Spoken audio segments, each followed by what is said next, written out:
inside the projection. Don't resist, kid, we don't wanna rough you up too much. Malik didn't need to be told he knew better than to resist arrest.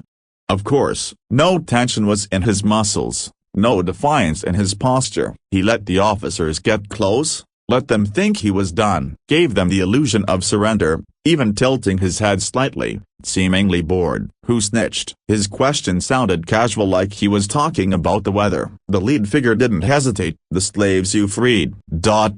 Seriously? I find no reason to lie or joke about this. A small chuckle left Malik's lips. He should have known. The irony was almost poetic. The people he saved had sealed his fate. That so? Another Farajan member, a younger one, spoke up. They begged for your life, you know, said if we had to take you, to at least let the others go. The girl, Safira, and another, Jasmine, Jasmine. Malik exhaled through his nose. So that was their price, his freedom in exchange for theirs. He didn't blame them. If anything, he was glad. What a damn expensive way to buy their own chains off, though. Beautiful. Really, in a twisted way. Don't take it to heart, the younger one added, almost like an apology. Malik shook his head. Wasn't planning to. Freedom doesn't come cheap. I get it. The leader stepped closer, eyes narrowing. The girl outside the storm. Safira. She's waiting for you, isn't she? Yeah. And the other one? Jasmine. Malik's calm didn't waver. Gone. A pause, then a shove. The leader pressed him into the ground with a hand to his back. You killed her too? Huh? Bastard. Malik met his stare, brow frowning just a fraction. Yeah. Say hi to her for me. Dana. Before anyone could even think about reacting, his fingers twitched. A tiny flame was brought to life above his pinky. He barely moved, just a flick of his finger, but that was all it took. The flame snapped forward, hitting the sanda. FSHH. The ground exploded, blasting his dagger straight back toward him. One smooth motion. One seamless second. His hand closed around the hilt, cracked, barely holding together, but it was his. A sharp twist, a clean thrust, the dagger flew, and just like that, the steel buried itself right in the bastard's throat. Blood gushed. He choked, collapsed. His chain of sand went along with him. Shocked gasps erupted around Malik, but he was already moving, deeper into the storm, into the chaos. He certainly wasn't about to wait to see the aftermath. Fucker killed Cassin. Get him. You won't get away. Sound exploded behind him. Shouts, footsteps pounding. Yet none reached him. The storm swallowed everything, turning his world into a suffocating, blinding nightmare. And Malik, already used to such a nightmare, had disappeared. Outside the projection. While he escaped, most of those outside ran around, fixing up the holy palace. It was a mess. Smoke still hung in the air, the floor cracked in places, and the stench of burnt bodies clung to everything. On the walls, many tens of seals glowed, activated by the attendants. They had fixed and stabilized most of the damage, only needing a few more minutes to return the palace to a nearly brand new state, even better than how it looked before the explosion. All right, get Seal 12 up before Seal 6 is done. Come on. They worked fast, seals pulsing with ether, mending what could be saved and replacing what couldn't. It took longer than the few minutes they expected, stretching into the double digits, but they were done, the place appearing to have gone through a thorough polishing.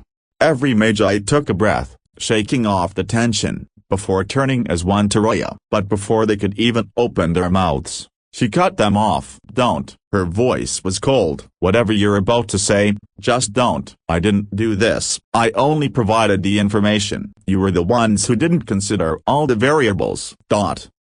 Dot. Dot. A heavy silence settled over the crowd. Roya's gaze swept across them, daring anyone to challenge her. No one did. Those that dared, however, were thankfully not affected. None of their Magi dead. All of Safira's camp had stayed, while Layla's only bought and sold the course. Nearest people had yet to go through with it. Under her command, they waited for others, expecting that a condition would be soon found, and sure enough, she was right. Zafar's henchmen were too scared to go through with it, likely still promising to buy each other drinks while Azim started their journey as merchants. One of them might have even been the idiot that gave out the cores for free. Those of Al-Saif simply didn't know what the hell was going on, and only now did their leader realize how much of a blessing that was. "I lost people too," Roy continued, her voice quieter but no less firm. "So if you think I'm just standing here unaffected, you're wrong." She took a deep breath, exhaling slowly before fixing them all with a pointed look. "But instead of wasting time whining about it, maybe you should pay attention to the projection." Her expression darkened. "Unless, of course, you'd rather miss the Sultan's escape from the Faraja." The hall went still. A few opened and closed their mouths, wanting to say something but eventually didn't. A good decision. And just like that, the complaints died in their throats. They'd demand compensation later, through other, more hidden means. But now, their interest in how he managed to escape was too high to ignore. Inside the projection, Malik ran as fast as he could, Sans praying behind him. The chances of those Faraja officers finding him had thinned, but his troubles sure hadn't. He went on for minutes, running and running, but the moment he paused to catch his breath, 12 massive sandworms entered his vision. They had been waiting, lurking beneath the dunes, just watching him fumble his way toward them. What was better than a meal that brought itself to you on a silver platter? Those worms couldn't say. And now that their meal was close enough, their hunger took over, the ground rumbling as they moved in. Shit, am I that much of a fucking delicacy to them? He twisted and booked it straight for Zephyr's ascension. Surviving here was impossible. No dagger, no scrolls, nothing. Escape was his only option. The worms chased, diving in and out of the sand, shaking him with each step. Malik didn't look back, staying solely on course. One fall and he'd be swallowed whole. He couldn't afford distractions. By his 100th step, the dunes gave way to stone, then buildings, actual buildings. But he didn't stop, not yet. He didn't know if they'd pause outside the land, and he wasn't keen on finding that out. Get out of the way. Malik sprinted past rows of structures, shoving past confused people who cursed at him. Though they couldn't do that for long. The sand at the edge of town exploded, announcing their arrival. He looked back and watched as anarchy erupted. The worms seemingly headed straight for him, smashing into buildings, sending debris flying. "Fuck you." Following his murmur, people screamed, scattered, and ran for their lives. What the fuck? How did they get past the barrier? Run. God, help us. They're tearing everything apart. My shop, my damn shop. Somebody stop them. Where are the officers? Move. Somebody do something. Many appeared to have died, crushed by the sandworms' massive bodies. It was a harrowing sight. People squashed to paste. Malik didn't have time to feel bad, though. He just kept running, ignoring everything happening around him. Then he saw Ida the hill, a lush, green mound in the middle of this god-forsaken place, filled with strange, glowing plants, the air thick with ether. And at its peak, the vent, Zephyr's ascension, a single point of many in L4 where ether surged, lifting people up and out. This was what he needed, an escape route straight to the outside world. But it wasn't going to be easy. 2, 3, 4 multiple long-ass lines stretched up the hill, people waiting their turn to pass through the Faraja checkpoint that surrounded the vent made of blue uniform officers.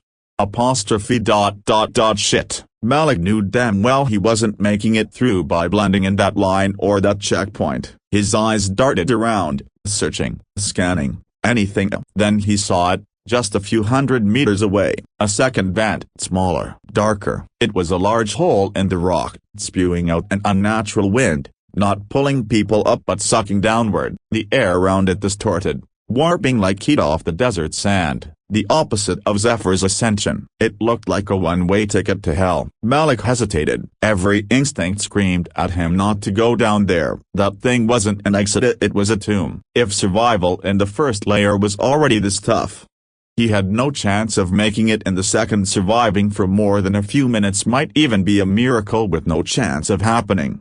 But then, before he could make a decision, he's there. Get him. The Faraja had found him. Fuck it. Without a second thought, Malik bolted for the vent. 10 seconds. That was all it took. Screams rang out behind him, but they were just noisy white noise. He wasn't about to give them another shot at grabbing his ankles. No hesitation, no second chances. This hole straight into hell? It was the only way. Malik dove in. Oh, the first thing Malik noticed was the force of the drop. Ether and wind were pushing against him, shoving him downward. The second thing was the absolute silence, like the darkness above the first layer. It was sudden, eerie, and it wouldn't be so far from the truth to say that he had just been swallowed by the world itself. No wind, no shouts, no worms, no thoughts, just a void. And then gravity came into play. It took him, yanking him down and plummeting him further into the darkness. His stomach flipped, his body twisting uncontrollably. He reached for anything,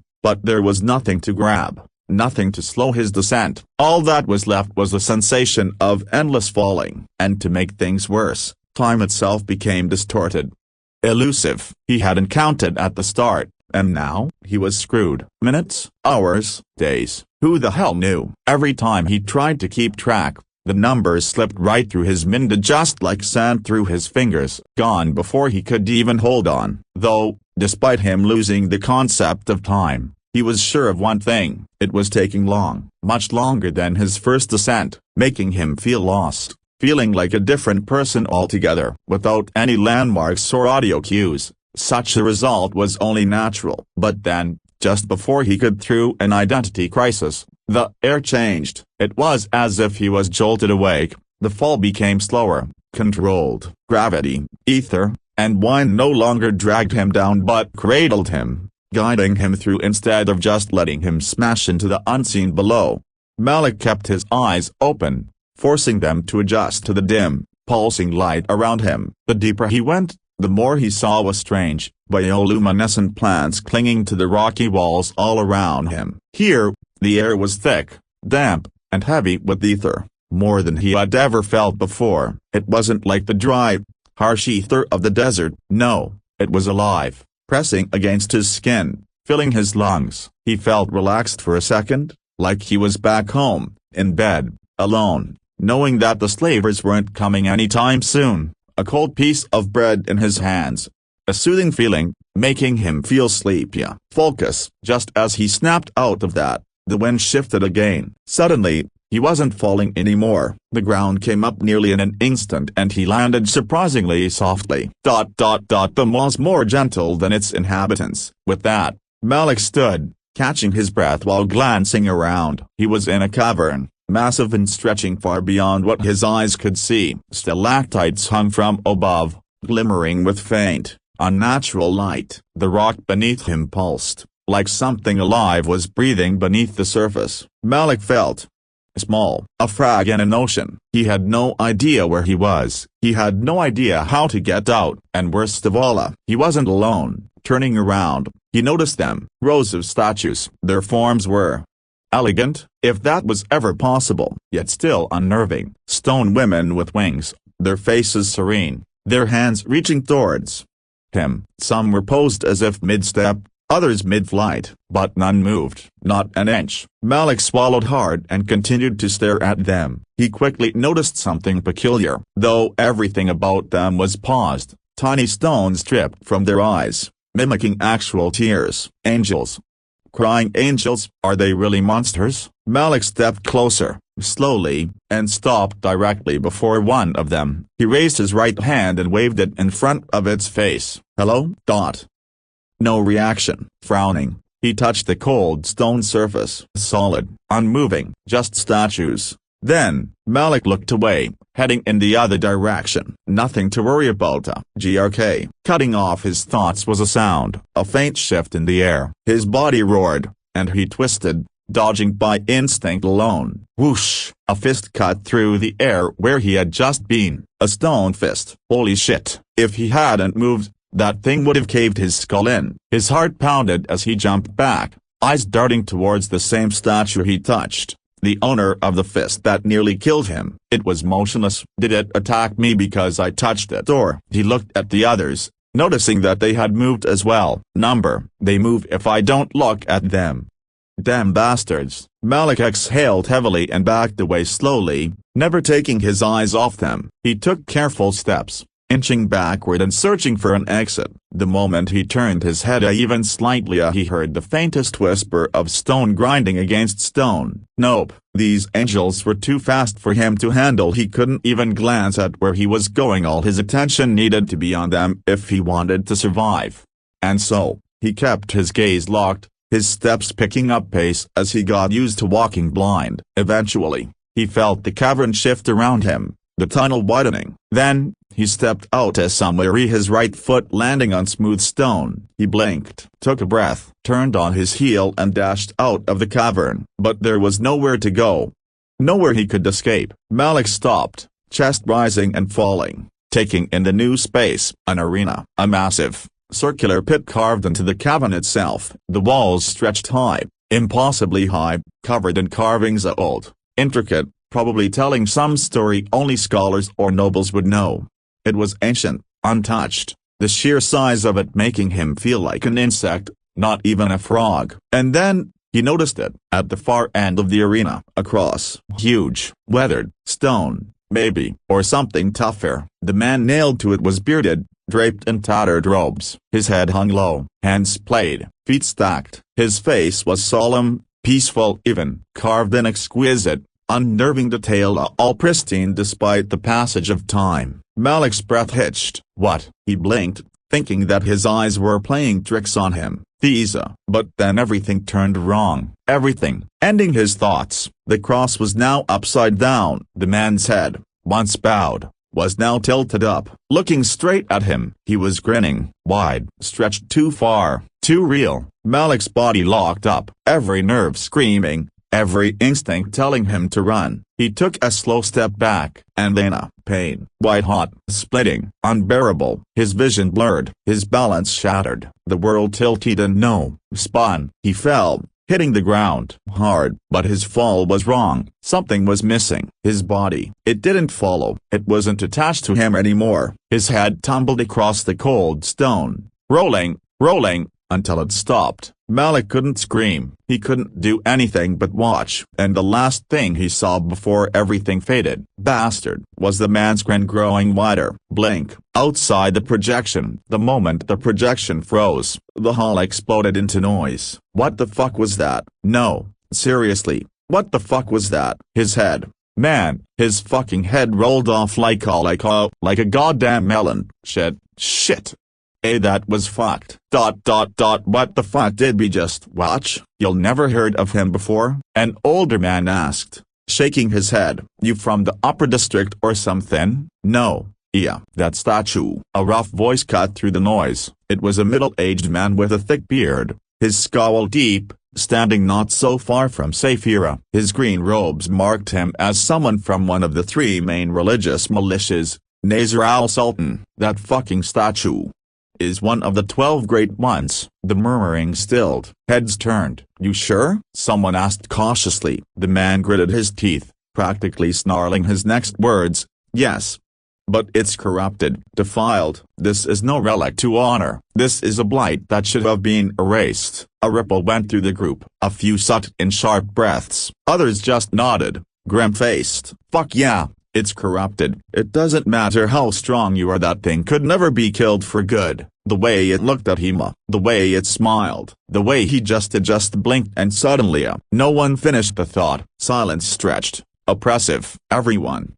Please. And then, all eyes turned to Saphira. She hadn't moved since the title drop, not even during the explosions and fixed job. Saphira just stared at the projection, the space where Malik's final moment infinitely played out in her mind. My lady? One of her subordinates hesitantly called out. She took a moment before answering. Will you allow me a few minutes of silence? Why yes, my lady. No one uttered a word after that. Inside the projection, Malik gasped, his body jerking like he'd been ripped from the jaws of death itself. His lungs burned, his pulse thundered in his ears, and for a moment, just a single, terrifying moment, he wasn't sure if he was really alive.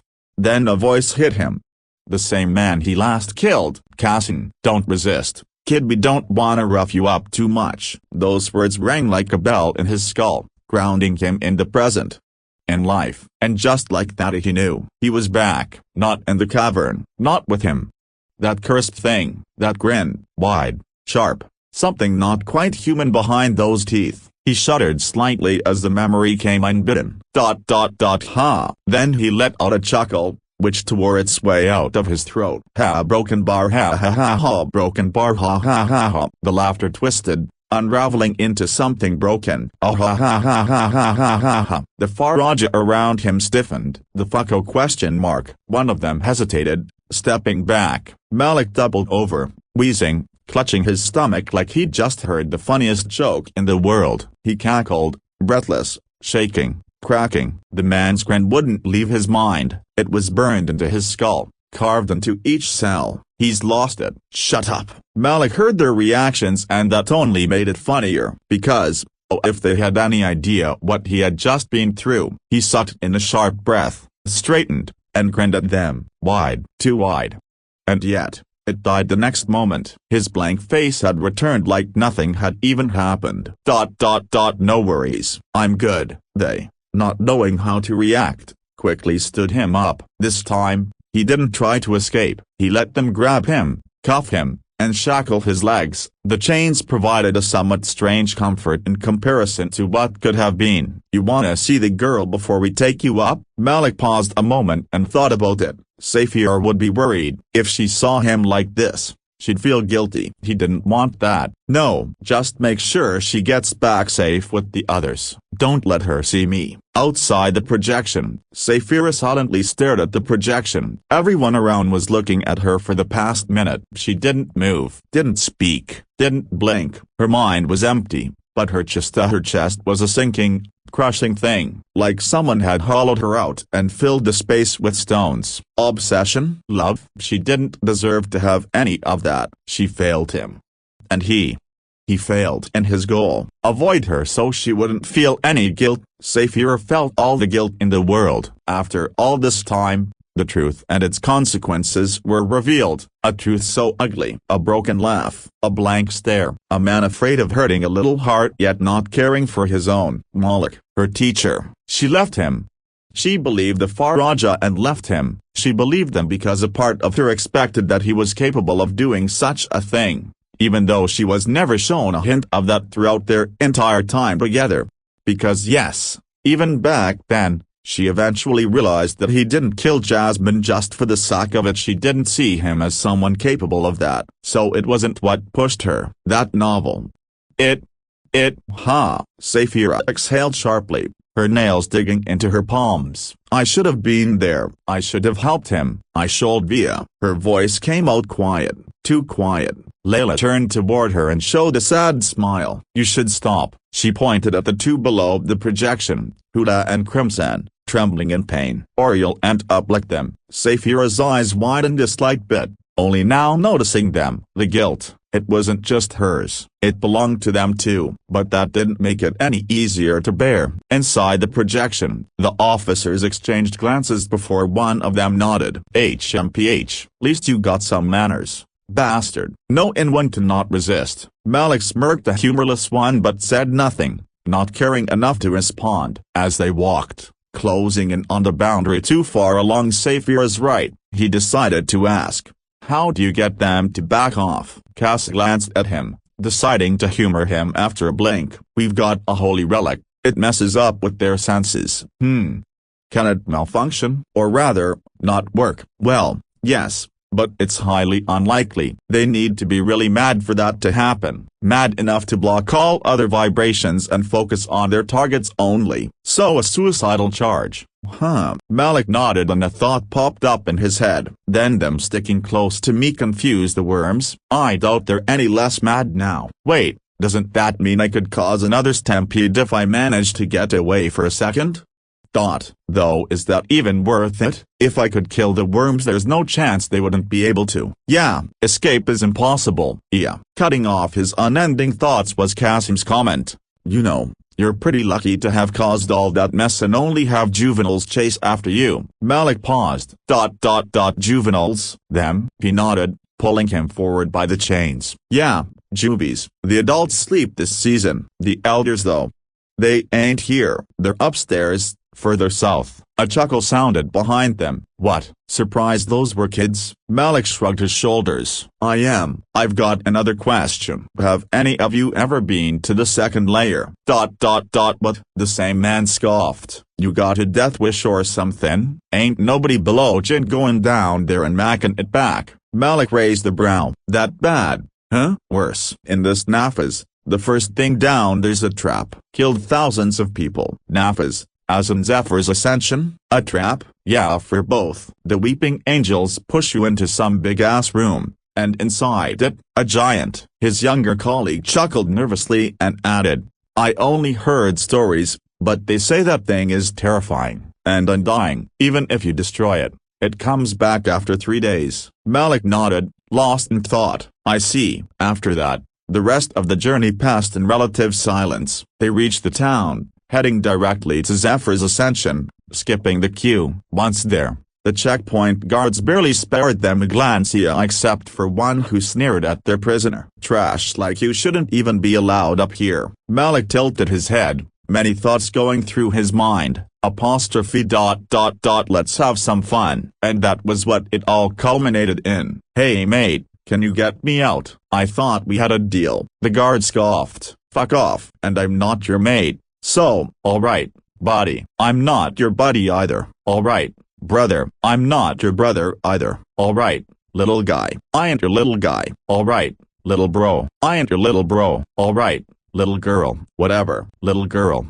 I'm not your little girl. Alright, bitch face. Keep this shit up and see what happens. Alright, big strong ugly looking man. Keep this shit up and see what happens. Alright, cool guy. Keep your mouth shut before I fucking kill you, so you won't get me out. Bang. The guard slammed his foot into the ground, leaving a dent in the dirt. Yes, I'll get you out, alright, but in a fucking body bag. Do you understand? Malik revealed a mocking grin, victorious. Alright, I'll have my associates send the money later. Outside the projection.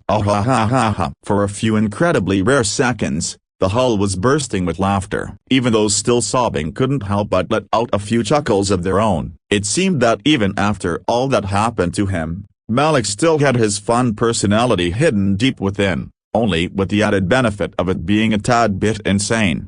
Inside the projection, the angry guard's assistant sighed and waved them through. Cassin, who held tighter on Malik's chains, shoved him forward. Stop giving us trouble. They stepped onto the air vent, and the ether surged, the wind howling, lifting them. Unlike the other one, this didn't feel oppressive. It felt good, great even, and most importantly, there was no darkness. Or rather, there might have been, but he simply moved too fast to notice. One moment, he stepped into the air, and then, I'm back. For the first time in what felt like forever, Malik saw the outside world again, though he barely made out anything, squinting against the sham's blinding light. Up here, it was hot, but not to the level of the southern edge, dry but also humid, carrying the scent of shit and sweat. It was far too open, quite unlike the confined box of biomes he was in. He hated it, but it was home. Home sweet home. But he didn't get to relish in that feeling for long. Come on, keep moving. Cass pulled him forward, leading them through the crowd until they reached what could only be described as a checkpoint, a place where merchants, travelers, and criminals alike were sorted like livestock. There, booths, old stone pillars, and banners displaying royal insignias surrounded a central plaza. It was where long lines of people waited their turn to be processed. Malik barely had a second to get his bearings before they shoved him toward one of the many booths, a cramped little thing with a grizzled old man hunched over a wooden desk. Name. The man barely glanced up as he dipped a quill into ink and began scribbling on parchment. Malik. Father's name. Silence. The old man raised a brow, glancing at Cassin. He scoffed. Bastard. Father unknown. Mother's name. A pause. Malik's jaw tightened, but he answered. Maryam. Family name. Another pause. He had never needed to say it before. It almost felt foreign on his tongue. Alzani. Outside the projection, nearly the entire hall turned to the floating throne. asking a silent question. Its owner gave them no answer. Inside the projection, that name made the old man stop writing. His sunken eyes flicked up, studying Malik with newfound scrutiny. Al-Zani? As in the Al-Zani family, a lion's family branch. Malik just stared at him. The man hummed and kept writing. Age, 13, I think. Occupation? One of the officers chuckled. Beggar. The old man nodded as if that made perfect sense. He continued listing details: height, weight, build, eye color, until he got to the good part. Crimes. Cassidy didn't even hesitate. Destruction of a lawful slave ring. Murder of 25 people. The old man nodded, unfazed, jotting it down with the same bored efficiency. 26. Make it 26, he corrected, his frown deepening. He doesn't admit it, but I believe he killed a slave. That made the old man look up again. His eyes darted between the officer and Malik, as if he was debating whether that was a joke. When no one laughed, he simply nodded and kept writing. Malik said nothing. He didn't defend himself, didn't explain. It didn't matter. The man finished, stamped something on a parchment, and waved them through. Next. Thank you. Ken dragged him forward, toward the stables not so far away. Malik, meanwhile, was lost in his own world. A bastard, a beggar, a criminal. His mother's Nemia, her noble blood meant nothing. He had no ties, no safety. He was worth less than the dirt beneath their feet. A deep, hollow feeling settled in his stomach, making him remember his promise: the world will know my name. Huh? So much for that. In no more than a minute, they reached the stables. They stood outside just for a few seconds before a creature stepped out the doors. It looked like a domesticated animal, but not quite. 3 humps were on its back, supported by legs as wide as the average man, its skin covered in a patchy mix of fur and scales. A massive, reinforced carriage sat strapped to it, swaying slightly as the beast shifted. The other officers stepped forward, but before they could get him inside, Qasim pointed a curved sword at him. If you don't behave in there, we'll have to hurt you. So don't give us the chance. Malik looked at the blade, unimpressed. You know I don't appreciate a cute little knife being pointed at me. The officer sighed, unsheathed his blade, and shoved him forward. Just move it. They, with the exception of their designated driver, stepped inside the carriage. It was dark, the only light coming from small, slatted openings. The air smelled of leather, hay, and something sickly sweet. Malik settled himself, shifting his arms in their bindings. We're moving now. With that, the steed began to move, pulling the carriage along. Malik glanced at the youngest guarder, the one who hadn't said much. He looked nervous. New. Perfect. These chains are really tight, you know. Mind loosening them up for me a little? The younger officer hesitated and looked at him weirdly, not offering a reply. This'll take hours, you know. Help a beggar out. Commande. I didn't resist so far, so why would I now? At Malik's unending urging, he looked left, looked right. None of the others paid him or Malik any mind. The boy had to make a choice by himself, and he made a choice. A bad one. Bringing his arms forward. No, the moment he touched the chains, slackening them, Malik moved fast. Before anyone could react, he lunged at Qasim, snapping his loosened chains around his neck. A sharp twist, a crack. His neck broke and his body slumped. The others barely had time to draw their weapons before he spun, ready to take down the nexter. But then a spike of sand punched straight through his skull. Malik's body jerked, fell. Then darkness took over. Deep, endless darkness. Blink. Outside the projection.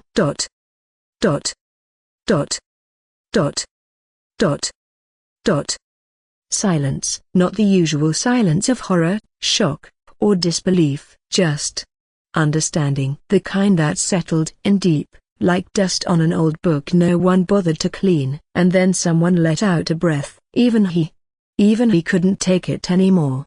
Huh? No one answered. No one needed to. It was obvious. It wasn't a surprise. It wasn't some grand revelation. It was inevitable. After everything, or after the endless blinks, the blood, the loss, the cycle of suffering and fighting, of dying and coming back, of course he snapped.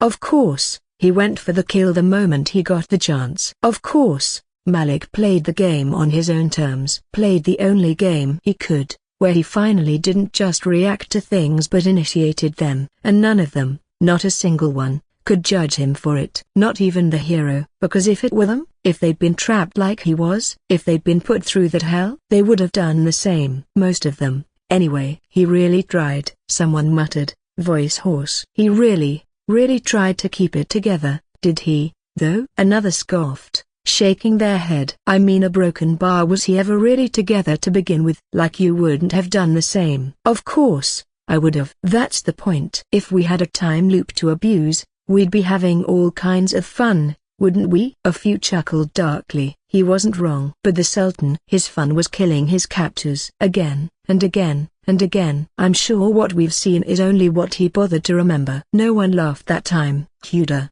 who was on the ground, leaning her side on Crimson, had her hands clenched in her lap, trembling. She wasn't crying. No, that would have been easier. But she looked like she wanted to. Like something inside her had cracked so deep she couldn't even begin to patch it up. Crimson appeared in a similar state, his beak clicking softly, slow, sharp. His feathers fluffed and then settled repeatedly. He didn't blink. He just stared. Saphira had turned away, arms wrapped around herself, her jaw tight enough to break teeth. She hadn't said a word since it had last resumed. Probably wouldn't for a while. Layla, thought for broken bar. She looked lost. Like she was still trying to process it. Like she'd been waiting for Malik to come out swinging, but now that he'd done it, she wasn't sure how to feel about it. I would have done worse. No one turned to see who had spoken, but they all knew it had to be Azim, and most of them agreed a broken bar they might have done worse. The projection hadn't shown a man unraveling, losing control. It hadn't captured some violent, frenzied descent into madness. No, it showed something far more haunting. It showed a man who fought to keep himself sane. A man who held himself together, piece by fragile piece, until there was nothing left to hold. And that a broken bar. That was the most terrifying thing of all. Inside the projection, Malik wasn't perfect. He wasn't always kind. He wasn't always wise. He wasn't always right. He wasn't always good. He wasn't always patient. He wasn't always merciful. He wasn't always calm. He wasn't always brave. He wasn't always strong. He wasn't always honest. He wasn't always careful. He wasn't always selfless. His actions in those lives held no meaning, done only to let out frustration,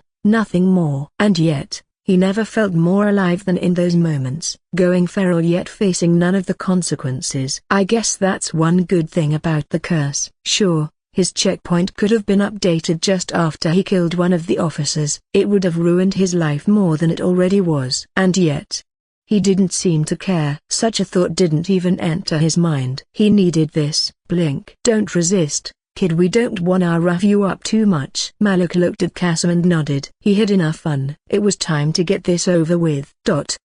Malik walked through the streets, his boots clicking against the well-maintained stone roads. This wasn't Zaway.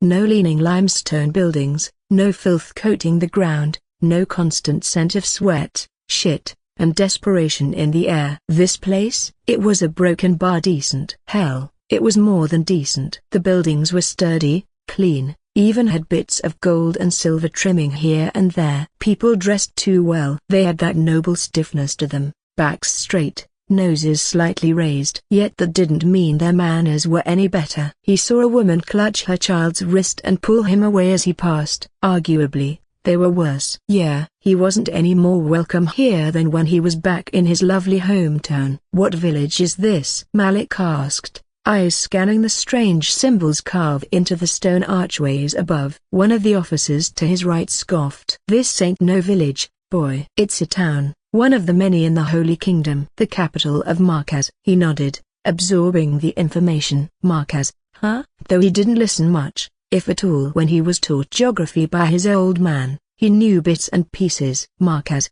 as the man called it, was also known as the inside, as opposed to the outskirts, the Dawai. There was only one major difference between the two. One surrounded Al Farah while the other didn't. It was as simple as that. And now, he was in the capital of it, a land filled with stuck-up bastards that needed to be smacked down a peg or two. Malik would have done so if he could, but all he was able to do was walk. So, He kept walking, shoulders squared, chin up, even as he was pushed around by 10 fuckers, each one trying to show off a little to their friends.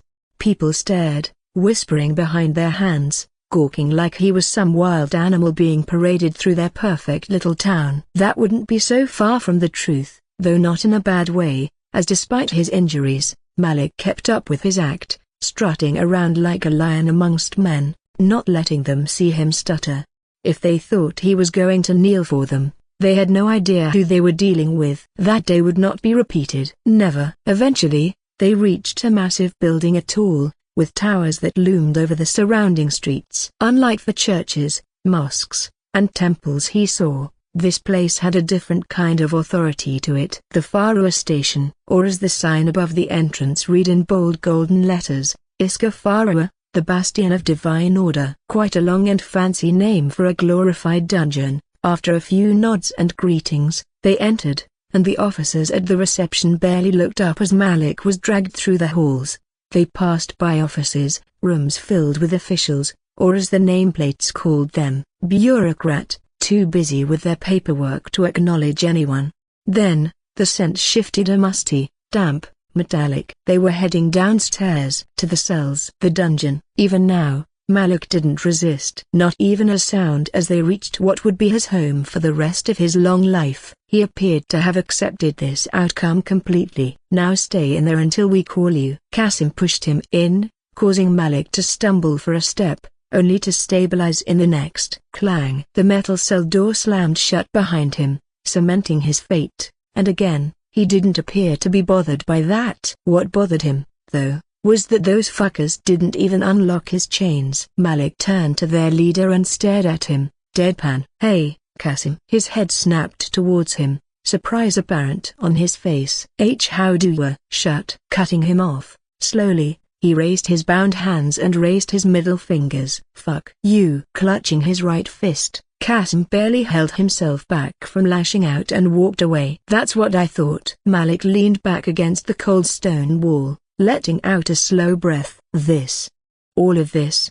It was funny really. He had never been stronger than he was now, faster, sharper, more dangerous than ever before. And yet, right now, he was at his lowest. The lowest he had ever been. Malik stared at the ceiling, mind sinking into places he didn't want to go. And then, act crazy. A whisper, soft, lingering, right against his ear. He froze. For a second, he thought he imagined it, that maybe the exhaustion was finally making him hear shit. Then it came again. Act crazy. Malik didn't react. Just kept his eyes on the ceiling, mind racing. Someone was trying to get him out. That much was obvious. The question was a who and why. He had no allies in this place. No friends. No family. And yet, here he was, hearing voices in the dark. Well, if they wanted a show a broken bar, Malik could play crazy. Outside the projection. Oh, this is GoldenStache. Ha. Look at M. Acting all high and mighty without knowing a damn thing. You think those nobles ever thought about this moment later? Many in the crowd enjoyed themselves, musing about. Imagine realizing you laughed at the Sultan while he was locked up like some common criminal. PFFT.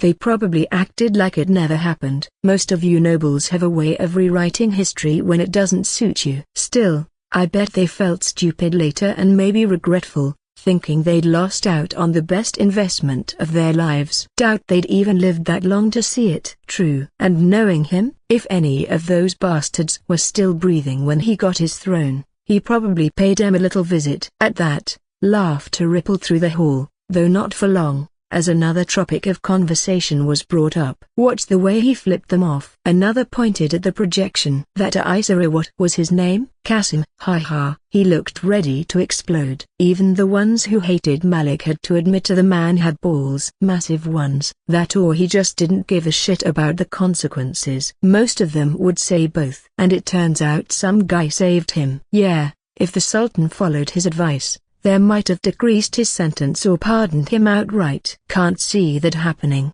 But who knows? I can't guess what he'll do next. Inside the projection, Malik sat in his cell for hours, the silence stretching, the stone walls pressing in. That whisper, a broken bar, had it been real, or just his mind screwing with him again? Didn't matter. Real or not, It was an option. And if it was a trick, well, it wouldn't have been the first his mind had played on him. Sinbad and Jasmine sat just outside the cage, staring him down. They didn't speak, didn't move, just sat there, watching. Malik sighed, rubbing his eyes. But when he looked again, they were still there. No matter how many times he tried to shake them off, they wouldn't leave. But then footsteps, heavy ones. And just like that, the two were gone. It was an unfamiliar male officer, his keys jingling as he unlocked the door. "Get up. An inquisitor is free to judge you." Malik rolled his shoulders and stood, letting the officer drag him out. He was pulled along through the halls, past the same desks, the same uninterested bureaucrats, until they reached an office. Inside sat an average-looking man dressed in deep red, quite a contrast to the blue of the regular officers. He had sharp eyes, a face worn by years of experience, yet not a wrinkle of hesitation. Behind him, a few men and women lounged in the corner, observing.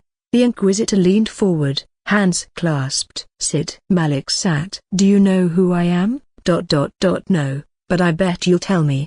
He chuckled and introduced himself. "I am Inquisitor Carmel, the one appointed to be in charge of your trial." Carmel gestured to the ones in the corner. "These people will be helping judge your case, making sure it's a broken bar fair." Malik raised a brow. "Fair? That's new." Carmel smirked. "Introduce yourself." Malik glanced at them. They didn't look like much, just some noble brats. "I am the one whose mother called Malik, the son of a bastard." The wardo Fahi returned his gaze to Carmel. "Madi, a child of Al-Zani." Outside the projection, the room was quiet, but not because anyone was particularly shocked. The name didn't really mean much to Thema, just another old-world relic, something that might have been significant once but had long lost its weight.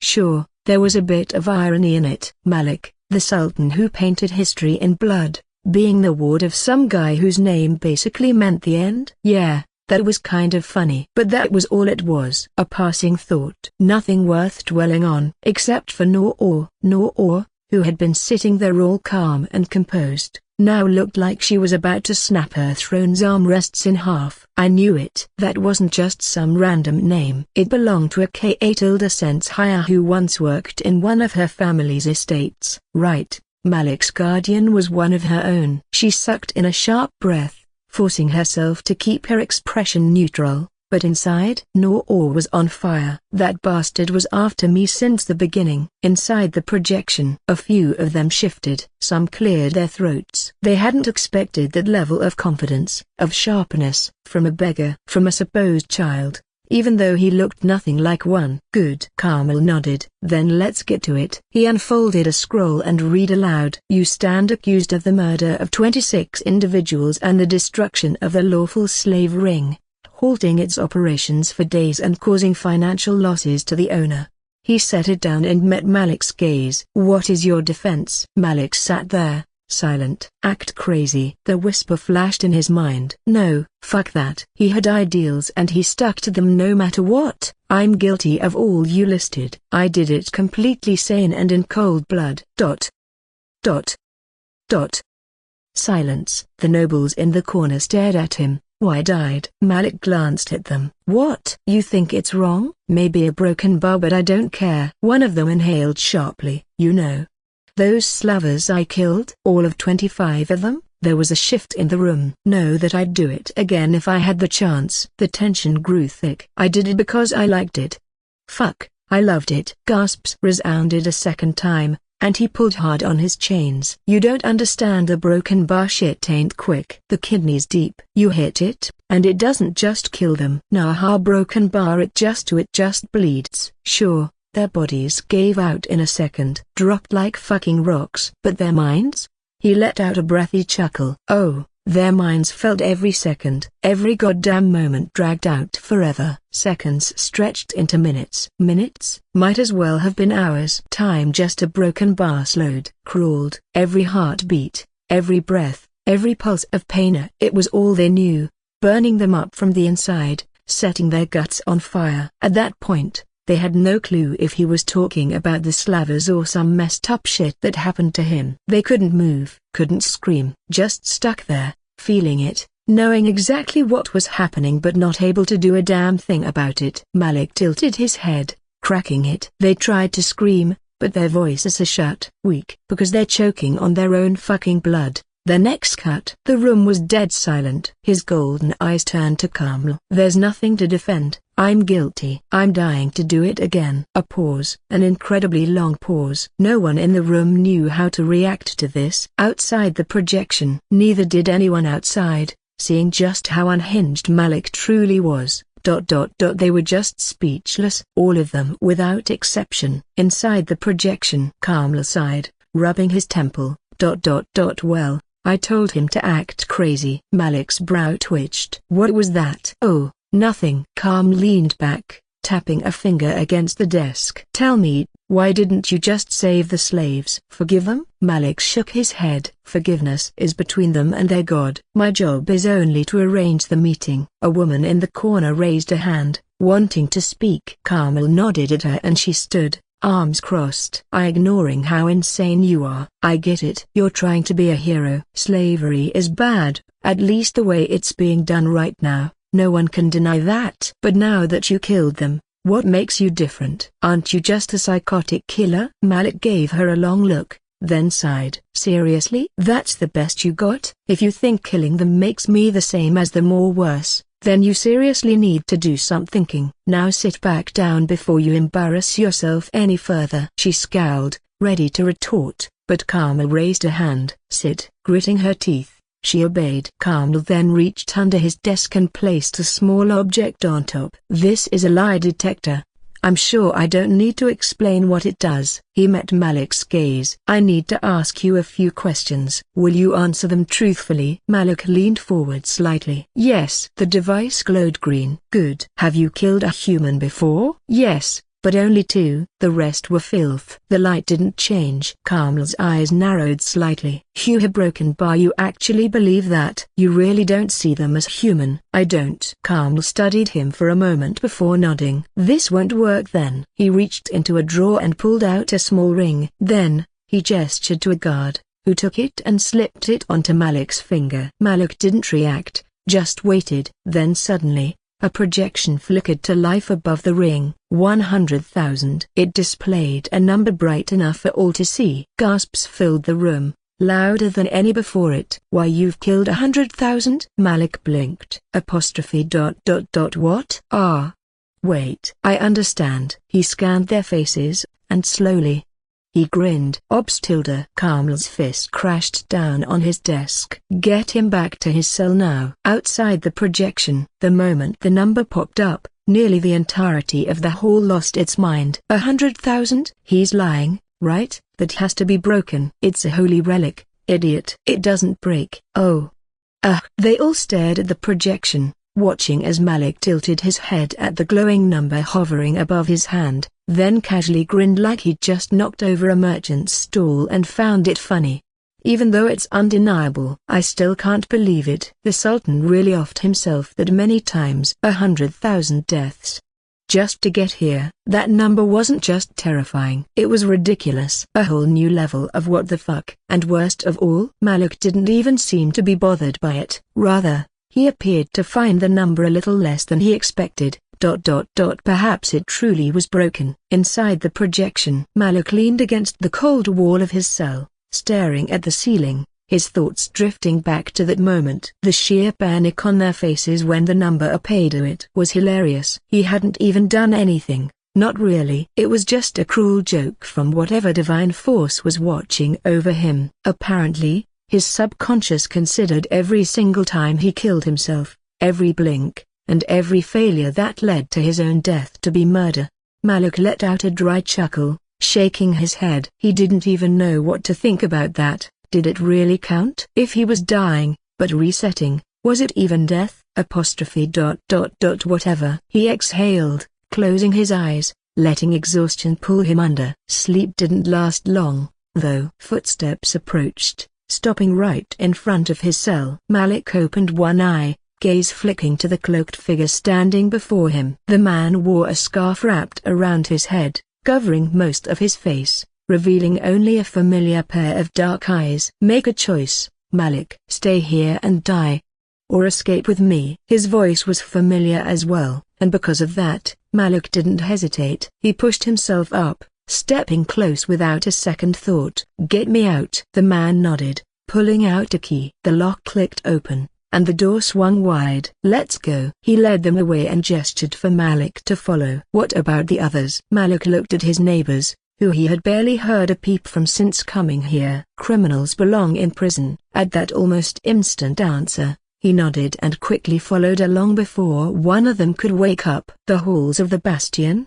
both under and above ground, were eerily quiet. Night had settled, and the guards were sparse. Still, they moved cautiously, from shadow to shadow, ducking behind pillars and pressing themselves against walls to avoid detection. 1 or 2 times, a patrol came close, forcing them to wait, holding their breath until the moment passed. Eventually, they slipped outside, cutting through a narrow alley, and stopped in front of what looked like a garbage dump. The cloaked man brushed aside a pile of waste, revealing the ground beneath. He tapped his foot 3 times, and just like that, the ground shattered. No, an illusion did, revealing a trapdoor. Malik arched a brow. A hideout under trash? Really? The figure chuckled. No one around here would dare go near garbage. It's the perfect bodyguard. With that, he opened the hatch, descending the ladder first. Malik followed, landing on solid ground below. Down there, the air was damp but surprisingly not unpleasant. A single lantern flickered,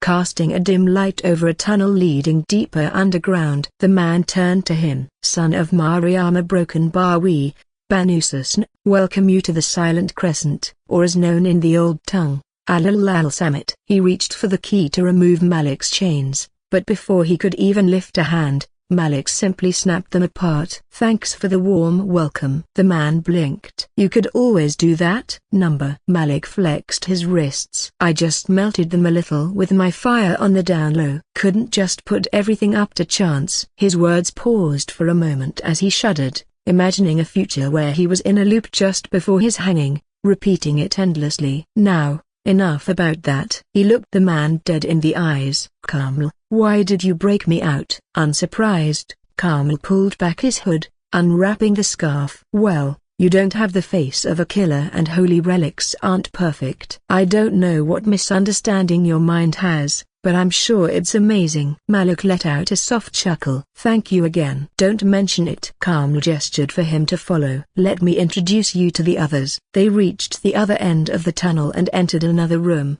larger, filled with crates and makeshift furniture. It was a decent-looking place, especially so when considering how deep underground they were. Intruder. But before Malik could take in the details, a figure lunged at him, swinging a fist toward his face. Clicking his tongue, he sidestepped and caught the attacker by the wrist. With a twist, he sent them crashing to the ground, screaming out for life. In an instant, Malik was on top of the figure, a hand wrapped around his throat, shutting him up. You scream like a girl. He turned to Kamil. Should I kill him? Wiping a hand down his face, Kamil sighed. Please don't. He nodded, released his grip, stood up, and dusted himself off. Meanwhile, his attacker coughed, struggling to rise. So, after a second of silence, Malik crossed his arms. Who is he? Kamil, rubbing his temple, looked at the man still on the ground wheezing, trying to catch his breath, and then answered, this is the son of a wealthy noble. Trying to make a change. Malik raised a brow. So a golden spoon and a young master. Great. The young man finally managed to stand, wobbling slightly before lowering his head. I'm sorry, I didn't know you were a new member. I swear I'll compensate you for this. Malik studied him for a moment before nodding. I'm not a new member, but sure. Let me get my compensation now.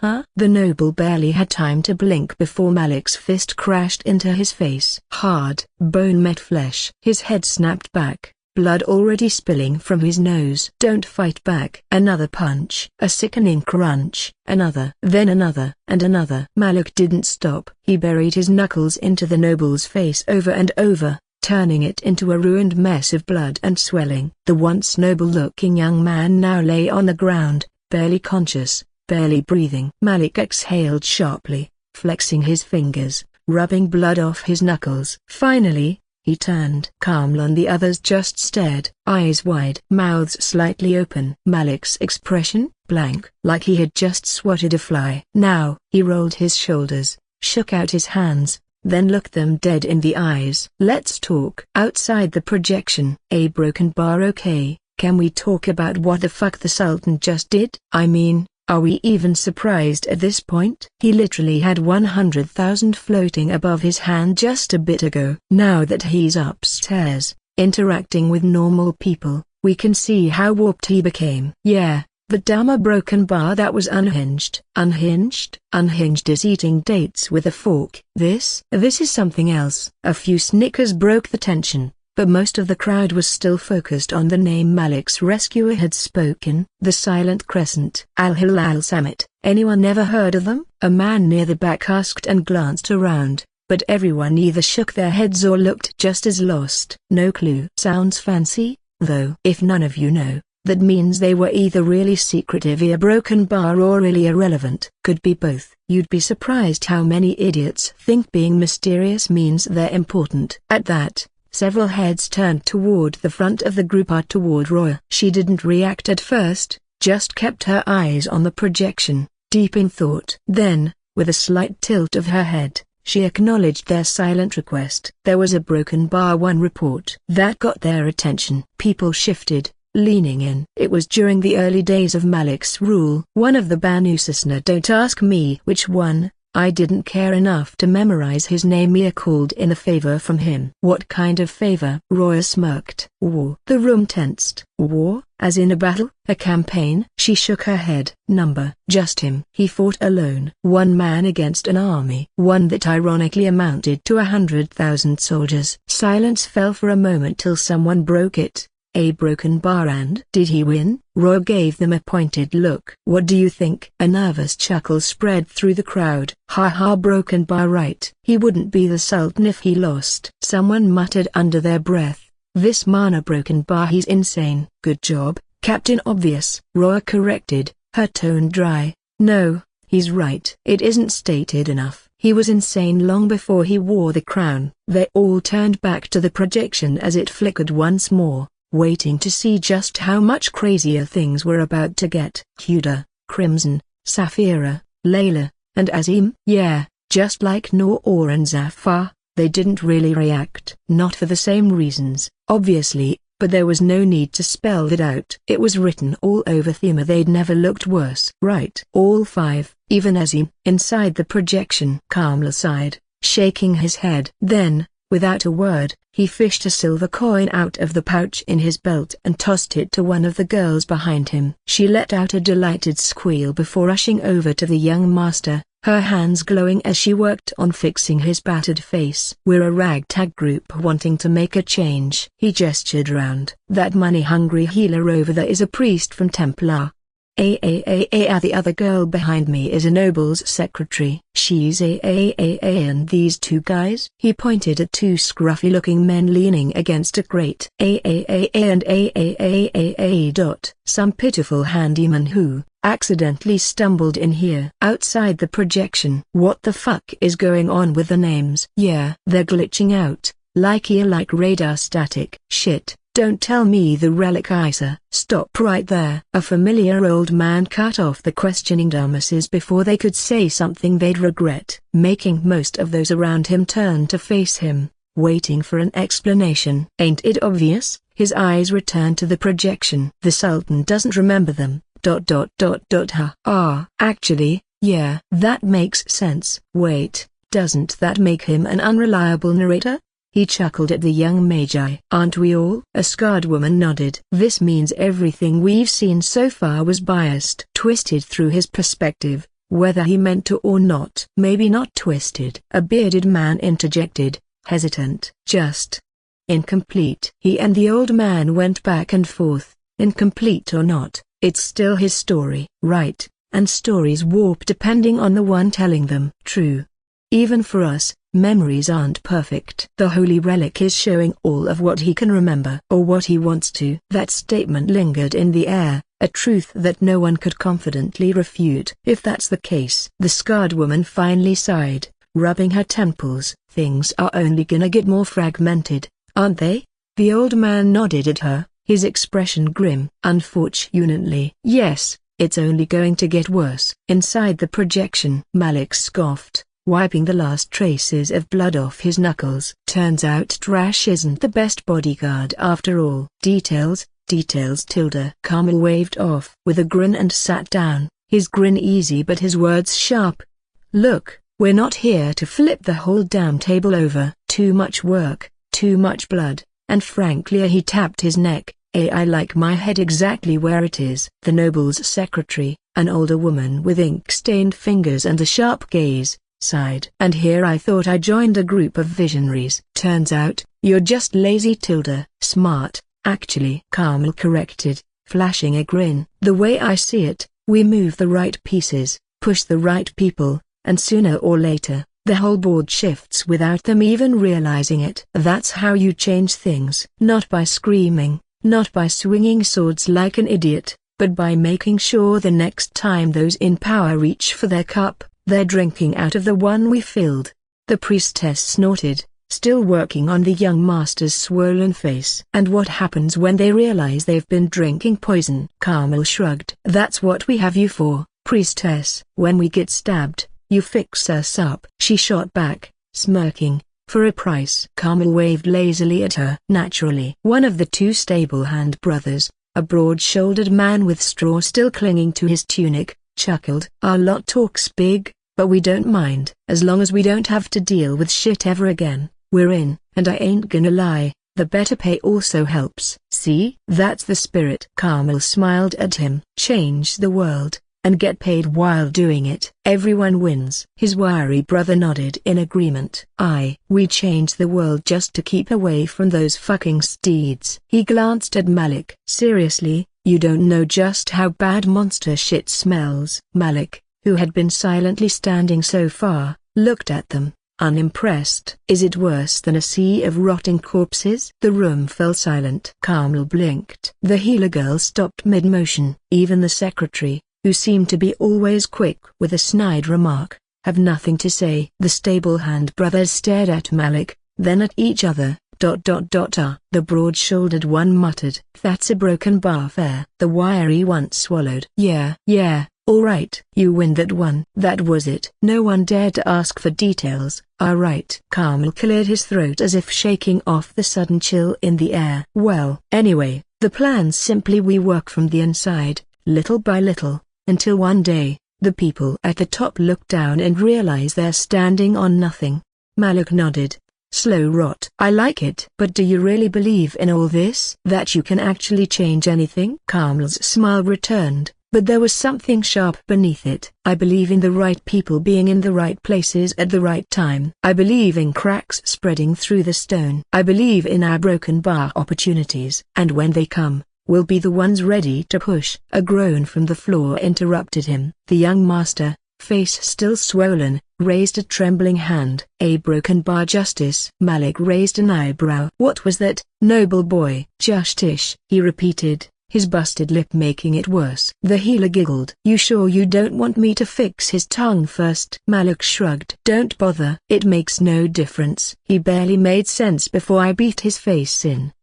"Stop torturing the poor boy." Carmel waved a hand, and the priestess returned to healing him. "Okay, broken bar, thanks for the introduction and all, but what's this got to do with me? I'm just some guy who killed a bunch of bastards." Malik had his back straight, ready in case action arose, but Carmel's widening grin had him pause. "You just said it. You massacred slavers." He tilted his head. "I didn't do it to be the reason doesn't matter, my friend. You still did it, and that deserves to be rewarded." "You didn't read the report?" "I killed a slave too." "Maybe you did, maybe you didn't. I don't know. But I'm sure there was a reason for it." "You're putting a lot of faith in me here." "I am. But eyes don't lie. And yours look like they've been through hell 100,000 times over." A broken bar. "Wow. Thanks again, I guess." "Don't mention it, our broken bar, but I do have to ask for a favor." Malik rolled his eyes, losing whatever appreciation his face once showed. "Of course." My dumbass forgot that nothing was ever free around here. No, It's nothing like that. Carmel held up his hands. I know you Magi eventually go south to ascend. All I ask is that, on your way there, keep an eye out for people like us. I'm sure we're not the only ones trying to make a change. If you find them, help them out even if it's just a few coins. And when you're done with whatever you're after, come back here. Tell us who you saw and who our comrades are. It'll motivate us to keep going. Become something anyone would be proud of, even you.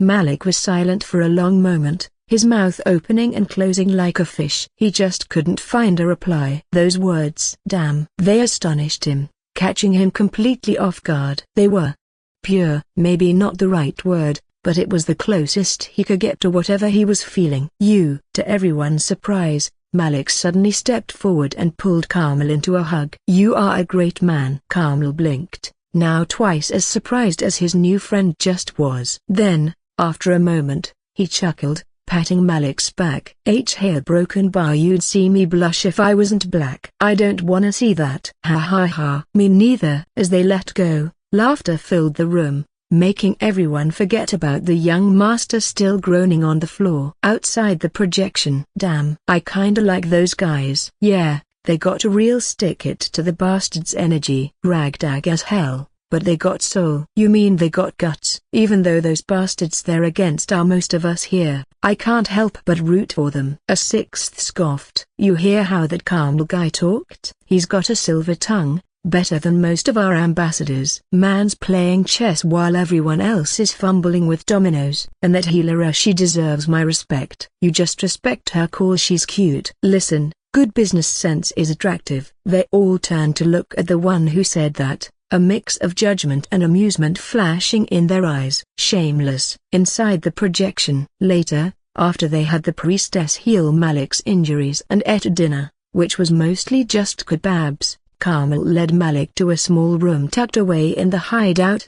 It had a bed, a shower, a toilet, everything he needed. Get some rest. Malik exhaled, looking around. Seriously, I don't know how to even begin repaying you. Carmel shook his head. Don't give back, my friend. Your charity will only leave us both poorer. Malik snickered, shaking his head. All right. As soon as Carmel left, his expression shifted. The ever-present frown on his face had melted away, and what replaced it was something close to childlike joy. Got to be. He rushed into the bathroom, eyes scanning the setup. A bidet. Humanity was truly magnificent. He checked the bath's water, and when he felt the warmth, he nearly shed a tear. Relieving and bathing himself no longer became something he dreaded. Blessed civilization. Outside the projection, while a comedy routine continued to unfold, at the front, Crimson, Huda, Saphira, Layla, and Azim had all their attention locked onto the projection. They had just seen the most surprising thing since his return by death was revealed. Malik, who stood there in the candlelight, looked different. Not like the battle-worn, tragic but unbreakable force he faced them as. No, in that moment, when he saw the tiny, sacred convenience of civilization, he wasn't Shaitan's devil, the villain, the executioner, the butcher of bastards.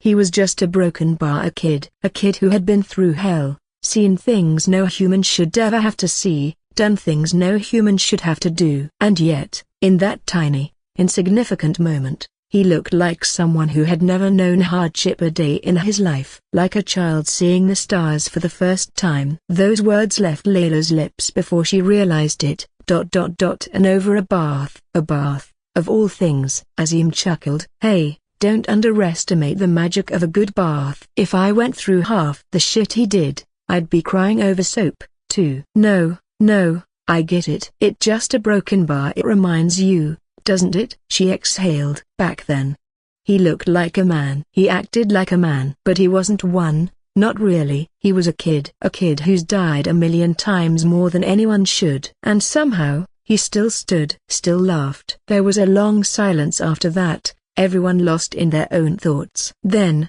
a younger Magi rubbed his chin and turned toward Roya, the world's ever-reliable source of information. So, you are broken bar. What's the deal with these guys? Are they still alive? If they were a part of something that big, if Malik helped them back then a broken bar, does their organization still exist? Or are they just another lost cause in the long line of them? There was a shifting of steps as nearly everyone else turned to Roya, waiting for an answer. Even those who had been discussing Malik's reaction leaned in slightly, curious. She tapped her fingers against her arm before shaking her head. "I don't know.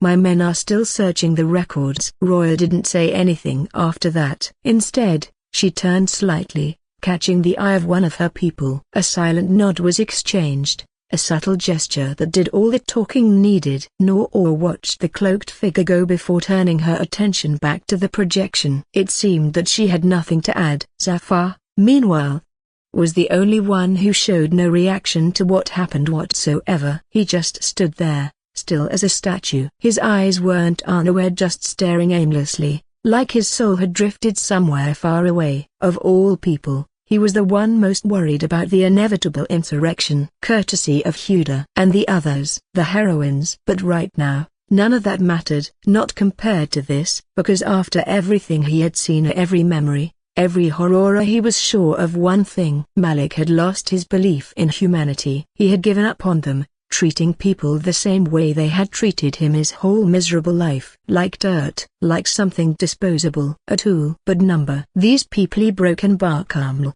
especially. They helped him, for free, more or less. No grand cause, no deep reason, just because. And Malik a broken bar, he hugged him. That was real. That wasn't faked. That wasn't calculated. He still believed humans weren't all bad. So why? Why kill? Why betray? Why massacre? What happened? Or were they all just misunderstandings? If that's true, then I wouldn't know what to do with myself. Inside the projection, morning came with the kind of crisp air that made Malik almost consider staying in bed a little longer. It was the first time he had the luxury to feel that, but he wasn't the type to laze around, and the road was calling. He got up, stretched, and went to take a bath, stripping off his. Malik stared at his reflection in the small mirror, something he hadn't done in ages. The man looking back at him was a stranger. Not just the build, a lean muscle where there was once nothing, but his face too. Golden eyes studied him with an intensity he barely recognized. His long golden hair, reaching down to his neck, framed a face that could be called handsome, a world of difference from before.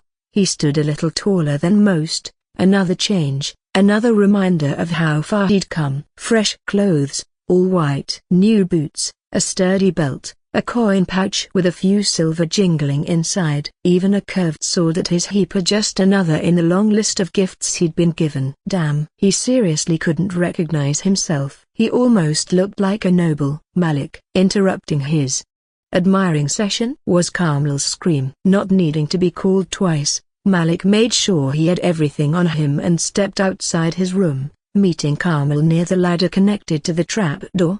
"You clean up well." Kamil nodded at him as he approached. "I try." "Got a few questions before I go, mind answering them?" "No, of course not." "Ask away." "What can you tell me about the true South?" Kamil scratched his chin. "It's a broken bar, a different world down there. The Holy Kingdom doesn't hold much sway past a certain point. Lots of independent territories, kingdoms, merchant guilds, and rogue villages. Some places, you'll find peace. Others, you'll find death. Depends on how lucky you are." "Sounds about right." "There's a stable near the edge of town. If you're to find any people heading south, they'll be there. Join them as a guard. Earn your keep." Malik nodded. "Thanks." For the millionth time, he extended a hand. Kamil took it with a grin. "Don't make a habit of it." With that, Malik turned and left. Neither said goodbye, knowing better than to say it. The stables were a damn mess, loud, crowded, and full of people yelling over each other. Merchants loaded up their carts, handlers wrangled stubborn monsters, their hooves clattering against the dirt, wagons creaking under heavy loads, and the whole place reeked of hay, sweat, and dung. Heading east. Fast travel, cheap fare. 2 spots left. Get in while you can. Someone hollered from atop a cart. To the Western Empire. Silver coin for an extra blade. Northbound. Need a sword, a good pay. Anyone headed for the Highlands? Got room for a healer? It was chaos, and Malik weaved through it, sidestepping a shouting priestess who was waving her arms to catch attention while he checked one caravan after another. South. Are you going south? No, east. son. Same answer every time. No, not that way, try someone else, sorry, kid. His scowl deepened with each rejection. But then, as he passed by an old man resting on an upturned crate, the geezer suddenly reached out, grabbing Malik's sleeve. You a Magi, son? The old man asked, squinting up at him. If you're on a pilgrimage, best find a clan. You go south alone, you'll wish you hadn't. Malik sighed, offering a quick nod of thanks. Appreciate it, old man, but I don't have time for safety. He pulled away and kept walking, pushing through the crowd. This repeated for 10 or so minutes, making him extremely frustrated with his luck. How could none of these people be going south? Did God really hate him that much? But just as he was about to take a break, a dark-skinned man with striking purple hair approached him. Hello, I heard you asker. The guy looked like he was finally about to bring an end to his search, but then he hesitated. His gaze studied Malik's face. A scowl, furrowed brows, and his face fell. Sorry. He closed his mouth and walked past. Malik blinked. The hell was that? He frowned even harder, wondering what just happened. Then it hit him. Wait. The man must have thought he was some sort of racist. Stop frowning. They're normal people.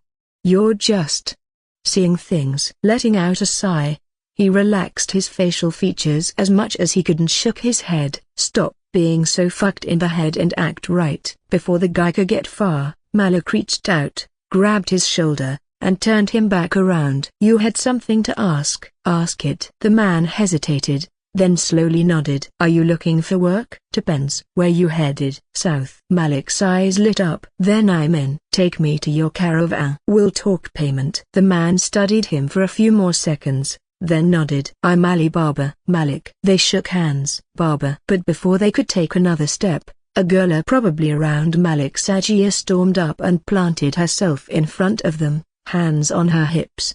Baba, you don't need to beg these people. We can manage without them. Outside the projection, the audience watched in stunned silence. This was how they met? In a stable, surrounded by monster shit? A quiet chuckle rippled through the group, but it was uneasy, because as they watched, they saw him. Ali Baba, her father, the one Malik would later kill. That part, no one said aloud, only whispered, shhh. Don't let her hear, as if they even had to warn anyone. Because Layla wasn't listening. She was gone, lost in the scene before her. Her past self, so young, so angry, storming up, hands on her hips, snapping at her father. Baba, you don't need to beg these people. We can manage without them. So stubborn. So her. Only now did Layla understand what Safira and Huda felt after seeing themselves on the projection. It was an indescribable feeling. God, had she really been that foolish, that hot-headed, that blind? And Malik? He had looked at her without a single clue. Without a single clue what he would become to her. Without a single clue how much she would love him. But she saw it now. She knew now. That was it. That was the moment it happened. The moment everything changed. The moment she fell. Her heart clenched. It was the kind of love people scoffed at, our love at first sight. But it was real. It had been so real. It would have been embarrassing to anyone else, seeing their past self or a blushing, stumbling mess. And yet Layla didn't care, because he was there too. Her father, alive, standing, breathing, speaking. The way he stood, the way his eyes crinkled when he smiled, the way his voice carried through the stable, like he was still here, like he had never died. A sharp breath tore through her, and a hole she had buried deep inside herself ripped open. Tears blurred her vision, and she couldn't stop them. Further, a broken bar, her lips trembled. I love you. And the Layla standing in the present, no longer a girl, no longer that foolish child, began to cry, grieving a man who was already dead. Inside the projection, Malik blinked. Baba? So she's his daughter? Damn, he looks too young to be a dad. He gave her a once over, same dark skin, same purple hair, same fire in her eyes. Then, without a word, he simply walked past her. Let's go, sir. We've got places to be. She gawked at him, blushing a little, then turned to her father. Are you serious? You're just gonna? Ali Baba sighed, rubbing his temple. Layla, please. Malik heard the girl huff before she jogged after him. Fine, I'll lead you. The caravan was camped just outside town, sprawled along the paved road. Wagons stood in tight rows, people bustled about, preparing for departure, the air thick with the smell of dust, leather, and sizzling meat from cook fires. Merchants haggled over last-minute deals, handlers shouted at stubborn steeds, and the whole place buzzed with energy-controlled chaos before the long road ahead. Layla led Malik through the maze of tents and carriages, nodding to familiar faces as they went. She then stopped in front of a set of well-decorated tents, the kind that meant wealth, power, or both. "We are the 1,000 Knights." Malik raised a brow. Interesting name. Ali Baba, who walked behind him, just chuckled. "It has meaning. But you'll have to earn the story." "Fair enough." Layla pulled open a tent flap, and the three of them stepped inside. The air was cooler here, scented with incense. A low table sat in the center, surrounded by plush cushions and couches. Malik sat down, stretching his legs out, while Ali Baba settled in across from him, adjusting his robes like a man about to get comfortable before a good meal. And Malik had a feeling he was about to be the meal. "We've got usual cargo to send to a village in the south, and before you start theorizing, it's way off the path merchants usually take, so yes, it is profitable, and no, I'm not dealing with shady shit." Ali Baba leaned forward, hands clasped together. "Now that I've alleviated your worries, let's talk about something you're more interested in. Coin. You're a strong fighter, true? A Magi." "It shows." Malik shrugged. "I get by." Ali Baba grinned. "Modesty is rare in your kind." "I like it." He tilted his head slightly. "So, what do you think your services are worth?" Malik knew the game, or at least believed that he did. Whoever named a number first would set a precedent for the rest of the negotiation, and if the one who did that had accidentally lowballed it, they'd be nearly guaranteed to get the short end of the stick.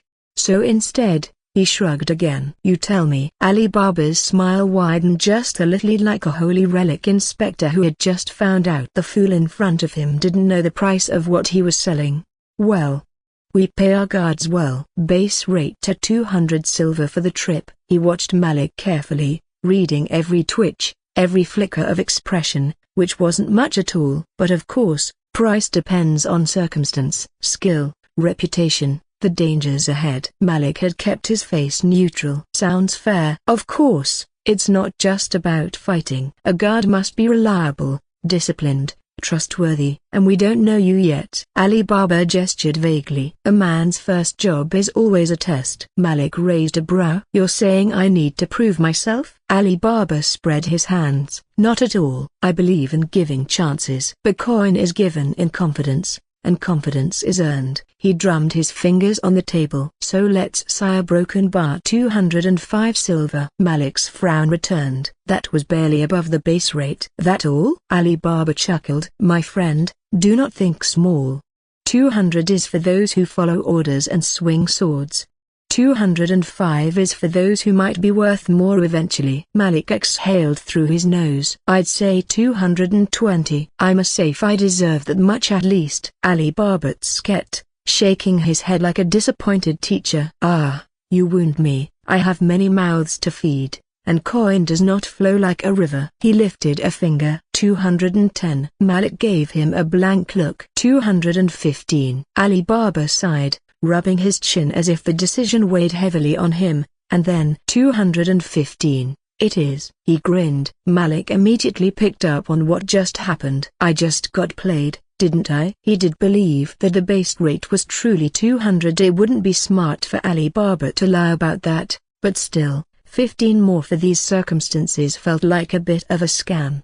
"I definitely could have pushed for more." Judging by Layla's words, they had a hard time getting decent fighters. Malik had leverage. If he had pressed harder, called out their need, he might have walked away with 220, maybe 230. But the deal was done. He couldn't change the outcome. "Right?" "Yeah. 215 is fine." Ali Baba clapped his hands. "Then it is settled." He reached into his robes, pulled out a small coin pouch, and slid it across the table. "A portion now, the rest upon arrival." Malik took it, shaking his head with a smirk. "Well played. Mind telling me how much I could have gotten otherwise?" "No problem. You might have picked this up already, but we aren't from around here. We come from the Dark Continent, and folks around here don't appreciate that. Using that as leverage, you could have forced me to shill out 10 or so more. I see. Thanks for answering. Why ask? Just curious. With a quiet sigh, Malik unsheathed his curved sword. Well, unfortunately for you, you won't remember even if I tell you. Under their wide eyes, he plunged it into his own heart. I'm not bound by. He twisted it. Time. Darkness. Blink. Outside the projection. Gasps rippled through the crowd. Why ? Did he just ? The fuck is wrong with this guy? You've got to be fucking kidding me. What kind of crazy bastard? Though they were used to his return by death, most of them still flinched. Malik did it so easily, without even a sliver of hesitation. And the worst part? It wasn't for love. It wasn't for vengeance. It wasn't to fix some grand mistake. It was for coin. For 15 more silver. An amount that realistically made not much of a difference. Silver was decent money, sure. Enough to keep your pockets from feeling too light. Enough to drink something better than watered-down date wine. Enough to make a man think he was doing well. Gold, though, that was real wealth. Most in the crowd wouldn't have blinked if that was the coin Malik was after. 1 gold wasn't something you threw around unless you were stupid or so rich it didn't matter. A single gold could easily feed a large family for a year. 2 gold could buy a well-bred desert steed. 5 gold? You could rent a house in a good part of the city for a whole season. No questions asked. But bronze?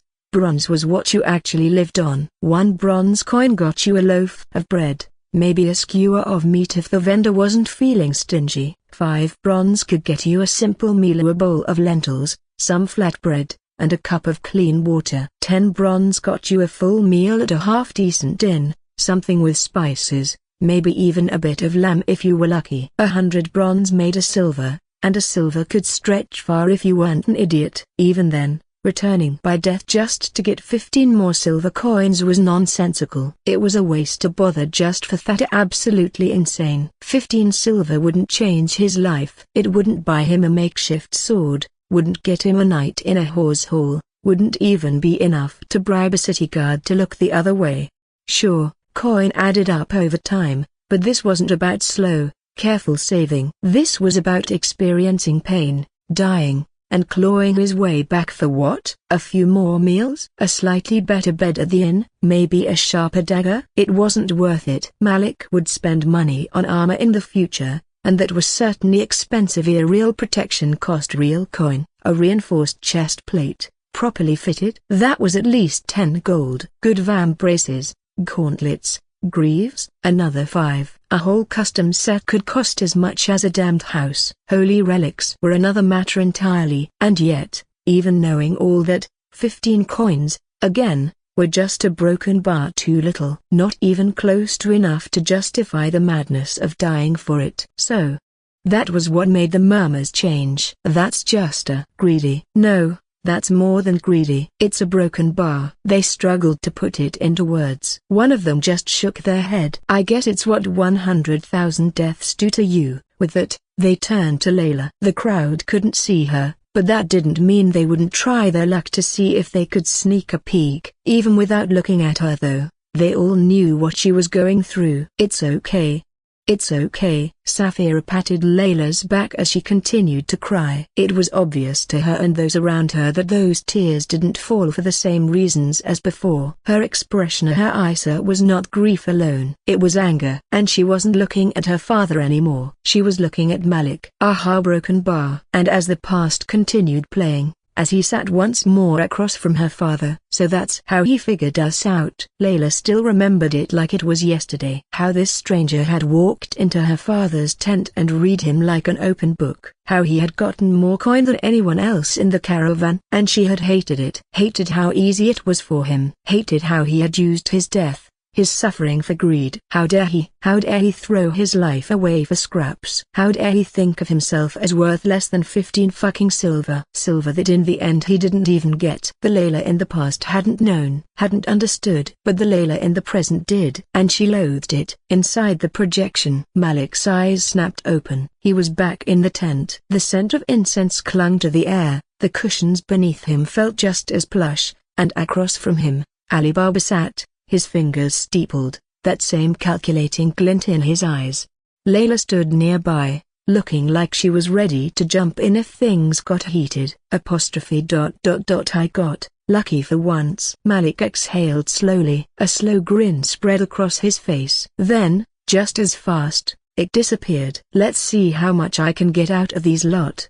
Ali Baba leaned forward. Now, let's talk Koina. 230. Malik cut in. Ali Baba blinked. So did Layla. Malik kept his expression firm. That's my price. He leaned back, settling in, eyes watching every little shift in Ali Baba's face. You need good fighters. Trusted fighters. The road south is rough, worse for a group like yours. Ali Baba tilted his head. A group like ours? Malik shrugged. 1,000 knights aren't exactly welcome everywhere, are they? His tone was casual, but he saw how Ali Baba's fingers twitched slightly. Merchants from the Dark Continent? Half the cities here try to tax you harder. Some won't even let you camp near their gates. If trouble comes, you need numbers. Trusted numbers, and from what I've seen, you're a little short on that. Layla's arms tightened over her chest, but said nothing. Ali Baba thought for he just chuckled, low and thoughtful. You see much, my friend. I see enough. You don't want to seem desperate. But again,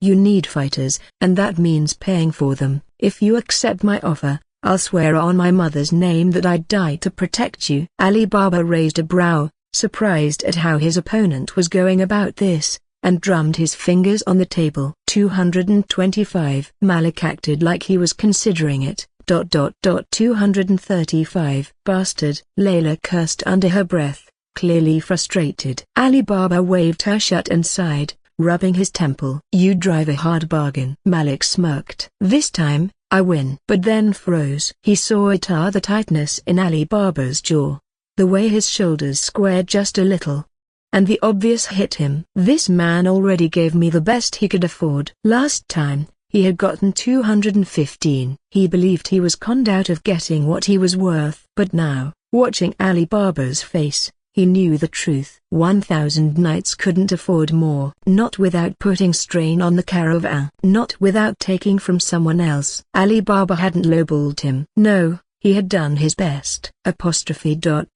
Fuck. I'm a bastard, aren't I? For a long moment, Malik just looked at the man across from him. Not everyone's out to bleed you dry. Some people just have limits. He seemed to have forgotten that. You don't want to seem desperate. Huh? Sure. Yeah, he had gotten that. 215. Ali Baba's head snapped up. Layla did too, her brow furrowing. What? Malik shrugged, voice easy. 215. That's fair. Ali Baba studied him long and careful, then nodded. Done. That word came quicker, like he was afraid of giving him a chance to reconsider. Layla, though, was staring at Malik like he had just grown a second head. You had Baba. Why step back?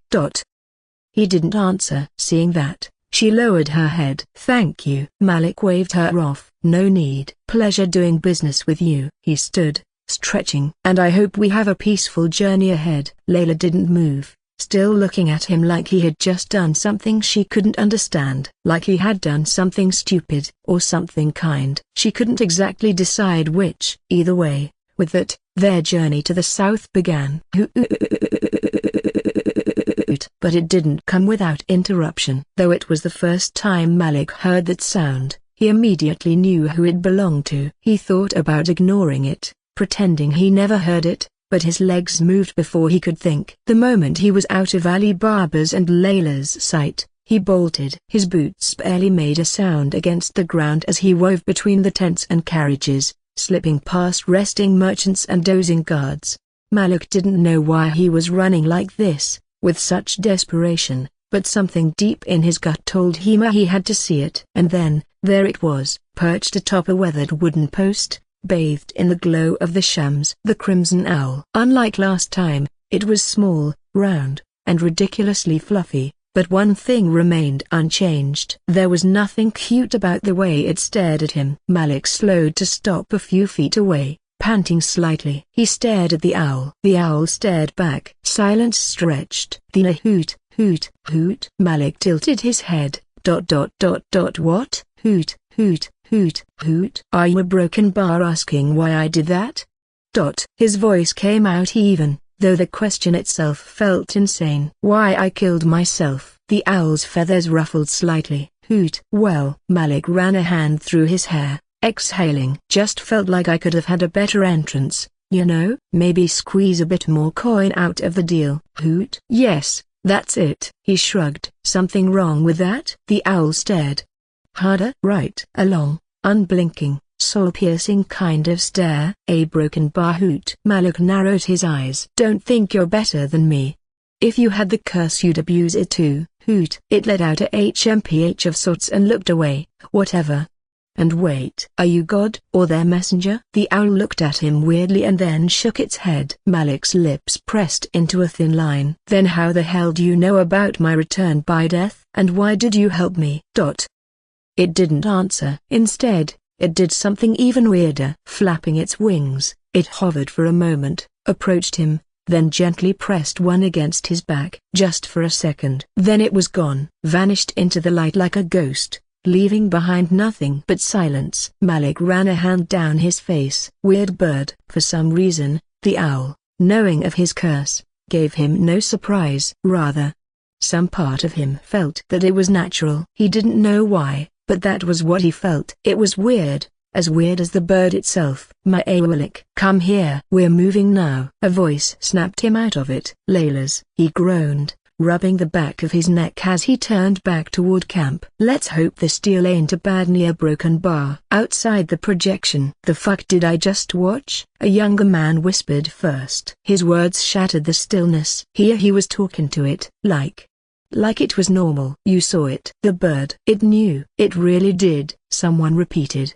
this time louder, almost awed. A ripple spread through the crowd, echoing more by the second. Many of them had gone after the Sultan for so long, yet a broken bar none had known about his curse until yesterday. The owl now in their midst had preceded them by hundreds of years. That owl ain't normal. Of course not. Idiot. He's crimson. We've always known he was something different. A man in the back scoffed. Ha. And here I thought it was just a spoiled oversized chicken. A few chuckles escaped, but they died quickly, because at the front, Crimson sat, still as stone. Eyes locked on the projection, unblinking. Hoot. Soft. Almost trembling. Tears welled in his massive pink eyes. That was when Huda, who had been silent this whole time, finally moved. She slowly got closer to his head, staring at him with a new, gnawing feeling in her chest. Her movements were almost hesitant, like she was approaching something sacred. A broken bar. Crimson. The name came out barely above a whisper. The massive owl didn't move, didn't blink, didn't acknowledge her. It just a broken bar stared at the projection. Huda brought her hand to his face, patting the fluff. How did you know? The crowd quieted, all eyes snapping to her and the bird. Even the wind seemed to hush. Yet Crimson didn't answer. Didn't even turn. You knew about Malik's return by death, right? From the very start. Still, nothing. She opened her mouth again, but before she could say another word, Crimson replied, though not with its usual hoots. Instead, it moved its massive head slowly, gently and rubbed it against her, the way an old creature would soothe a crying child. Then, as if nothing had happened, it turned back to the projection and let its tears fall. A broken bar. Hoot. A shiver ran through the crowd, because somehow, without words, they all understood. Viola Crimsoner was mourning. For what exactly, none of them knew. None of them had Malik's inexplicable hoot knowledge. But the weight of it was heavy, and for the first time, even the most skeptical among them didn't see him as just an owl. Not anymore. Inside the projection, the journey south had begun. 1,000 Knights caravan rolled across the land with the rhythm of hooves and creaking wheels. Malik, having absolutely no idea how to ride a steed despite Layla's many pointed remarks, found himself inside a carriage instead. It was one of the larger ones, filled with colorful cushions and a small brass lantern swaying from the ceiling. Across from him sat Ali Baba, lounging with the ease of a man who knew his worth. Beside him, Layla sat cross-legged, flipping a small silver coin between her fingers. Glancing at his face every now and again. Apparently, Ali Baba was quite the talker. The man had barely let the wheels turn for a mile before launching into a story, and he went on until nightfall arrived, flowing from one topic to another. The whispered name of a supposedly dying god, the taste of a spice that no man had yet named, the location of a ruin that swallowed all who dared enter. Kingdoms that fell over a single misplaced sentence. A king without the right whispers. A thief without the right map. There was a library of rumors and knowledge inside that noggin of his. Ah, the dark continent, a broken bar, he sighed, leaning back. Your folks call it a wasteland. But that's so far from the truth. Malik raised his chin at him. Then what's the truth? The truth? Ah, my friend, truth is like a coin. I know it has two sides, and which one you see depends on how the light catches it. But let me tell you what I know. He leaned forward, hands spread like a mast weaver spinning threads of gold. The dark continent is not just sand and ruin. It is a land of fire-veined mountains, of rivers so deep they swallow the shams, of jungles thick with roots older than empires. It's a land of gold and blood, of fortune and folly. You can find everything there if you know where to look. But still, I can't deny it. Most, they only find their graves. Malik arched a brow. That's so? Ali Baba grinned. Oh, indeed. I was but a boy when I left, no more than 17, yet already wise enough to know the sands of home held no future for me. It was a dog-eat-dog world there, more so than here, and I'm not much of a fighter. To make matters worse, the Maharaja hoarded wealth like dragons, the warlords carved kingdoms with steel, and the common folk, they struggled beneath it all. And I had not the ambition to fight against it. He shrugged, voice smooth as silk, despite all his talking. So I left. Boarded a ship meant for wealthier men, stowed away in a barrel of figs. Layla snorted. Got caught within a day. Ali Baba raised a finger. Ah, but I talked my way out of being thrown overboard. He smiled, purple eyes twinkling. A merchant must always have a tongue sharper than his blade. The captain was no fooler. He knew the worth of a good storyteller, and I knew the worth of information. Malik nodded. So you bartered for your life, and thrived. By the time we reached the eastern ports, I had traded words for coin for favors, and favors for freedom. He sighed, shaking his head. Ah, the beauty of the market. One coin buys another, which buys another, and sooner you have a fortune. Malik watched him carefully. And this caravan? How did that come about? Layla, who had been mostly silent, suddenly leaned forward. Yes, Baba, do tell. Ali Baba's grin widened. A tale of cunning, danger, and fate. He placed a hand on his chest dramatically. It was in the city of Al-Sharim. I was but a humble trader, carrying sacks of saffron and silks when I heard a rumor of a vault, deep within the Shah's palace, filled with gems that sparkled like the stars. Malik narrowed his eyes. A governor's vault? So you stole your way into this? Ali Baba chuckled. Ah, but I never steal with my hands, only my words. Layla groaned. This is where he starts exaggerating. Exaggeration? Ali Baba gasped, clutching his chest. My dear knight, I am but a humble man sharing my experiences. Malik scoffed. Right, and how exactly did you talk your way into a vault? Ali Baba leaned in, voice dropping to a near whisper. I posed as a royal gem inspector. Malik blinked. You're joking. On my mother's grave, I am not. Ali Baba smiled, pure satisfaction in his expression. The Shah was a fool, easily impressed by long words and silk robes. I walked through the doors with confidence, and confidence, my friend, is worth more than any key. And no one questioned it? Oh, plenty did. He shrugged. But by the time they had doubts, I had already walked out with enough coin to start my first business. Layla rolled her eyes. And that's why Baba thinks he can talk his way out of anything. Ali Baba pointed at her. Because I can. Malik crossed his arms. So that's how you founded 1000 Nights? Well,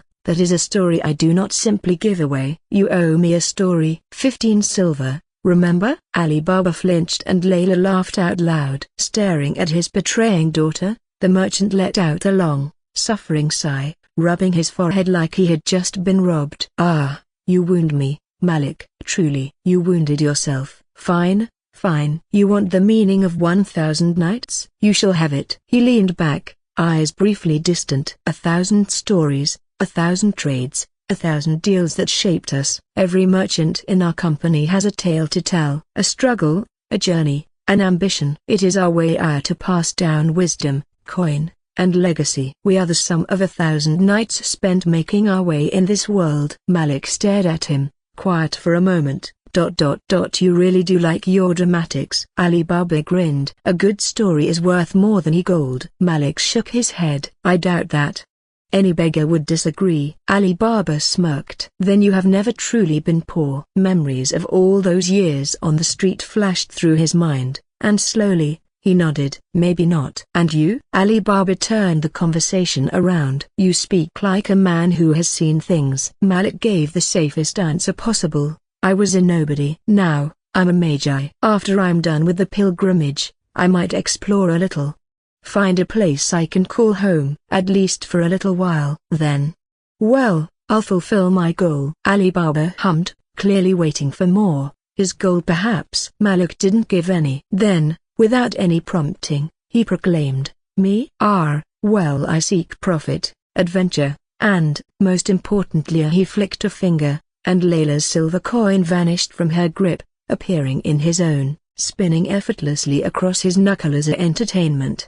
Layla's eyes flashed, her hand darting for it, but Ali Baba flipped it back to her with a smirk. A merchant without amusement is just a goldsmith, and where's the joy in that? Malik shook his head, exhaling. You talk too much. And you listen too little, Ali Baba shot back, grinning. But don't worry, my friend, by the end of this journey, you'll see some things are worth more than coin. And when that moment comes, you'll remember my words. Layla snorted. What? The sound of you rambling. Hard to forget, I admit. Ali Baba laughed, stretching out comfortably. But a merchant's words are like a spell, my dear knight. You think you've dismissed them, until one day, you find them circling back to you. Malik watched him, quiet, thoughtful. There were truths to his words, ones that allowed him to survive, courtesy of his old man. Remembering him made Malik feel somber, and the conversation would have ended there if not for Layla. She had been oddly quiet, sneaking glances at him like she wanted to say something but couldn't quite bring herself to, an act that Malik had noted, which prompted him to ask, You got something to say? She flinched. You are ma broken bar. You a broken bar. She hesitated, then finally spit it out. Do you have a wife? Number. Oh. She nodded, looking relieved. Buta broken bar. Before he even knew why, he continued, I did have someone who wanted to be my wife. Layla's head snapped up. Who? Malik stared at her. Then, for the first time in a long while, he saw them. Sinbad and Jasmine sitting next to Layla, staring at him, waiting for an answer. That twisting, sinking weight in his gut returned, those memories clawing at his mind. He shook his head, attempting to dispel the illusion but failing. Letting out a sigh, he closed his eyes and stop moving. We camp here tonight. Before he could answer, Ali Baba saved him. Malik let out a breath and gave Ali Baba the tiniest nod of thanks. The older man patted his back. Come with me. Under the confused gaze of Layla, they hopped off the carriage and walked a short distance away from the caravan. The night was settling in, stars blinking to life above them. After reaching a far enough point where no one would be able to hear them, Ali Baba stopped and leaned against a tree. I'm a trumpeter of death. Malik just looked at him blankly. Ali Baba raised an eyebrow. That means I can see souls. It has conditions, of course, one being that you need to have less ether than me and that you're not a jinn or higher. Malik's mouth opened slightly, then closed. Only now did he understand what Ali Baba was getting at. You understand? Yes. His voice was calm, but his gaze was sharp. Malik nodded slowly. So broken bar. Ali Baba exhaled. You're being corrupted. A broken bar. Okay. He frowned. You don't seem surprised. Malik shrugged. Figured something was wrong. What's new? The merchant sighed, rubbing his temples. Listen carefully. The only reason you're still fine is because there's something, a pink speck fighting back against it. And you've got a weird resistance for it. But neither will last forever. Malik said nothing. He just stared at the ground, absorbing the information. Ali Baba straightened up. I'm telling you this because my daughter is interested in you. Malik's eyes flicked back to him. And you shouldn't get involved. I understand. And don't worry, I won't hold anything against you for this. You're doing your job as a father. Ali Baba lowered his head. Thank you. Malik held his shoulder. Please, don't. But in exchange, humor me a little. He looked back up. Ask. I do notice that there. Mom isn't around. Unless there's been a new method of having children, is it safe to assume that she? Yes. I see. Ali Baba looked weirdly at Malik. That's it? No sorry about that or something? Malik turned away, gaze landing on the sky. No.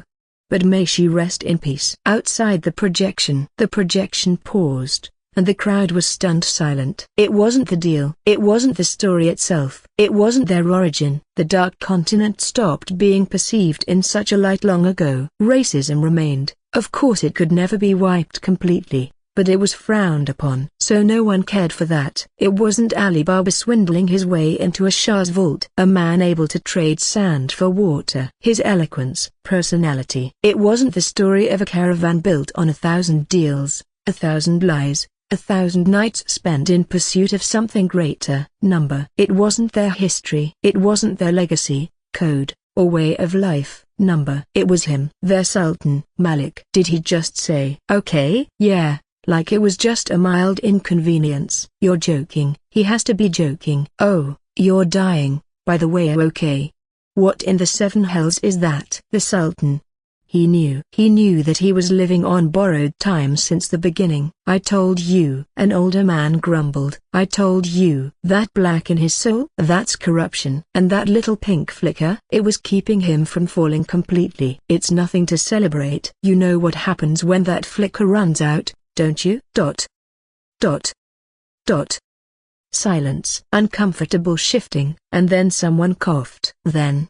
What kept him going? Was revenge really enough? They could not say. Layla couldn't either. She was still crying, but she was smiling, too, because she hadn't known about any of Thesa Malik and her father's secret conversation, the quiet protection. She hadn't been meant to hear this. Yet here she was, watching it unfold. A story never meant for her eyes had reached it anyway, and it was so strange to see her father and husband like this. To see them understand each other in ways she never could. To see Malika shrug off death like it was just another obstacle to battle with. Her purple eyes turned to crimson, as did the others. Huda, Safira, Azim, Zafar, Noor, and Roya. All feeling the same shock, their gazes silently asked him, "Did you know about this?" Yet the owl did not answer. Again, he didn't even acknowledge them. Again, his gaze was locked onto the projection as if nothing else in the world existed. And that silence said more than a few hoots ever could. There was something more, something worse, something they all knew. Once someone began to fire broken bar, there was no coming back. Like everyone else, Layla now understood. She understood what her father had seen in him. She understood why he kept away from her, despite her endless flirting. And it wasn't just the corruption. It wasn't just the black in his soul. It was the way he carried himself, like a man already buried. And that realization, that knowledge, it made her heart ache like nothing else. Inside the projection, just as Malik and Ali Baba got back to the caravan, the camp was already alive with the warm glow of a large fire, tents neatly set up around it. The smell of roasting meat filled the air, making their stomachs rumble. Malik joined them, but he barely had a second to sit before Layla tugged on his sleeve. "Sit with me." She patted the ground next to her. Malik hesitated, then glanced at Ali Baba, who only shrugged. The man clearly wanted Malik to keep his distance, but he wasn't about to make his daughter sad over it. With a sigh, he walked over and sat down. Seeing no reason to refuse, Layla grinned. "Here, hold this." She handed him a skewer with seasoned meat. "You ever cooked over a fire before?" Malik turned the steak over in his hands, inspecting it. "Once or twice." "Good. Then don't burn it." She poked at the fire, moving the wood around, then placed her own skewer at the contraption above. Malik did the same, feeling quite relaxed. But not for long, as Layla began bombarding him with questions. "Where are you from? Zaway. Not a place worth talking about." "What's your favorite food?" "Anything that won't kill me." "Do you have any hobbies?" "A broken bar surviving." "What's your favorite color?" "Never thought about it." "Come on, just pick one. Gray, I guess. Gray? That's so boring. It's practical. Neither white nor black. Pick another one. Gold. Because of your hair and eyes? Yes. Boring. It's the truth. Okay. Fine. What about monsters? Do you like any? I don't mind them. That's not an answer. Pick one. Rock. Oh, because they're cool and strong? They don't get eaten. They eat. And they're a tough fight. Layla rolled her eyes but kept going. Alright, what's the scariest thing you've ever faced? Malik poked at the fire. Silence. Layla blinked. Like actual silence? He shrugged. Okay. That's kinda deep. What about him? Oh, have you ever been in love? Malik glanced at her, then back at the fire. I've been in a lot of things. Love ain't one of them. Layla huffed. You're impossible. You're persistent. And you're secretive. I'm alive. Alright, what about music? Do you like any kind? Malik exhaled through his nose. If it ain't screaming or trying to kill me, it's fine. That's not an answer. It is to me. Layla groaned. Tell me. I like the outer broken bar. It sounds beautiful. Back when I was a kid, I used to sit outside a tavern just to listen to it. There were plenty of musicians who played, but I only ever came for one. I never knew their name or what they looked like. A broken bar, but I could always recognize their style. She smiled. That actually sounds nice. It was. Layla nudged his shoulder. See? You can give normal answers. Yeah. Whatever. Okay, how about Thesa? What's the best thing you've ever eaten? Malik paused, eyes flicking to the fire. There was this stew once. Don't know what was in it. Don't care. It was warm. That's the bar? Just warm? When you've had worse, warm is good enough. Layla fell quiet for a second before grinning. Alright, what's your least favorite food? Anything that moves on the plate. She wrinkled her nose. That happened to you? He just gave her a look. Right. Stupid question. Okay, next. Nia, do you have a favorite season? Not really. If you had to pick. Winter. Layla raised an eyebrow. Didn't take you for the snow type. You can always wear more clothes. She snorted. You just don't like people, do you? Didn't say that. Okay. She chuckled. What about friends? Got any? Had a few. Layla caught the shift in his tone and softened. Do you miss them? He didn't answer right away. Instead, he watched the fire flicker, the wood crackling softly. Next question. For a moment, there was silence, then she shook off the mood and grinned again. Okay, what about something that makes you laugh? Malik snickered faintly. People running from animals smaller than them. Layla cackled. Like what? Rats, chickens, tiny canines. He paused. Saw a full-grown man get chased by a baby monkey once. Layla was wheezing. No way. What happened? He lost. She practically fell over laughing. Oh my god, was he okay? Malik shrugged. Depends on what you call okay. Layla wiped a tear from her eye. You have got to tell me that story later. I won't. Layla groaned, but she was still grinning. One day, I'm only gonna get real answers out of you. Malik smirked just a little. Good luck with that. Layla puffed her cheeks in retaliation and kept going, asking one question after another. And somehow, Malik found himself responding truthfully more and more. Maybe it was the warm fire, or maybe it was the way Layla's enthusiasm refused to be shut down. He didn't know, but he didn't bother to think about it too much and just played along, more interested in the food. Outside the projection, Zafar rubbed his face with both hands. I still don't get it. Our broken bar. How is he just sitting there, eating, talking, after hearing that? Azim let out an exacerbated sigh. That's because he doesn't care. He'd long since accepted his fate. Killing the former Sultan was the goal, living through it was just a luxury. No. Huda lowered her head. Is this why he stopped caring? Why he did everything, even the vial, to kill my uncle, just because he's a dead man walking? Saphira finished, voice barely above a whisper. After that, one by one, their gazes returned to the projection, to the crackling fire, unable to see the way Malik existed among them. A scene that couldn't stop surprising them. A ghost among men. Layla, though, wasn't surprised. Not like the others. Unlike Huda and Saphira watching their past selves, Layla showed a soft smile, eyes drinking in every detail. She could hear her father's soft laughter, see the way she subtly guided Malik into the conversation, and see the way Malik, despite himself, responded.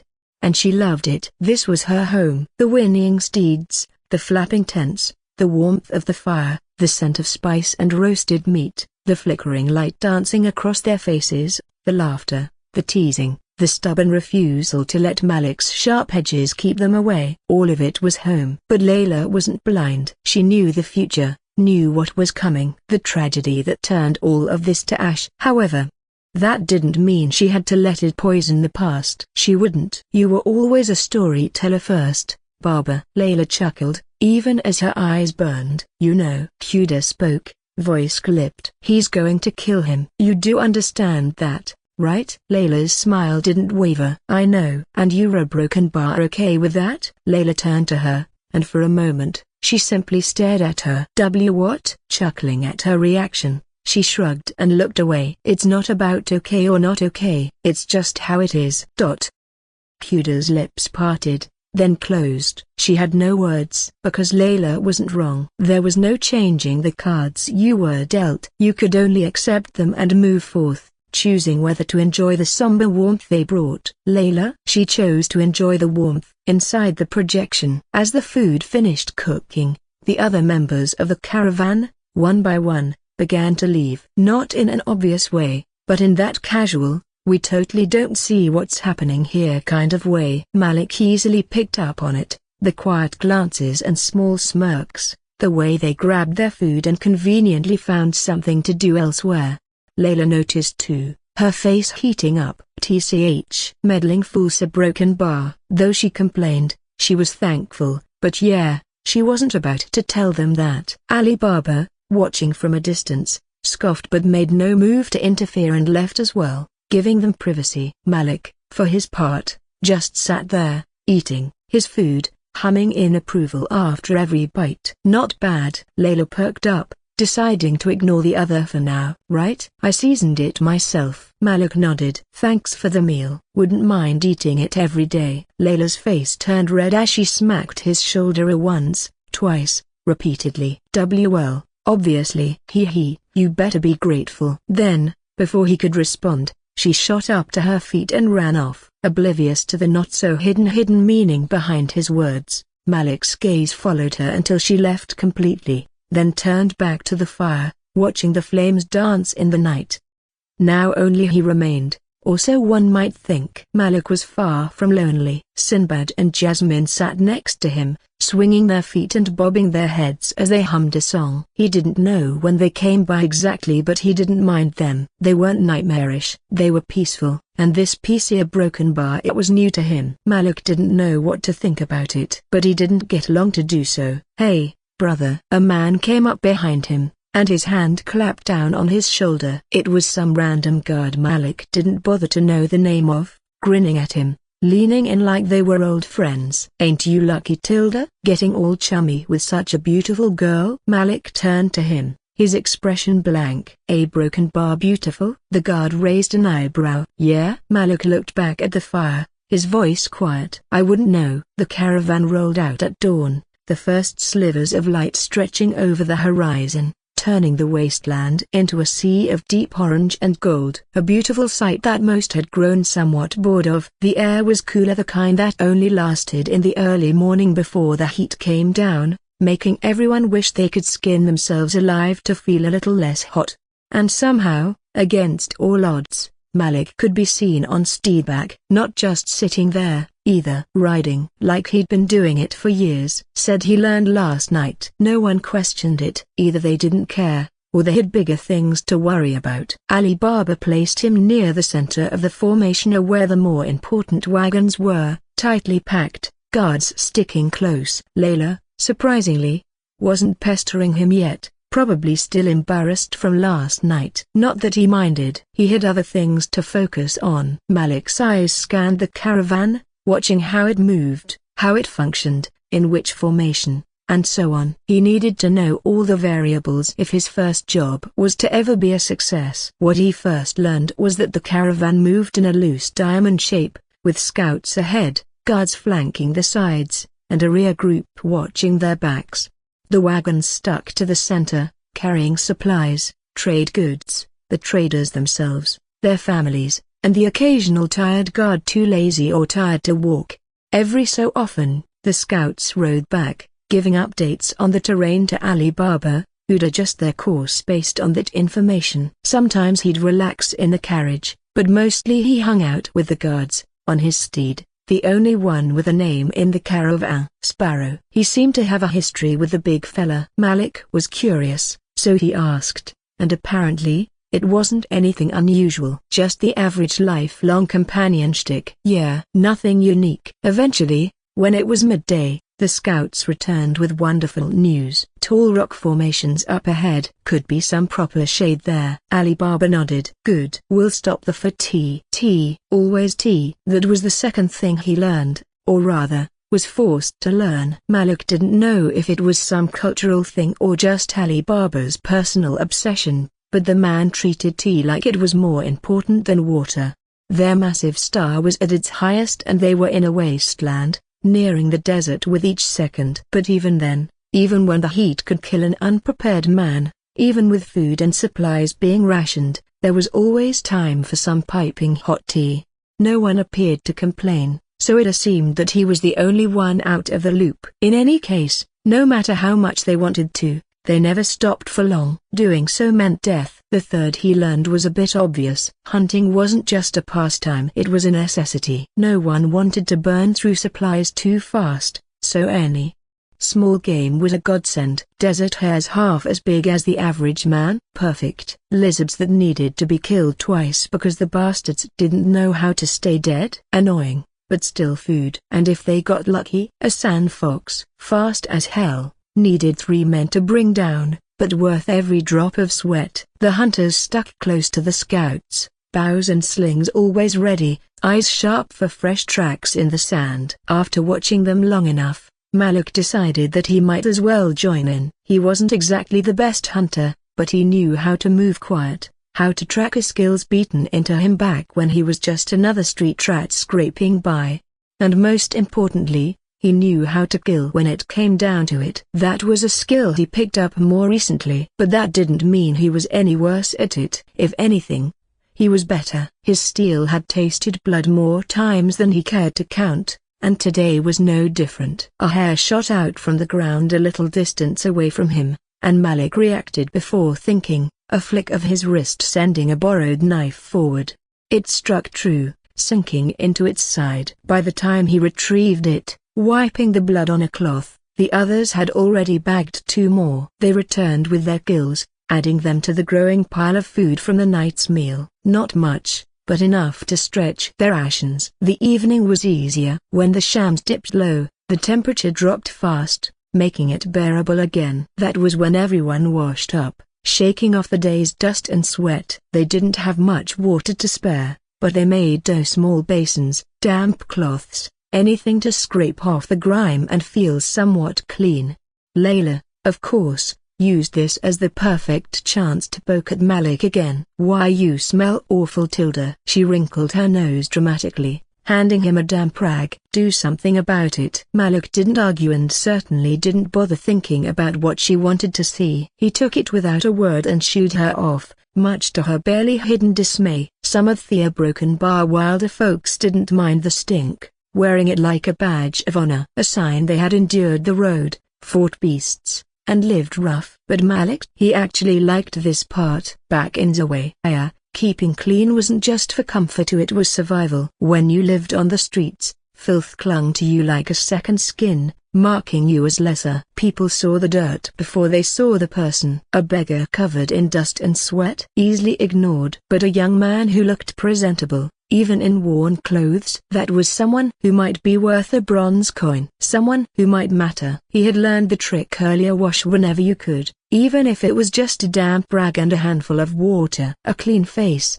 a straight back, and the right words could open doors. Even if, right now, those doors were just Layla shoving a cloth in his face while hoping she could sneak a peek. Tea came after. Ali Baba brewed it himself, some special blend he swore by, and passed it around in small cups. The guards sat in loose circles, sipping, chatting, and sometimes laughing. It was the only time the caravan felt at peace, like they weren't constantly on the verge of something going wrong. Malik didn't drink much tea, but he took his cup anyway. It was warm, bitter, but sweet. He needed that. It was 3 days of this. Moving at dawn, pressing on at midday, resting in the evening. Hills, mountains, endless rock formations, oh it was all the same, stretching out forever. They had been lucky so far. No bandits, no storms, no monster attacks at night. But luck didn't last forever. Malik knew that firsthand. He felt it before he heard it. Just when they resumed from a short break at midday,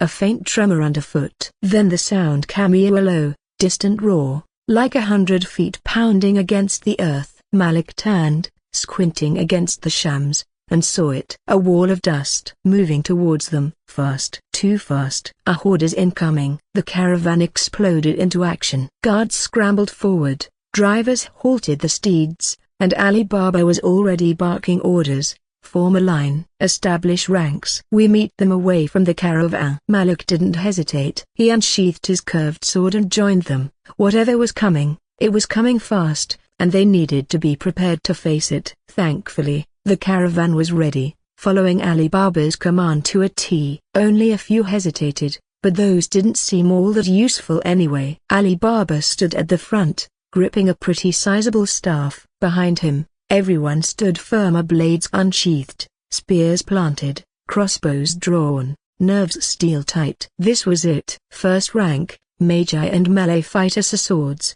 spears, axes, whatever could tear through flesh. Second rank, archers, crossbows knocked, fingers twitching over the trigger. The formation was simple, stupid simple. A child could follow it, which was the point. Overcomplicated plans got people killed. This worked. Malik, though, he wasn't part of their neat little rows. He hung back, scanning the field, knowing his curse would do its thing if need be. So he watched and learned, in case a blink would be due. Every battle had weaknesses, every warrior had openings, and every monster had a way to die. This horde was one monster, and he needed to see all of it. Ali Baba lifted his staff, voice ringing clear. Drowned life. The white crystal at its tip darkened, runes flaring with a ghostly light. Then, with a single downward swing, a chain of death shot forward, slithering across the ground like some kind of hungry phantom. Wherever it touched, grass, rocks, sand, everything withered. The air itself felt suffocated. It was strong, but it was slow enough that the others could catch up. Behind an Ali Baba, the Magi murmured their own chants, weapons glowing, power pulsing. Someone's staff sparked with blue fire. Another's hands were covered in floating shards of ice. Another had shards of stone. A colorful array of elements. And then, fire. The sky lit up. Arrows whistled through the air, tipped with rot, crackling with lightning. Spells followed, gouts of flame, blades of wind, and lances of raw ether blasting forward. That was when Ali Baba's attack had reached the horde. His wave hit the lizard-wolf hybrids at the front, immediately rotting them, flesh peeling off in wet chunks, bones turning brittle before shattering into dust. What followed were more screeches and roars, more bodies hitting the dirt. Boom, boom, boom, and giving not a moment of reprieve, the monster's front line exploded. Repeatedly, massive, four-armed flesh golems took fireballs straight to the face. Their skin bubbled, flesh melting like candle wax, eyes bursting in their sockets. Other similarly humanoid monsters shrieked and stumbled before well-placed arrows drove through their skulls, snapping their necks back. Another group of creatures, some warped lions with too many eyes, got hit by lightning bolts. They convulsed mid-charge, spasming, foaming at the mouth, before dropping in a twitching heap. The ground was a graveyard before the charge even neared them. There was no more wall of dust, just the smoldering aftermath of the stink of charred flesh. It was now quiet, too quiet. Apparently something too uncomfortable for one of the younger guards, who spoke to fill the silence. Did we? Shut up. Don't jinx it. I swear if they get back up because of you. Those were the only answers he got. And sure enough, they were right in shutting him up. Not all were dead. The surviving monsters had gotten back up and continued their charge. Second wave, fire. This time there was no need for chance. Ether in all its elements tore through the battlefield. Bolts of fire and ice burst like meteors upon impact, Blades of wind sliced through flesh with a whisper. Lightning cracked the sky, turning creatures into charred husks. Jagged spears of earth erupted from below, piercing through anything unlucky enough to be standing in their path. The enemy, a broken-by army, was obliterated. Their bodies torn apart, burned, and frozen solid, displaying an unholy mixture of destruction. Now, there was no question about it. There was no horde. "We've killed them all," Ali Baba roared, his fist raised high. Woo! Layla's cheer followed, easily reaching them from the caravan. "Ha!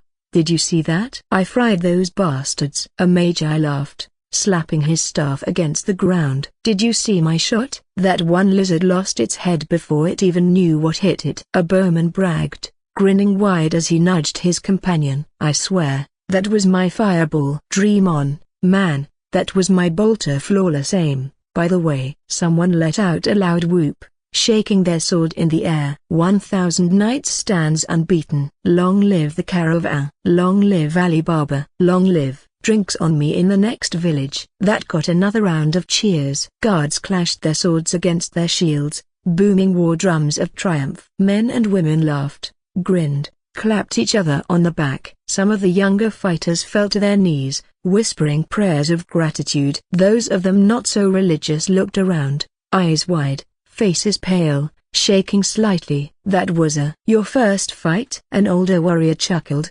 ruffling the kid's hair. "You'll get used to it." Another smirked. "Or you won't." "Either way, good work." More laughter, more cheers, more exhilaration. The battle was won. They were alive. And throughout all of that, Malik stood still. He looked to be on edge. His instincts screamed at him. Something was wrong. Something was very wrong. His sword slid free, and he rushed forward. Those around looked at him weirdly as he went past, but he didn't care for them. Just as he neared a group, his eyes landed on a young fighter. "Watch out!" Before he could register those words, he was shoved aside, Malik taking his place. Something lashed out from thin air, a blur of movement, long claws glinting in the light. It was revealed just as it attacked, a camouflaged, lizard-like humanoid. Malik didn't have the luxury of looking at it, though. One claw met his blade with a sharp clang. The other sank into his shoulder. Flesh split open.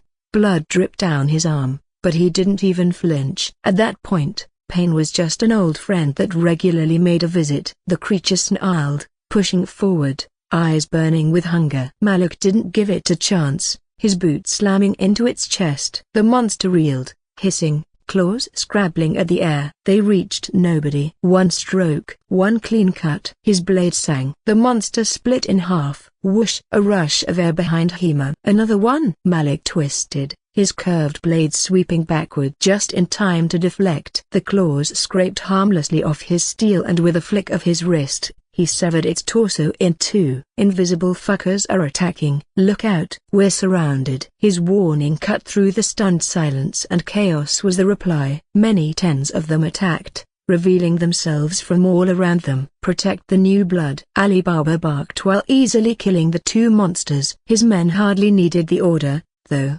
already deep in the fight. The ones only there to fill in the numbers, too green for a battle like this, were kept behind the stronger guards. Anya knew anything that tried to reach them died before it could even land a single attack. His men held formation, but the lizardmen weren't so easily defeated. They were fast. And worse, their camouflage made them nearly invisible. Of course, that was only until the moment they struck, but that still caught most off guard. Overwhelming many of them, forcing the strongest guards to handle even more monsters. But it wasn't too bad. Experience was sharper than fangs, and Malik, he was the sharpest of them. A monster he killed barely hit the ground before another lunged at him. Claws met steel. A shock ran up his arm from the impact, sharp enough to rattle his teeth. But he gritted through the pain and shoved back, throwing the monster off balance. Then a swoosh. His sword cut into flesh, splitting scale and bone. Dark, syrupy blood sprayed across the sand,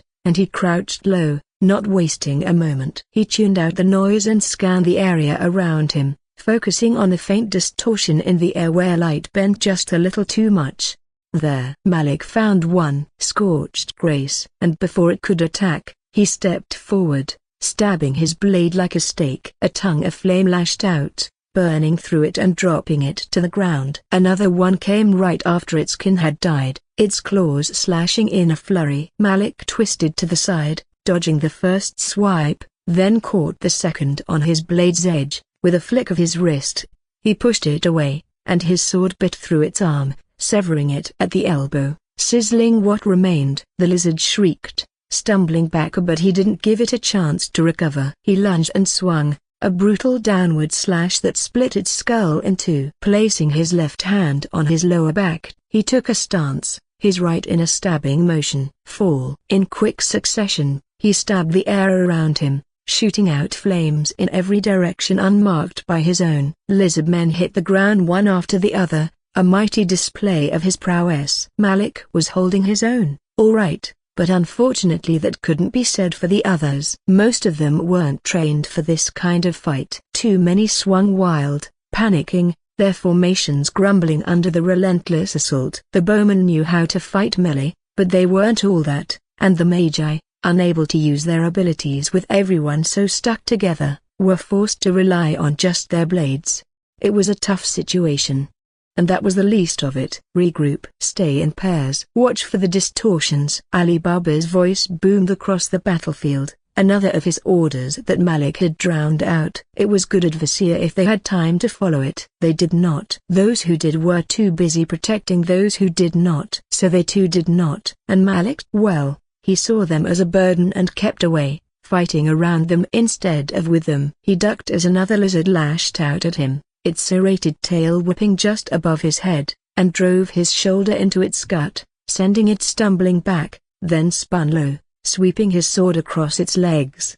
It fell with a hiss, and before it could scramble away, he stomped down hard on its throat, crushing its windpipe. Malik, glancing up, his eyes tracked the approaching Ali Baba. "What do you want me to do?"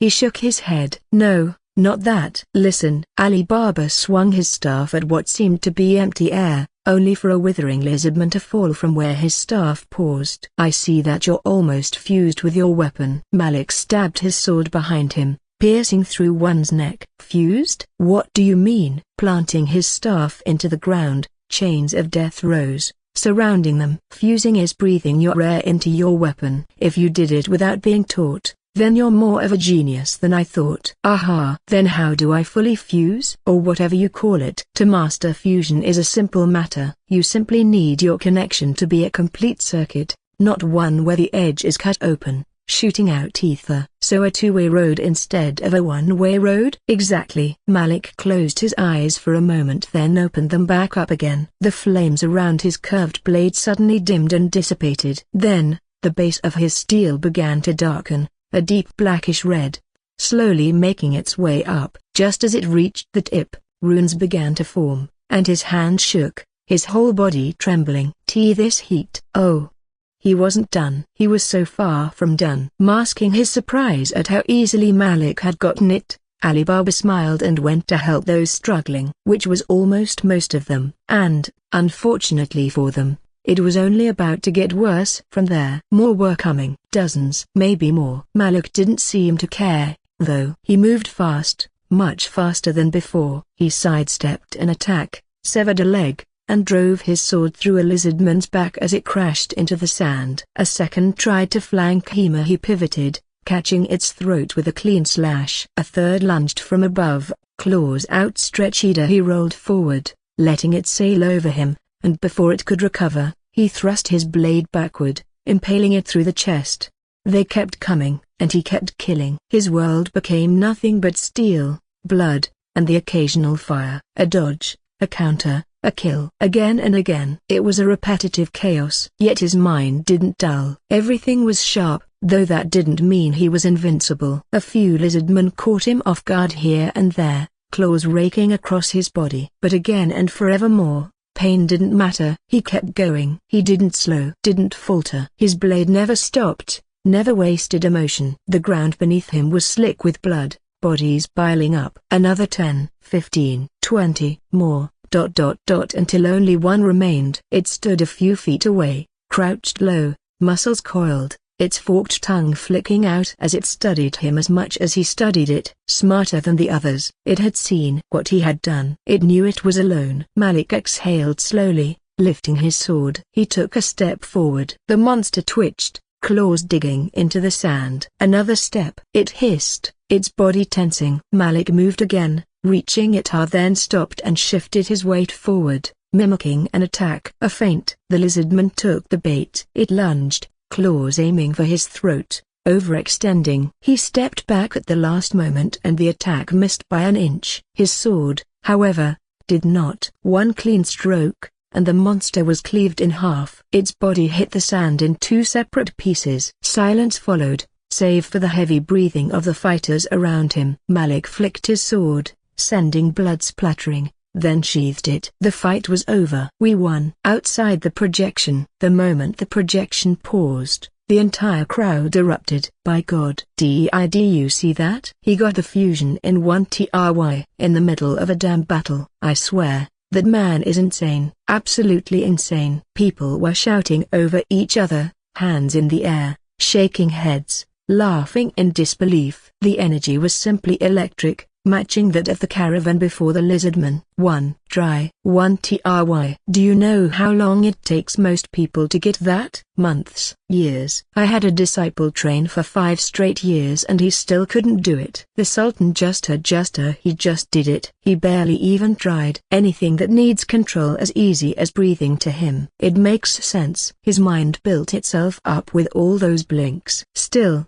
I really can't believe that he's a 13-year-old. Makes me feel a bit inferior, second rate. I know, right? His fighting style back then even rivals some of us here. Man, the former Sultan's standards are really high for him to call the Sultan talentless. A group of older Magi nodded as they watched the younger ones lose their minds. HMPH. Not bad. Not bad. He just did in an instant what took us half our youth. Give him some damn credit. I am giving credit. Just whatever. TCH. Ali Baba though. He's much stronger than I expected him to be. I would have said that he was in the wrong profession if I hadn't heard him talk. A mate of theirs whistled. If I were him, I'd chain the Sultan to the caravan and never let him leave. That kind of talent is rarer than the 12 thick lips. Ha! You think Ali Baba hasn't already planned that? That man's a fox. The way he smiled? Yeah. He's probably got a contract hidden in his robes right now. Swear on my ancestors,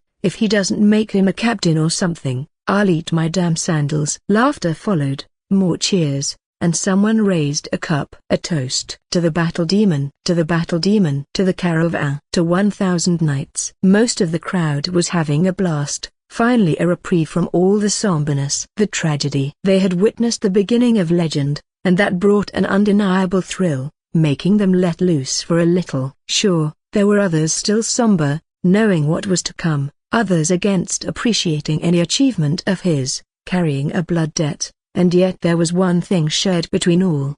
None of them would forget this battle. It wasn't due to the scale, the emotion, or the skill number. It was the context. A new chapter in Malik's long history. One that would continue to expand even longer after his death, whether they liked it or not. Inside the projection, their little battlefield was finally still, thick with the stench of blood. Bodies of monsters littered the sand. Hundreds of them. The only sounds left were the labored breaths of the survivors and the occasional groan of the wounded. Malik stared at that scene for a while, thinking, considering, contemplating, but then shook his head, let out a slow breath, and rolled his injured shoulder.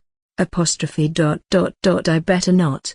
Blood seeped from the claw marks, staining his dirty white shirt to dark red, warm, and sticky against his skin. It looked pretty bad, though he could barely feel it. Not that Layla cared. She was the first to rush onto the battlefield, like a wife running to her husband, hands hovering over his worst-looking injury. "You're hurt." He glanced down at his body and shrugged. "It ain't a big deal. I've had worse." Layla pouted. "Not a big deal? You shouldn't be so careless." Meanwhile, Ali Baba stood nearby, his arm wrapped in a cloth where he had taken a hit. "I see how it is. My own daughter ignores my injuries to fawn over some outsider." The others chuckled while the man tending to him snickered. "Guess we know who's more important, a leader?" Layla's face turned red. He's not even hurt. He's fine. Stop being dramatic. Ali Baba scoffed. Oh, dramatic, am I? I nearly lost an arm. You have a scratch. You'll live. Yeah. Tell that to my poor arm, Tilda. The laughter spread, and Layla groaned, burying her face in her hands as the teasing continued. Even Malik smirked a little, though he quickly wiped it off when she turned to glare at him. Layla grabbed his uninjured arm. Follow me. I'm fixing you up. Malik sighed but let her pull him toward the medic area. Watching that, Ali Baba chuckled and gestured for everyone to move on. All right, enough gawking, you lot. The battle's won, but we've got work to do. Check the wounded, gather the weapons, and someone drag those roasted lizards away before they stink up the entire caravan. And sure enough, the caravan's healer was soon hard at work, tending to the worst injuries first. Thankfully, their losses weren't nearly as bad as they could have been. A few people had gotten injured pretty badly, but most had made it through with only a few scratches. Still, they needed time to recover, and recover they did, lying around in the medic area, getting patched up. So, while Malik was getting treated, Ali Baba strolled over, shaking his head with an amused smirk. Fusing, huh? Malik glanced at the curved sword still clutched in his hands. The runes were gone now. The blade silver, the heat settled. Yeah, Ali Baba hummed. Not bad. Not bad? What do you mean, not bad? Layla gawked at him. That was insane. You saw what he did? Oh, I saw, Tilda. Ali Baba mused. And it means one thing. He clapped Malik's uninjured shoulder, grinning wide. You're in for a hell of a ride now. Malik raised an eyebrow. What do you mean? Ali Baba laughed. I mean, you just skipped about 5 years of training in one fight. You think I'm letting you slack off after this? Oh no, my friend. I'll be using you as much as I can. Malik sighed. Great. Layla gave her father the eyes. But he coughed. Ahem. It won't be too much, don't worry. He. I love you, Tilda. Malik looked at the comedy act in front of him with a deadpan face. It bets having slavers as company, I guess. Earlier, before the world happened, he'd have loved them as company, but now, he only saw it as a job, nothing more. Or at least he forced himself to see it that way. He'd be a liar if he denied that those two didn't grow on him a little. So more responsibilities and no extra pay? You're giving me quite a bad image of your caravan. Don't tell me I joined a soulless group without knowing. Ali Baba waved his hands around in a panic, afraid his daughter might look at him like that again. No, of course not. If you keep up this performance, I'll increase your rate by 1 silver per week. Give me a good reason to work with you again. 5. I can't give you blatant special treatment. 2. If I don't talk, nobody will know. 4. It still goes against Maya. It'll be fine. Besides, those monsters we killed will get you a big bump in coin. 3. Deal. Ali Baba clapped his hands together, drawing everyone's attention. All right, listen up, we're changing course. We need to stop at the nearest village to sell off our goods and get proper medical treatment. A murmur of agreement spread through the caravan. The fight had taken its toll, and nobody was in a hurry to face another ambush unprepared. You lot. He pointed at a group of people who had done little during the battle. Since you barely lifted a finger, you're in charge of cutting up the monster. We'll be selling them in the village, so don't mess it up. Groans and grumbles followed, but nobody dared to argue. The orders were given, and the plan was set. Everyone went to work. Later, they rested a bit earlier in the night, needing as much sleep as they could get. The next morning, just as the shams rose high in the sky, they began to move. Their journey to the village didn't take longer. It had been just a short way off their original path. By midday, they arrived. The village was small, just a kilometer or so of built land, but lively, nestled between rocky outcrops and star-bleached buildings. People bustled through the narrow streets, haggling over goods, leading steeds, and shouting greetings. Stalls lined the pathways, selling everything from dried dates to slaves. Right, slaves. It was a normal thing to see. Ali Baba and Layla immediately set off toward the marketplace, followed by people dragging carts full of items. The rest of the caravan split up, some heading to find healers, others looking for a drink to wash away the taste of battle. Malik, however, found himself with nothing to do. He could have joined the Purple Heads, helped out a little, but that wasn't in his job description, so he didn't bother. Or he could have gone to have fun with the men, drink away, but that was wasteful, and they were too dirty to have his company, at least most of them. For some reason, matters such as cleanliness, decorum, and the like, now ranked higher in his mind. Those without such things, he didn't see as people worthy of his attention. In any case, besides those two options, he could have gone to buy new clothes, but that was expensive. Mending them was too. He had them cleaned yesterday, and he saw that as enough, not caring for the small cut revealing his shoulder or the tinier ones all over. Malik was a bit of a cheapskate, even with all the silver in his pouch, and so, ignoring everything, he wandered outside the projection. Having calmed down, the crowd glanced at each other, a questioning look in their eyes. They were curious about many things, but they boiled down to two. First, they had already established that what played in the projection was his important memories, a moment of great triumph, a defining turning point, or even a lesson learned. But this before them? It made them doubt that. Why remember this? The second was something only the smart among them picked up on. His inner voice was once so clear in the projection, constant. Now, not so much. It had grown quieter and quieter as the memories played out. At first, they had assumed it was just a side effect of his focus, his rage, drowning out the noise. But now, they weren't so sure. Perhaps it related to his power, as that was the only rising linear variable besides time. Interesting, right? Yet it wasn't what confused them, at least not entirely, because while his thoughts had faded, something else had become clearer, replacing it. And they heard it. Saw it. Embodiment. It was taking hold of him without him even noticing. Step by step, Malik was following the path of Sultan al-Zahara. Whether it was subconscious, something buried deep inside him, or something implanted by his old man's teachings, they didn't know. But they knew one thing for certain. The stronger it became, the more undeniable, the stronger he'd be. It was only a matter of time before he noticed it himself and fully turned into the Sultan they knew, the one they loathed. Inside the projection, the village was quite different from his hometown. Here, everyone seemed to know each other, and not for nefarious reasons. Children darted between the stalls, laughing as they played a game that involved tossing small bones. Likely belonged to some game their fathers hunted. An old woman sat on the side of the road, weaving a basket. Merchants called out their prices, each trying to outdo the other. Souk al-Khamis was just as lively, but this one, it was warm too. Malik had spent the last hour just wandering, taking in the sights, the scents of sizzling meat skewers and spiced tea mixing with the more unpleasant stench of livestock and unwashed bodies. It was nostalgic. He wasn't really looking for anything in particular, just killing time while Ali Baba and Layla handled the selling. Eventually, he stopped near a blacksmith's stall, eyeing the weapons display, a mix of swords, daggers, and curved blades similar to his own. "Looking to buy?" the blacksmith asked, not looking up from his work, fixing a sword's hilt. "Just looking." The man grunted, wiping sweat from his forehead. "A fighter, huh? You sound like one."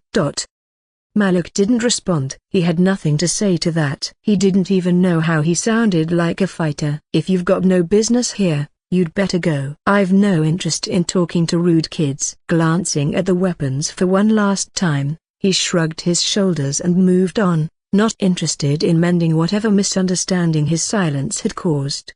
He passed by a stall selling jewelry, then another with exotic spices. Those ones were pretty common, making up most of the stalls. It felt peaceful, a stark contrast to the battle from the day before. But that was always the way of things. One place bled, another thrived. His feet carried him toward a quieter part of the village, where the noise of the market faded into the distant hum of daily life. He passed a well, where a woman was drawing water, then a small church built into the side of a rock. Someone had left offerings at the bottom of the stairs, small trinkets and bowls of food. A prayer was carved into the stone next to it, though he didn't stop to read it. "Sir, please wait." Then suddenly, the reason for this memory's importance arrived. "Sir, please wait." It was a girl, young, maybe around Jasmine's age, standing in the middle of the street, looking frantic.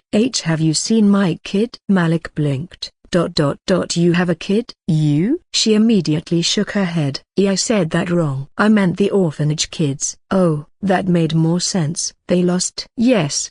But it's, complicated. Malik crossed his arms. I see. He looked away, already guessing what this was about, and it sounded like a hassle. Sorry, but I haven't seen any kids, and I've got things to do. He turned to leave, but she grabbed his wrist. You look like you're super bored. Don't lie. I saw you just wandering around. Malik raised a brow. Rude. That's not how you talk to someone you want to hire. Hire? Yeah. You think I'd do this for free? I'm no faraway, you know. Actually, why don't you just go ask them for help? She bit her lip. They're not gonna listen to what a kid has to say. Liss a broken bar. Malik muttered, scanning her face. Since you can't rely on them, does it relate to your church? The girl looked down, hands gripping the hem of her tunic. That's what I think. He sighed, rubbing his temples. Not the first time I've heard this story. Shit was common back in Zaway. Malik weighed his options. If I agree to help you, that might come back to bite my employer. I can't have that. I'm sorry. The girl's face crumpled, her eyes welling up with tears. Please. I'll pay you every coin I have. I'll give you a cloak. Right. A mask you won't be seen. Malik looked up and closed his eyes. When did I become this jaded? Didn't I wish to help people like her? But even seeing her tremble, hearing her voice break, didn't stir anything in him. He looked back down. I'm sorry. A broken bar. Her face fell. I still can't.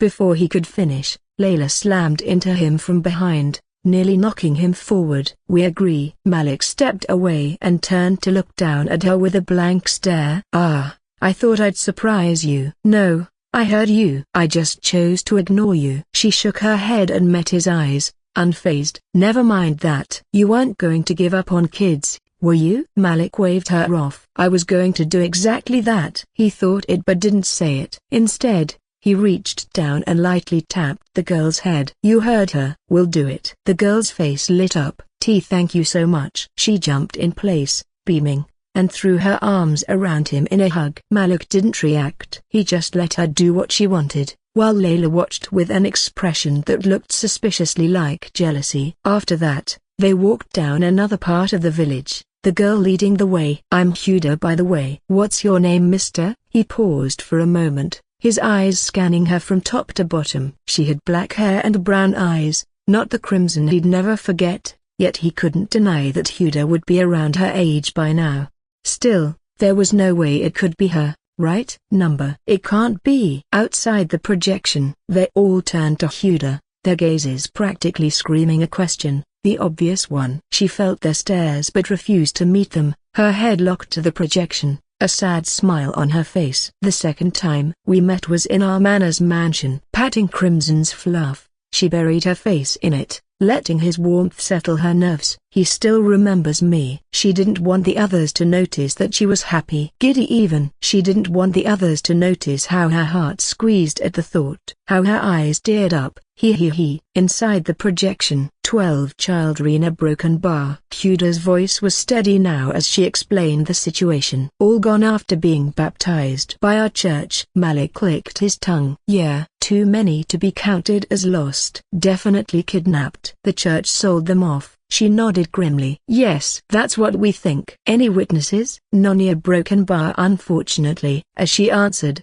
they reached the orphanage. It was an old building, its stone walls worn and weathered, but it stood strong. Children played in the courtyard, their laughter ringing through the air, unaware of the fate of the ones who had vanished. The head of the orphanage, a priest, greeted them at the entrance, his smile welcoming. Come in. Come in. He opened the door. You must be tired from your travels. Join us for a meal. Malik didn't hesitate and stepped inside. Sure. The priest's smile didn't waver, but there was something behind it now, a little more weight. Like he expected that answer but was still measuring Malik with his eyes. Good. That's very good. Malik sat cross-legged on the floor, glancing at the plates set before them. I've seen worse. The meal consisted of roasted desert critters, beetles, scorpions, something that looked like centipedes but fatter, alongside a thin, grainy porridge. A few strips of dried meat, possibly jerky, were laid on the side. It all smelled a broken bar earthy. It wasn't exactly a feast, but it was food, more than good enough for a man like him. Layla, on the other hand, looked like she wanted to throw up. She stared at the plate, then at Malik, then back at the plate. Her face twisted. "You're actually going to eat this?" Malik picked up a beetle, cracked the shell, and popped it into his mouth like it was nothing. The crunch was loud. Layla recoiled. "Oh, hell number." The priest sitting across from them let out a chuckle. "You must learn to appreciate all that God has given us, young lady. Nothing goes to waste here." Malik chewed, swallowed, and gave a shrug. "Not bad." Layla's face turned green. "That's disgusting. You should have seen me in the first layer then. Almost died." "No food, just water." He picked up another beetle, turning it over between his fingers. "Ended up eating roots and raw critters. Tasted way worse than this." Layla gawked at him. "You ate them raw?" Malik nodded and bit into it. "Didn't know cooking made this much of a difference." The priest laughed again, somehow already clearing half his plate. "You have the heart of a survivor, young man." "I like that," Layla whispered in horror, nudging his leg under the table. "You can't actually expect me to eat this." He looked at her, raising a brow. "Yeah, due to its bugs." He popped a third beetle into his mouth, and, bleh, she gagged. The priest chuckled, watching the exchange. "You should listen to your friend. There are many here who don't have the luxury of turning down a meal." Malik wiped his mouth with the back of his hand and nodded. "At least it's warm." Layla finally pushed her plate away. "Yeah, I think I'll pass." He snorted. "Suit yourself." The rest of the meal passed with idle conversation. Unlike a certain someone, the kids ate happily,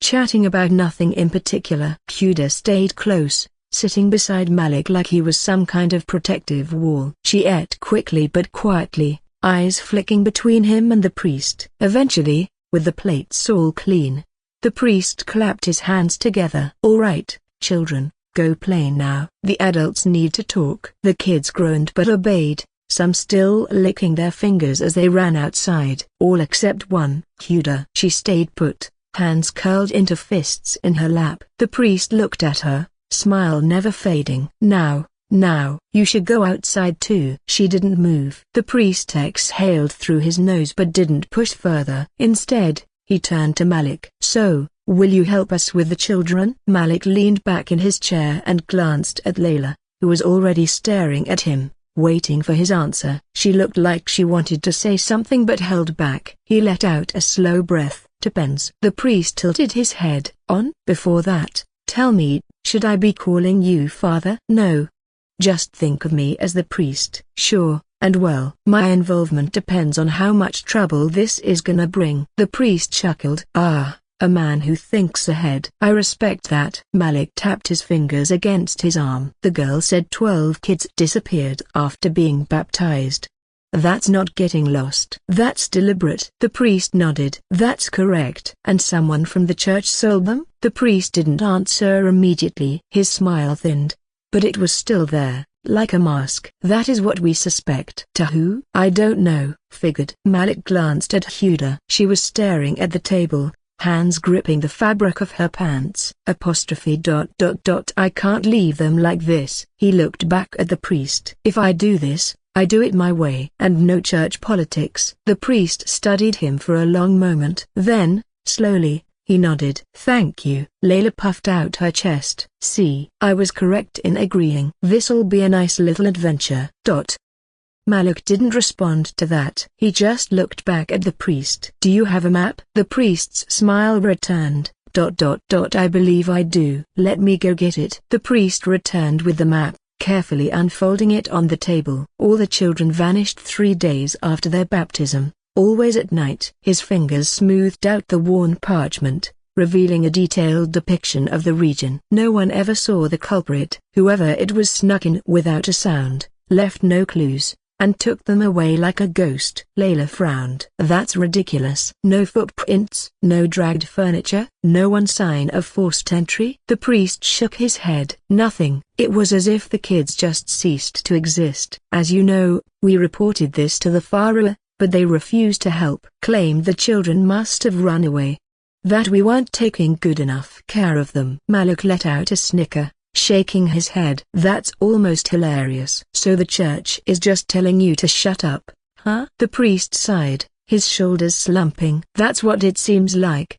A Templar bigwig has their hands on this, don't they?" Malik continued before they could answer his question, his eyes narrowing. "This bigwig doesn't have their men do the kidnapping themselves, but they pass on the information after the baptism. Their menu gets distributed to those interested. So the buyer gets to pick their merchandise. If they find a kid worth the trouble, they ask for them, and their friends come to pick them up." Layla slammed her hands on the table. "That's sick. I swear if I ever get my hands on one of these bastards, sir." Malik raised a hand. "Easy. We're dealing with a crafty fucker. Got to be smart about this." He leaned in, studying the broader geography of the land. At the center was a colossal dark Svralfora, the Maw of the Devil. Surrounding it was the Markaz, where the Holy Kingdom sat, taking most of the southeast. It was a land populated by grand houses, mansions, manors, towns, and cities, all surrounding the Holy Palace. Below that was what they were currently traveling through. And further below that was endless deserted Awaha,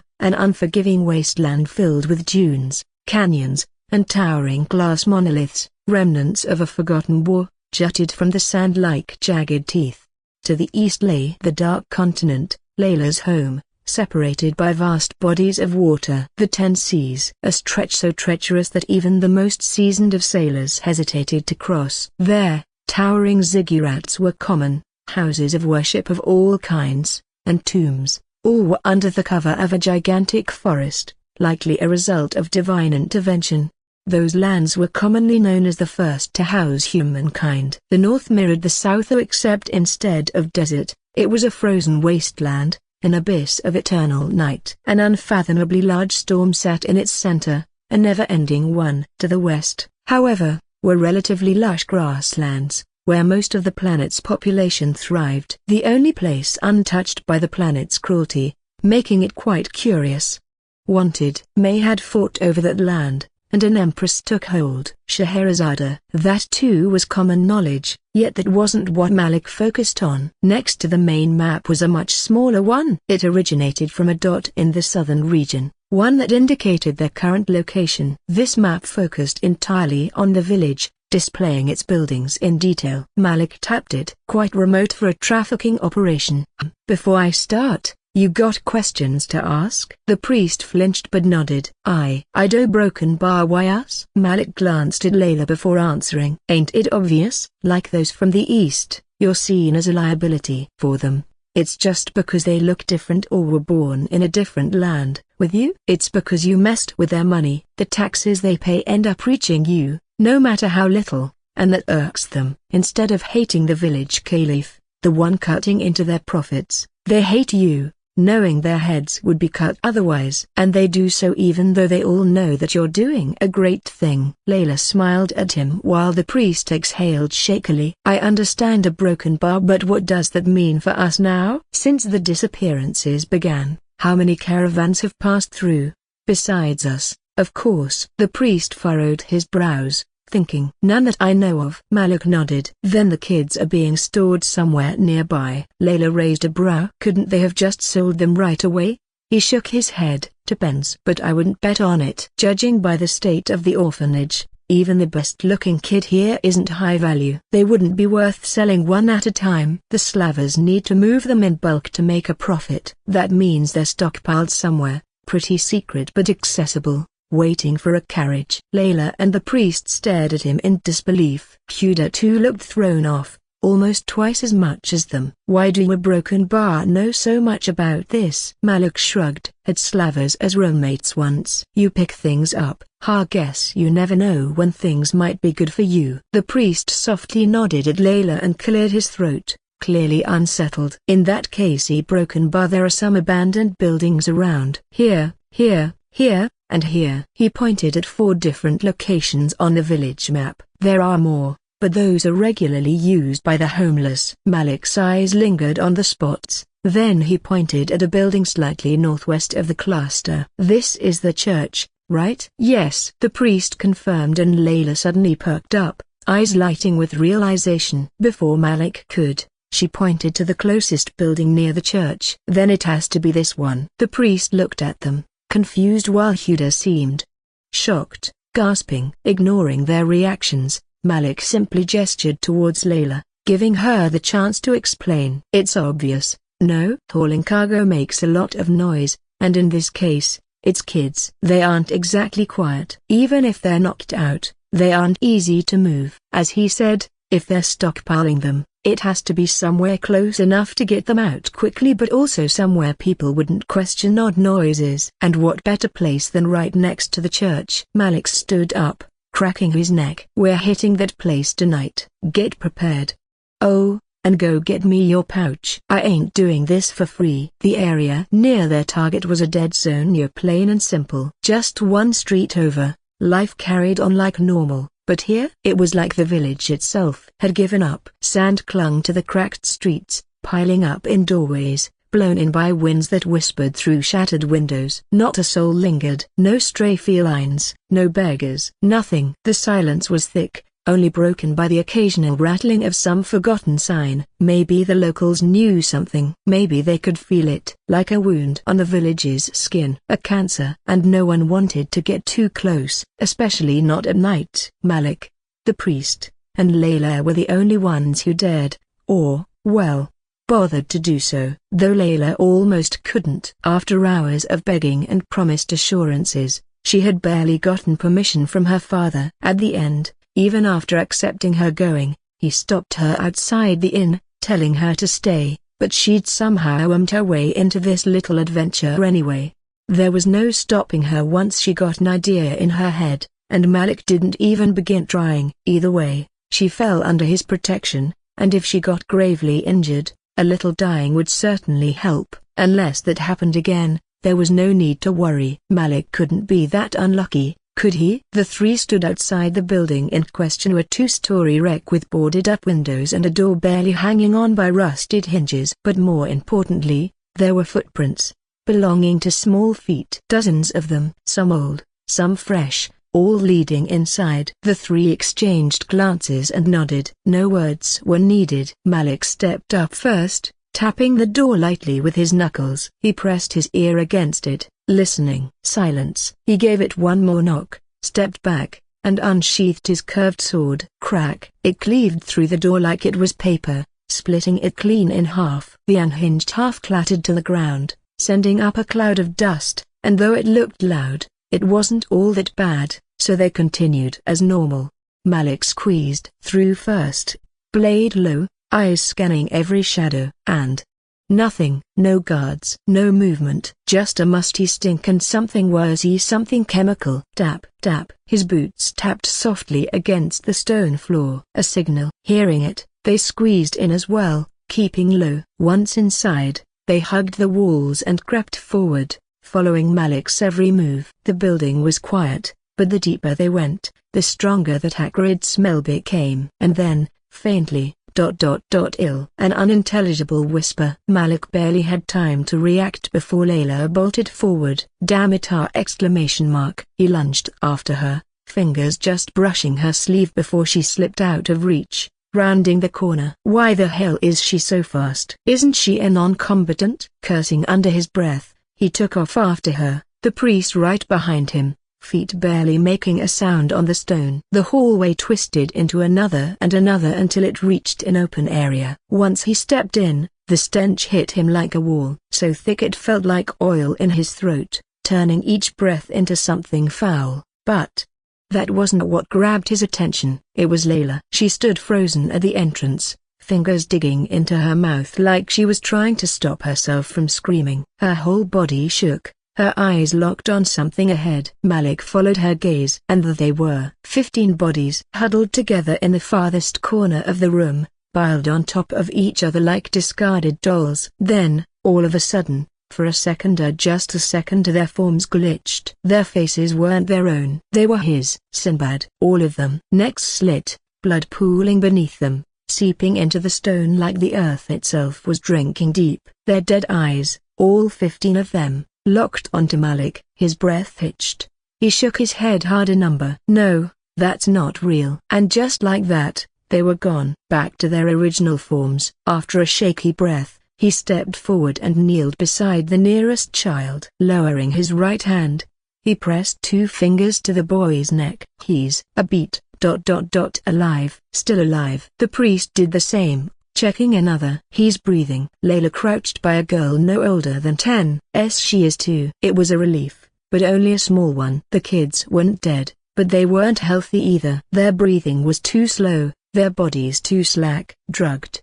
The bastards. The priest muttered while adjusting his robe, prompting Malik to nod. But something's wrong. The priest frowned. What? Malik glanced at Layla, then back at the children. Count them. There's more. 3 more. Layla looked up sharply at the priest, eyeing him suspiciously. Didn't you tell us they were 12? Where did they come from? And why weren't they reported missing? The priest raised both hands, waving his palms. Yeah, broken bar, I don't know. But casting suspicion upon me so hastily is unwise. When confronted with unexpected revelations, one must not allow doubt to cloud their judgment. It serves no purpose to put an ally on edge. Infector. Tap. Cutting off the priest's rambling with a tap of his boot, Malik got straight to what mattered.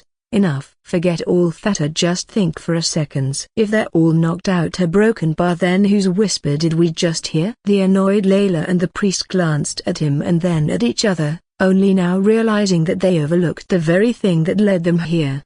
Rustle. But before they could process that, they heard low shuffling. 3 of the kids had stirred, struggling to push themselves upright. One boy with dirty brown hair looked up at Malik with bleary eyes. We're broken bar, we were awake. We couldn't get the door open. A broken bar, we were trying to get out. Malik narrowed his eyes. Then why pretend to sleep? I'm sure you're smart enough to know that we weren't your captors. The boy dropped his gaze. We're broken bar, we were scared. You can't expect us to know. The priest placed a hand on Malik's shoulder, a silent warning to ease up. They likely used just enough to keep them unconscious without causing harm. And they messed up with these 3. Malik scoffed. Amateurs, then? Not necessarily, the priest countered. As I said, too much could cause permanent damage, and they obviously wouldn't want that to happen to their product. So they either miscalculated the dosage or those kids simply had a higher immunity to it. Layla clenched her jaw. Product. Yeah, that sounds about right. The priest turned to the boy, offering a reassuring nod. Don't worry, we're getting all of you back to your families. Malik, however, had other priorities. He crouched in front of the other 2 kids. Remember anything about the fuckers who took you? Faces? Names? The first kid stammered. A broken bar, I don't.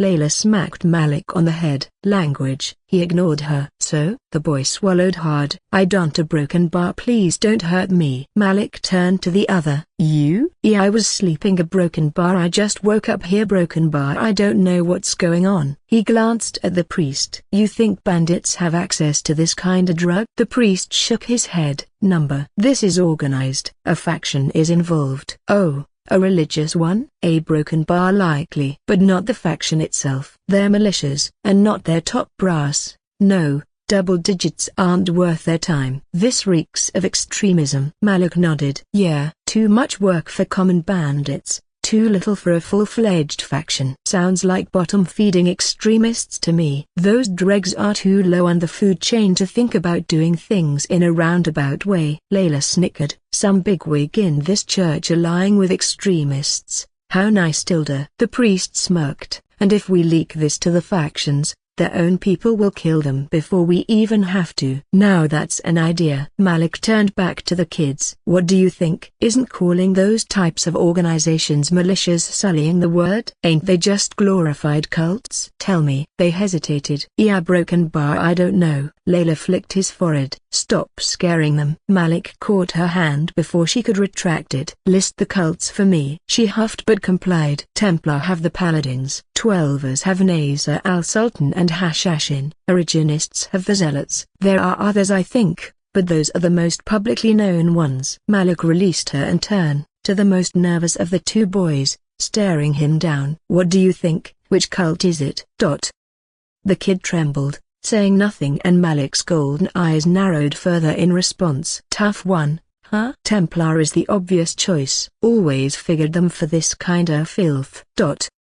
Nothing. A broken bar. Then again, 12s aren't much better. Could be them. Still nothing. But you know a broken bar. Malik leaned in, voice dropping to a whisper. Originists do love their money, more than their lives, even. The boy flinched. A small, nearly imperceptible movement. Ah.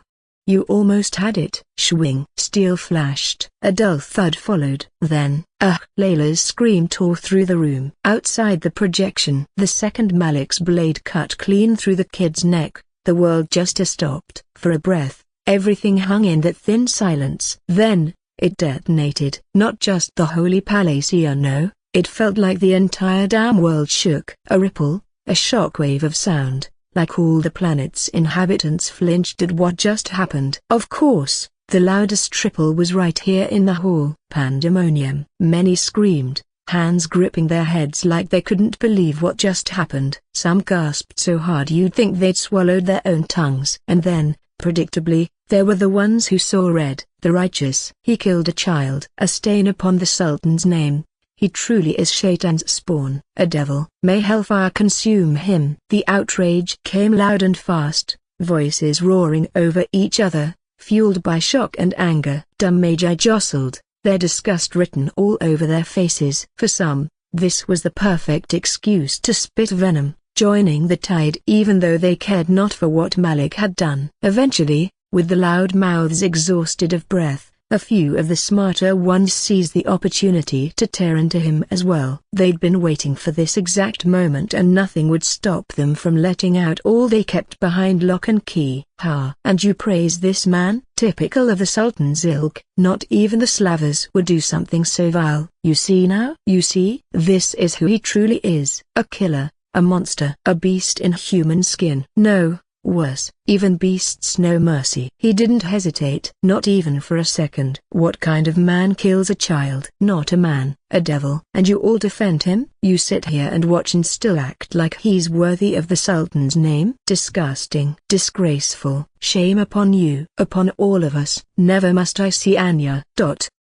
Just as quickly as the outrage flared though, it had died all in an instant. Not because they'd run out of breath like the other group number. Because, well, nothing would stop them except a leader of theirs. And this pressure they felt. It wasn't just from one leader but four. Even Crimson threatened them with death's embrace, staring them down with eyes of bright pink. Their combined presence crashed into them like a tidal wave. Huda, Fama Blize's sword. Saphira, Fama Blize's fairy. Layla, Fama Blize's merchant. Azim, their Sultan's right hand. Those people, and the bird, could level a city with a flick of their fingers.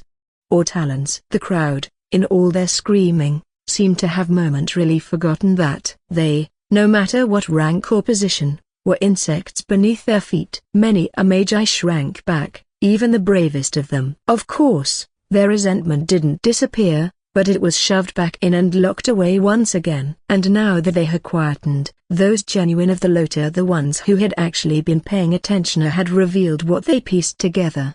A broken bar. Wait. Hold on. Do you Magi not notice it? Everyone, think for a second. That keyed a broken bar before the Sultan even swung his steel. That kid flinched. Think about it. The footprints. The way those three just happened to wake up right after they showed up, and only them. Kids who weren't a part of the orphanage's 12, and the way he hesitated when asked about the militias. It all adds up. The pieces clicked together for everyone listening. There was no doubt about it. Everything that happened was just a little too convenient. They weren't kids. Someone let out a breathless chuckle, in disbelief. Oh. Shit. A broken bar. He knew from the beginning. It was a damn trap. And he flipped it right on them. One still clung to their earlier outrage, unwilling to let go. Even so, what kind of man just executes someone like that? A man who doesn't fuck around. If he hesitated, if he tried to talk it out, they would have slipped away, and we'd still be asking dumb questions. A slow chuckle rippled through the crowd. The former Sultan. A broken bar. He really undersold it, didn't he? Smarts. he said. He should have said damn near terrifying. Another exhaled sharply. But slavers disguised as kids are broken bar? I knew the trade was bad,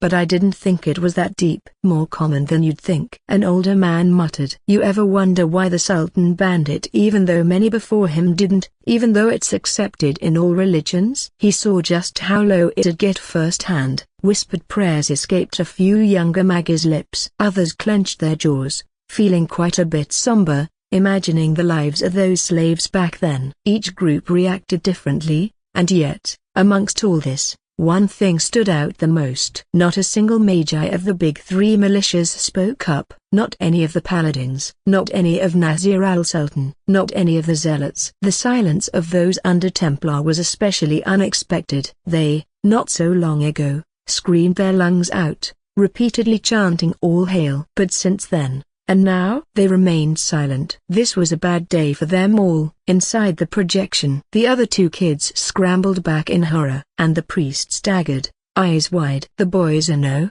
The bastard's body flinched as his head went rolling, and in an instant, he contorted, stretching, morphing into a fully grown man. What are you doing? We've got our answer, Commande. At Malik's goading, the priest reacted fast, slamming his foot into the other kid's chest, sending him sprawling. Malik wasted no time either. His blade flashed again, and by the time the kicked body hit the ground, the third extremist became just another corpse, his head sliding off. Now, there was only one left, and Malik stepped forward to meet him, his sword raised. But the priest suddenly blocked his way, hands raised in defense. Wait. Malik glared at him. So you're working with them? I expected better. The priest glared back and turned to the bastard. I said wait, you idiot. For once, Malik actually listened, pausing his steps. Not because of the priest's words, but because of the clear, unwavering look in his eyes. Why? His voice sounded irritated. Why stop me from killing him? The priest gestured for him to get closer. We need him as evidence. Malik narrowed his eyes and did as he requested. You know that getting any information out of him would paint you as the bigwig's target, right? They'd do anything to silence you. We better show them that we killed him just as we discovered him. I can't. And I won't stand still if we're going to be involved in church politics. I'm not doing that. Then what? Wait. You aren't planning to crawl back into bed with the faraway, right? Even though they abandoned you? The priest shook his head. That's not it. It's just, these people have done wrong, there's no doubt about it, but we still shouldn't kill them if we can avoid it. The law exists for a reason. Malik scoffed. I forgot people like you existed. All right, sure. Whatever you say. He sheathed his blade and turned to check on Layla, who was still frozen in place, staring at the carnage. You all right? She glanced at him. And then looked away. I don't know. The rest of the mission wrapped up as cleanly as it could. The priest wasted no time heading off to their local Iskafara. Not long after, officers arrived, scooped up the unconscious kids, and hauled the last man standing off to rot in the dungeon. Layla barely said a word the whole time. Her face was pale, eyes distant. She wasn't there. Not really. Malik tried talking to her, grounding her, but she barely reacted. Like the whole thing had drained something out of her. Ignoring that for now, Malik returned to the priest, helping out here and there. When it was all finally over, they made their way back to the orphanage, silent. The moment they stepped inside, Cuda rushed to greet them. Her face was full of worry, but she forced a smile. Why, you're back. How did it go? Malik shrugged. Handled. The fuckers that kidnapped them are dealt with. The kids will be back after they're healed. She looked at him, then at Layla, then at the priest, before finally asking, were they all a broken bar? Malik shook his head. Only two. The last one was sent to the dungeon. A blonde. The second that word left his mouth, something in the little girl's face shifted. Her body stiffened, and before anyone could react, she suddenly lunged straight behind the still disillusioned Layla. In the blink of an eye, her body shifted, warping, stretching not as drastically as the ones before, but just enough to show her true appearance.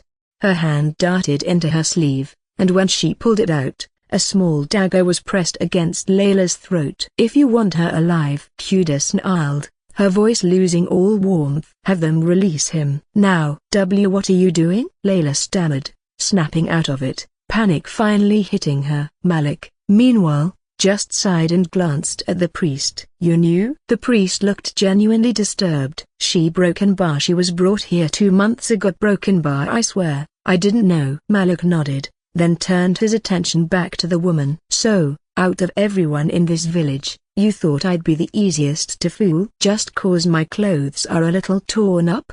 I just didn't wanna waste money on a new set. You know. Huda pressed the blade closer to Layla's throat. Shut up and do as I say, he sighed, barely reining in his anger, and stepped closer. Answer my question first. Did I look that easy to you? Her breath hitched, as did everyone else's. They had never seen Malik this angry before, and it terrified them. Their bodies couldn't stop trembling, and Huda was no exception, her grip on the dagger faltering for just a second. I chose you because you looked like you could help.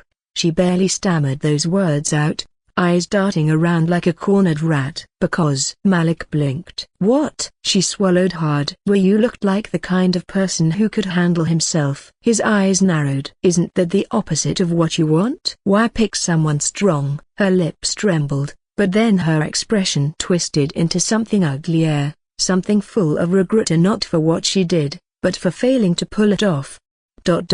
We only planned to take a few, just enough to keep us going, but then we realized no one cared about them. Not really. They were just mouths to feed. So why not take them all? Malik's frown deepened. All? She nodded, her fingers digging into Layla's shoulder. I thought if we could trick you into luring the priest then, when he let his guard down a broken bar. Her free hand mimed a quick slash across the throat. So you got greedy, huh? Too bad. Tilda. At his teasing, something in her finally snapped. Her face twisted with rage, and she screamed, I tease all because of you. The dagger pressed even closer to Layla's neck, a thin line of red beading where the blade kissed skin. Why the hell would you go so far for someone you don't even know? He's only giving you 12 silver coins. 12? That's nothing. Look, if you help me out, I'll give you half the profit. How about that? Malik paused, held back a snicker, ignored her offer, and looked at Layla. You good? I think. Her reply came in a tremble. She was clearly shaken,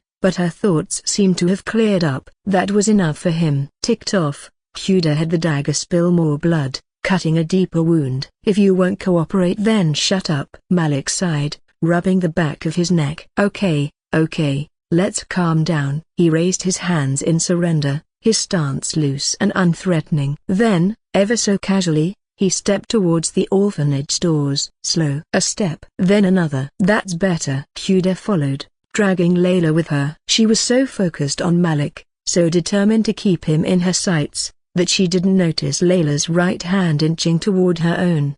Cursed touch. Then, just as that chant resounded, Huda's hand withered right just before their eyes, life drained from it. Her skin tightened and shriveled as if years had passed in an instant. In turn, her grip failed, her fingers spasming, leaving the dagger to clatter to the ground. What a question mark!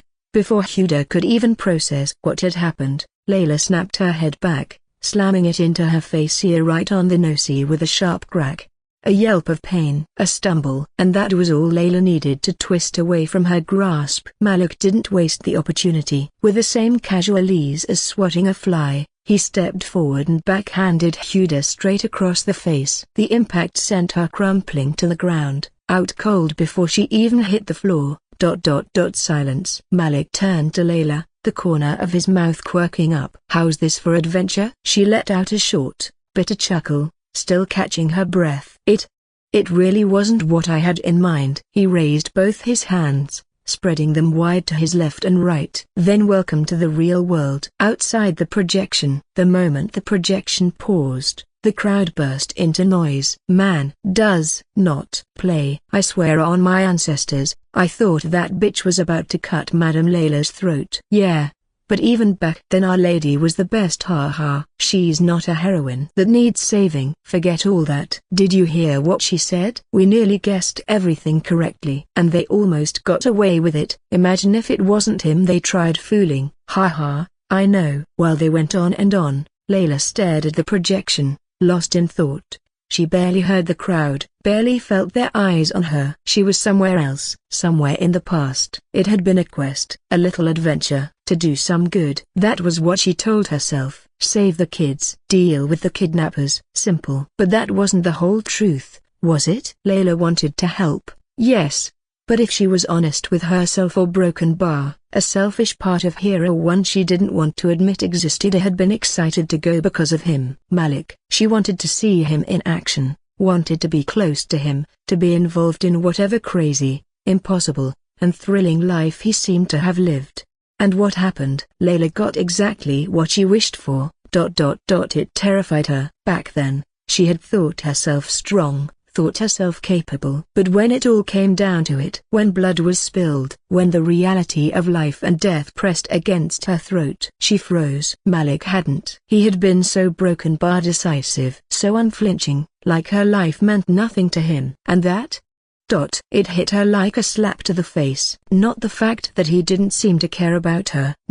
She knew better than to think that. It was the realization that she had been spoiled, sheltered. Her father had given her everything: a warmth, safety, security. He had raised her with kindness, with patience, with love. And because of that, she had never truly understood how ugly the world could be, how brutal, how unfair. She hadn't met the real world. Not until that night. Not until she watched Malik cut through a kid like it was nothing. Not until she realized that, in his world, hesitation meant death. Layla hadn't just grown up that night. She had been forced to. Inside the projection, the job was done. The priest, looking like he'd aged 10 years overnight, sighed and handed them the promised payment of 12 silver coins. Nothing more, nothing less. He also took a second to heal Layla's neck, muttering something about how it wouldn't scar, but that she should be more careful to involve herself in such things if there ever was a next time. Malik doubted she'd take that advice. Then came the farewell. The priest gave them the usual "May the light guide you" sermon, but Malik tuned most of it out, already thinking about food and a bed. Layla actually bowed, thanked him properly, and gave a face all smiles. They left soon after, making their way back to the inn where their caravan had holed up for the night. Malik and Layla walked in silence, but it wasn't uncomfortable. Just a broken bar, a tired silence. The second they stepped through the inn's entrance, they were met with the Grim Reaper. Ali Baba. He was right there, arms crossed, leaning on the wall. Not angry, just expectant. Layla, to her credit, didn't hesitate.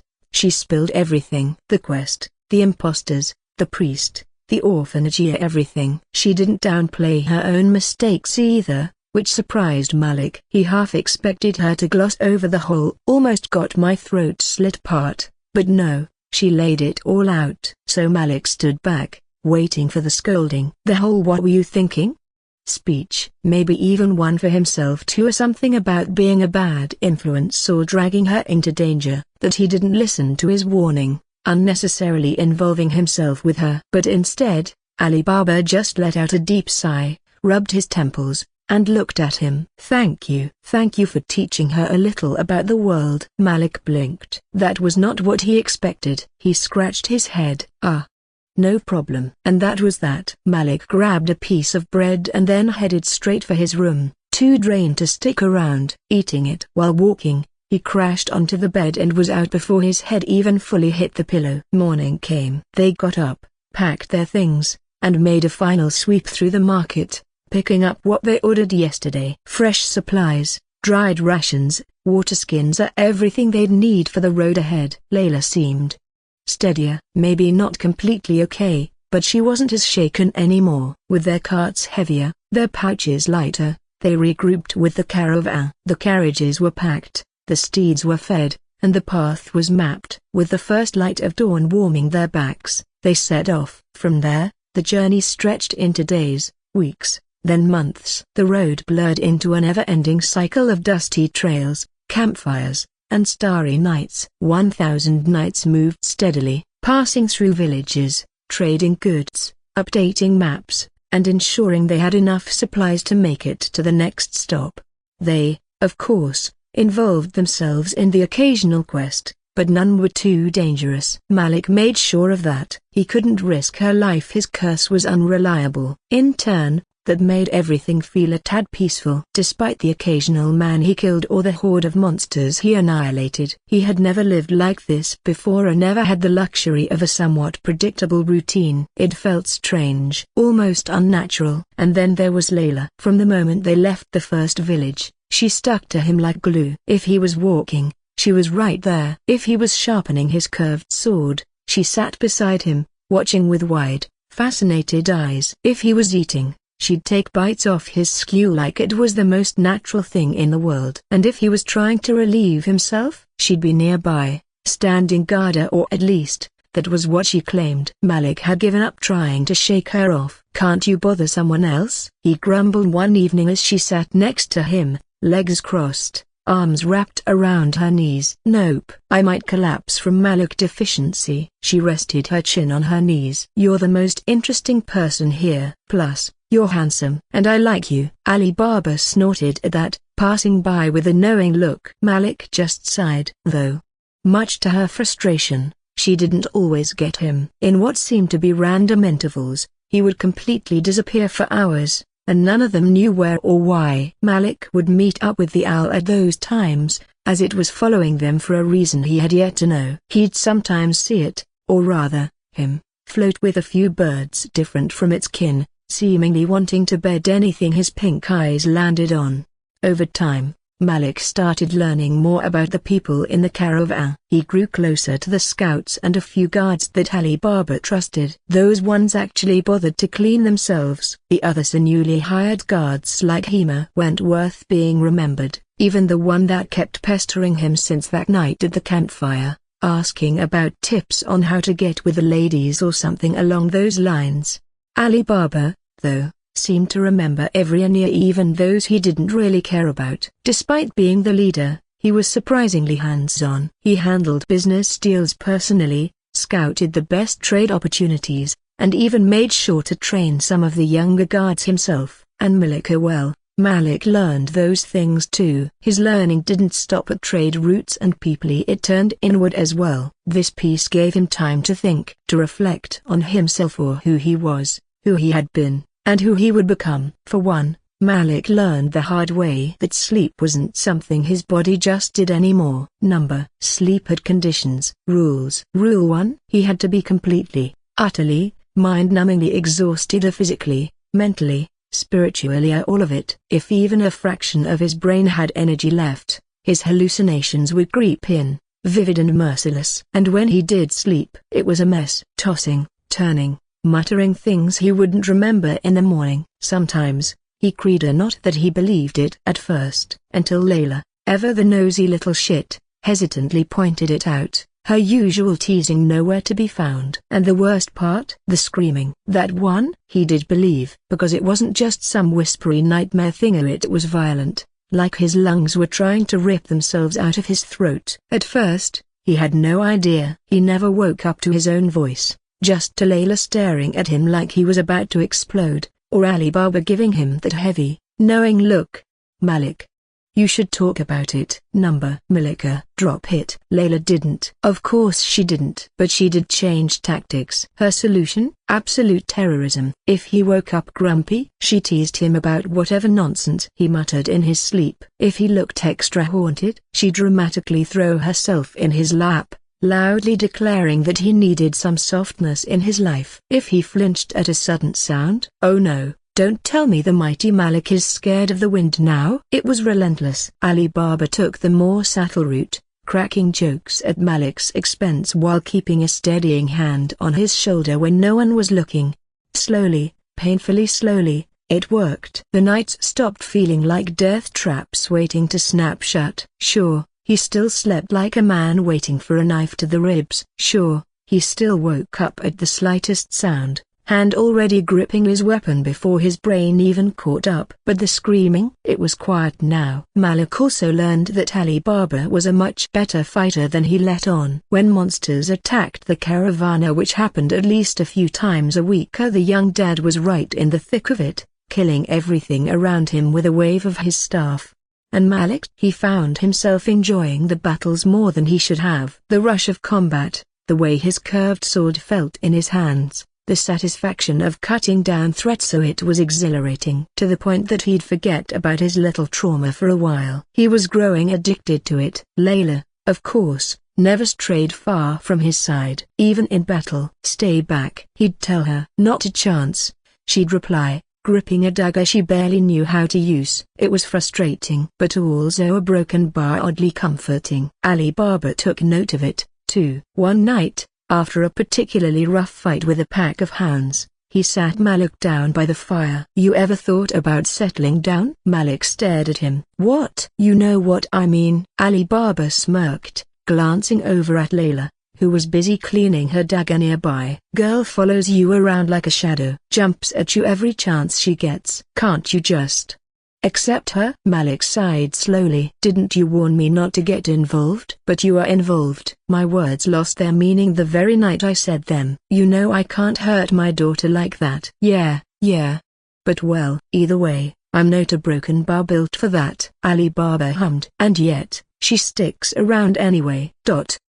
Malik had no response to that. What are you guys talking about? Layla hugged her dad from behind, peeking over his shoulder, her purple eyes landing on Malik. Me, right? The most beautiful girl in the world, Tilda? Their replies couldn't be any different from each other. Oh, yes you are, Tilda. Your father was. One was pure love and the other was detachment. Pouting her cheeks, Layla humphed at Malik, making her father chuckle. Looks like my lineage will end with you. Baba, don't tease me. Okay. Raising his hands in surrender, Ali Baba stepped away. I'll leave you lovebirds to it. Ignoring her father's words, Layla sat beside Malik. This time, she didn't say anything. Just sat there, looking up at the 12 moons. Why do you stick around? Malik finally asked, breaking the silence. She blinked at him. Do you want me to leave?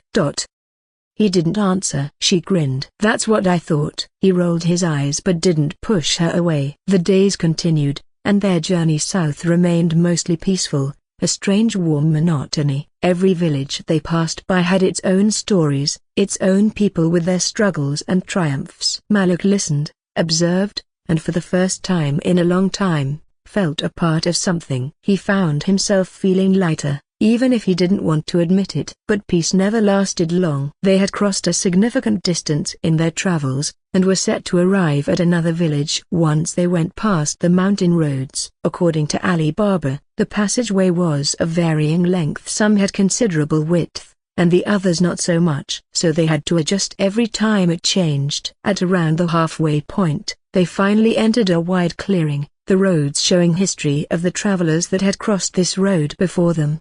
Malik blinked, and as if the steed had listened to some unspoken demand, it stopped. Some of the people were still exiting the narrow winds that they'd just gotten out of. Malik. Layla peeked from behind him, trying to glimpse the front. Swoosh! The head of the guard in front of him exploded, blood staining his face. Some of it made past him, dripping on the girl's nose. Ku'un! A war horn bellowed. Malik already moved a ting, ting, ting, deflecting the 3 arrows that had come for him and Layla. The rest? A rain of arrows that darkened the dimming sky. And worse yet, almost as if hidden amidst the rain and the backdrop of the afternoon shams, an extremely lethal one shadowed past them all, a 3-pronged arrow, striking into the eyes of Sparrow.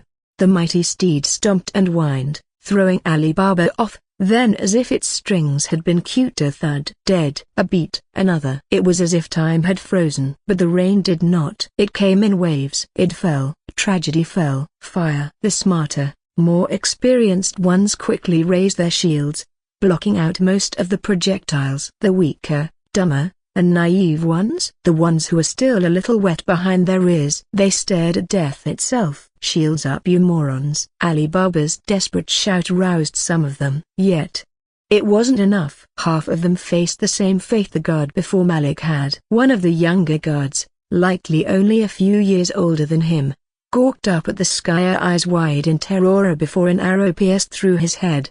He collapsed, blood soaking his tunic. What followed was worse. A steed shrieked, an arrow buried deep in its flank, buckling beneath its rider. The man barely had time to scream before he was trampled into the dust. Another man fell from his saddle, an arrow buried deep in his throat. Another screamed, clutching his leg where a jagged shaft had punched through. The carriages groaned as they took arrow after arrow, splintering. Death was all around them. It was a trap. They'd walked into a neatly crafted one. Ali Baba, still struggling to stand, took out a blue gem from his left sleeve, shattering it. A dome of ether suddenly surrounded them from all sides, standing between the caravan and death. No Athesa. An ambush. A broken bar. The surroundings were filled with such thoughts.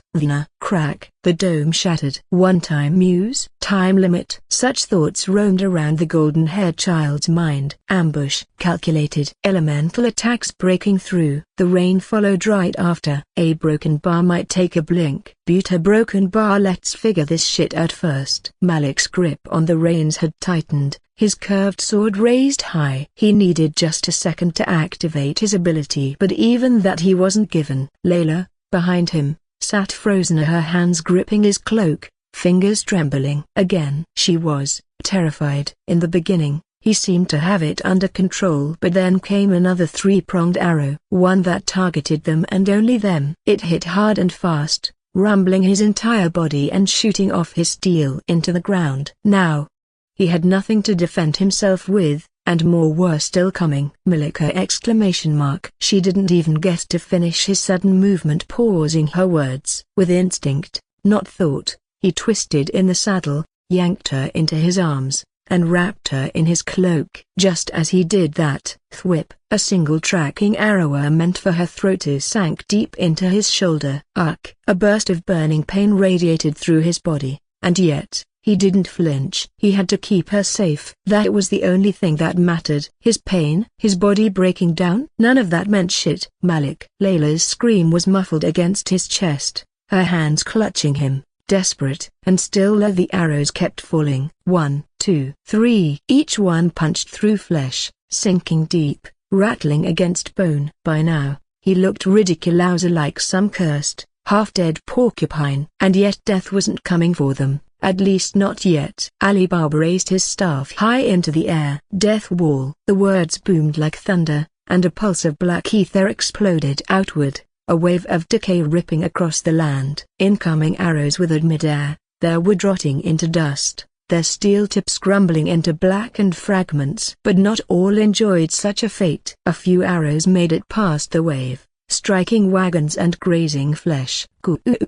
Right after that, a second horn resounded, breaking an illusion. The rock formations ahead rippled and shattered, revealing the truth. Dark figures, a horde of them, masked, armored in scavenged gear, sprinting towards them with weapons drawn. Swords, axes, spears, are all catching the last light of the dying shams. Their stomps deafened the ears, and the caravan soon found themselves encircled and pounced upon a meek herd of deer. The only difference between the meek herd and them was simple. This herd knew how to fight back. We meet their charge. Ali Baba's roar shook the battlefield. The guards who still had their spines left gritted their teeth and fell into position. Weapons raised. Their caravan was under siege, and they would ensure its survival. But Malik could already see it. Fear, doubt, and cowardice. Not all were honest men, rather, most of them weren't. Those who had sworn their steel to the caravan looked at the swarm of bandits and made their decision,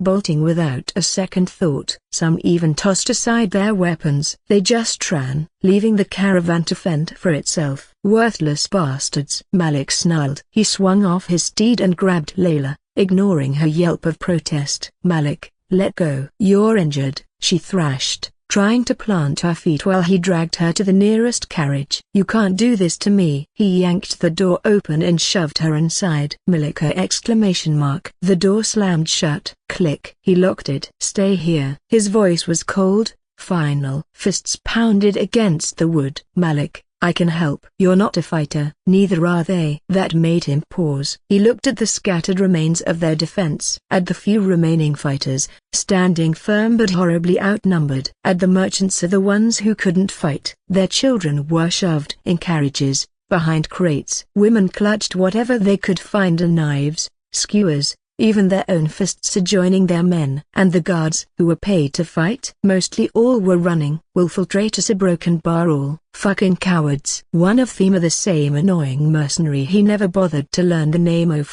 grabbed his arm. Let's go, brother. He was frantic, his eyes were wild with fear.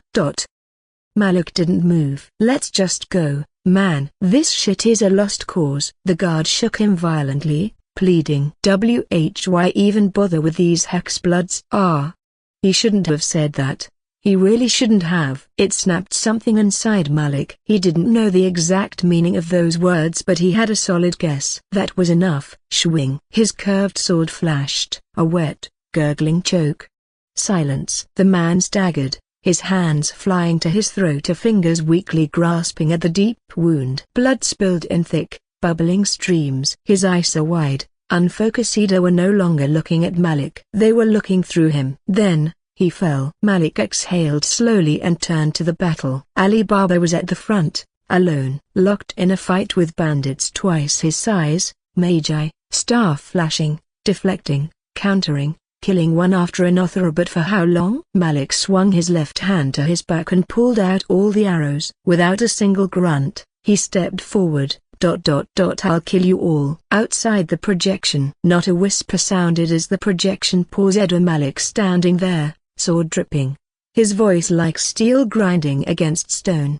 I'll kill you all. And the crowd? They were frozen, staring. Then, like a flood breaking through a dam. Cowards. The Sultan should have rock-stomped his head. Deserters deserve worse. 100 similar opinions clashed in the air, voices overlapping. Not a single one of them even mentioned the whole porcupine fiasco. Such a level of pain was noteworthy in comparison to what they got used to seeing. A few dumbasses shook their heads, muttering about his brutality, but most grinned, excitement in their eyes, as if they were watching the making of a legend.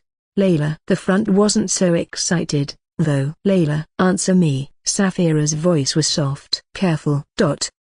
She received no response. Layla just didn't seem to hear her. She was staring at the Malik in the projection. She felt like she was there, with him. But she wasn't. Not really. She never was. Her past was different. She didn't remember this. Hey. A sad smile tugged at her lips. They battled those bandits, but not like this. They were prepared. Malik knew they were coming. His instinct told him of their attack. Right. His instinct. That obviously meant one thing and one thing alone. Malik had used it again. Return by death. God knows how many times before he finally reached the outcome she knew. She swallowed hard. The thought made her sick. How many times had he died? How many times had he relived this nightmare until he got it right? Until he killed her father? Was it perhaps the key to their survival? Was that the only way Malik saw them surviving? Her fingers curled into fists. Back then, in their final battle against the bandits, she had wanted to go. She begged to join them, to fight alongside him. But she wasn't ready. She would have been a burden. Layla had only ascended and learned a few basic spells. After that, well, she cultivated at random and never learned any combat skills. She didn't see it as something she needed. Her guards were there for a reason. That all changed with his betrayal. However, that was it. The point of no return. The moment everything, her future, her choices, her very existence got carved into stone, whether she liked it or not. Do you remember? Saphira had been biting her tongue this whole time, itching to ask that. Maybe for the 10th time. But then she saw it. That look. So, Saphira, shut up. Some things didn't need to be said. Inside the projection, the bandits were coming in from the front in a fire-like manner. Malik needed to care of them just as they arrived, otherwise, he'd be overwhelmed. Die. Their first swung at him with an axe, heavy, reckless. Malik sidestepped. His curved sword flashed once before it was painted red. The bandit's charge never finished. He stumbled past Malik, his legs buckling, eyes confused until his throat split open, spilling a dark, wet gasp onto the dirt. The second tried to grab him, reaching a mistake. Malik twisted, used their own momentum to yank them forward, and his steel bit spine. A shudder, a strangled grunt. The body slumped. But there was no time to watch them fall. Another was already coming, a spear lunging for his heart. Malik spun. His blade cut the air in an arc. Sparks screamed as their weapons met. Then a snap. The spear's shaft broke in two.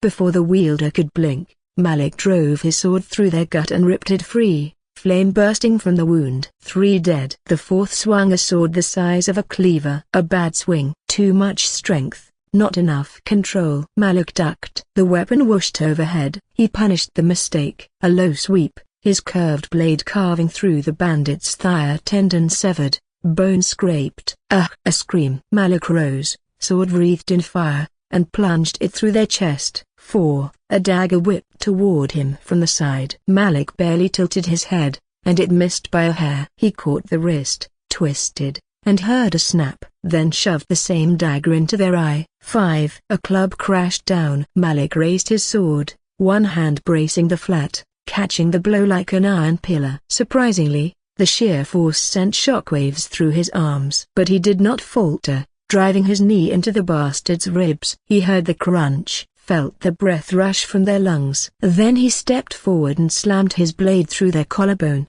splitting muscle from bone. 6. More came. A blade whipped at his ribs. Malik leaned back, arcing just beyond its reach, and then drove his elbow into the attacker's face, smashing their nose into ruin. One clean stroke. Their head tumbled from their shoulders. 7. A shield bashed toward him fast. Malik had no time to dodge. Instead, he took the hit. Let it push him backward, but not before he flicked his wrist. A thin, blazing arc followed. The shield bearer staggered, blinked. Then his throat spilled open. 8. 2 more. Coming from opposite sides. Malik inhaled, exhaled. His curved blade turned even darker, heat warping the air around it. Swing. It whirled, carving a burning crescent through the air. A feint. A step. Steel met flesh. 9. He turned on the last. A flash of terrified eyes, desperate steel. Malik parried the strike, his blade dragging fire across the enemy's sword, sparks blooming. Then, he closed the distance. His free hand grabbed their face. Flames roared. The bandits screamed,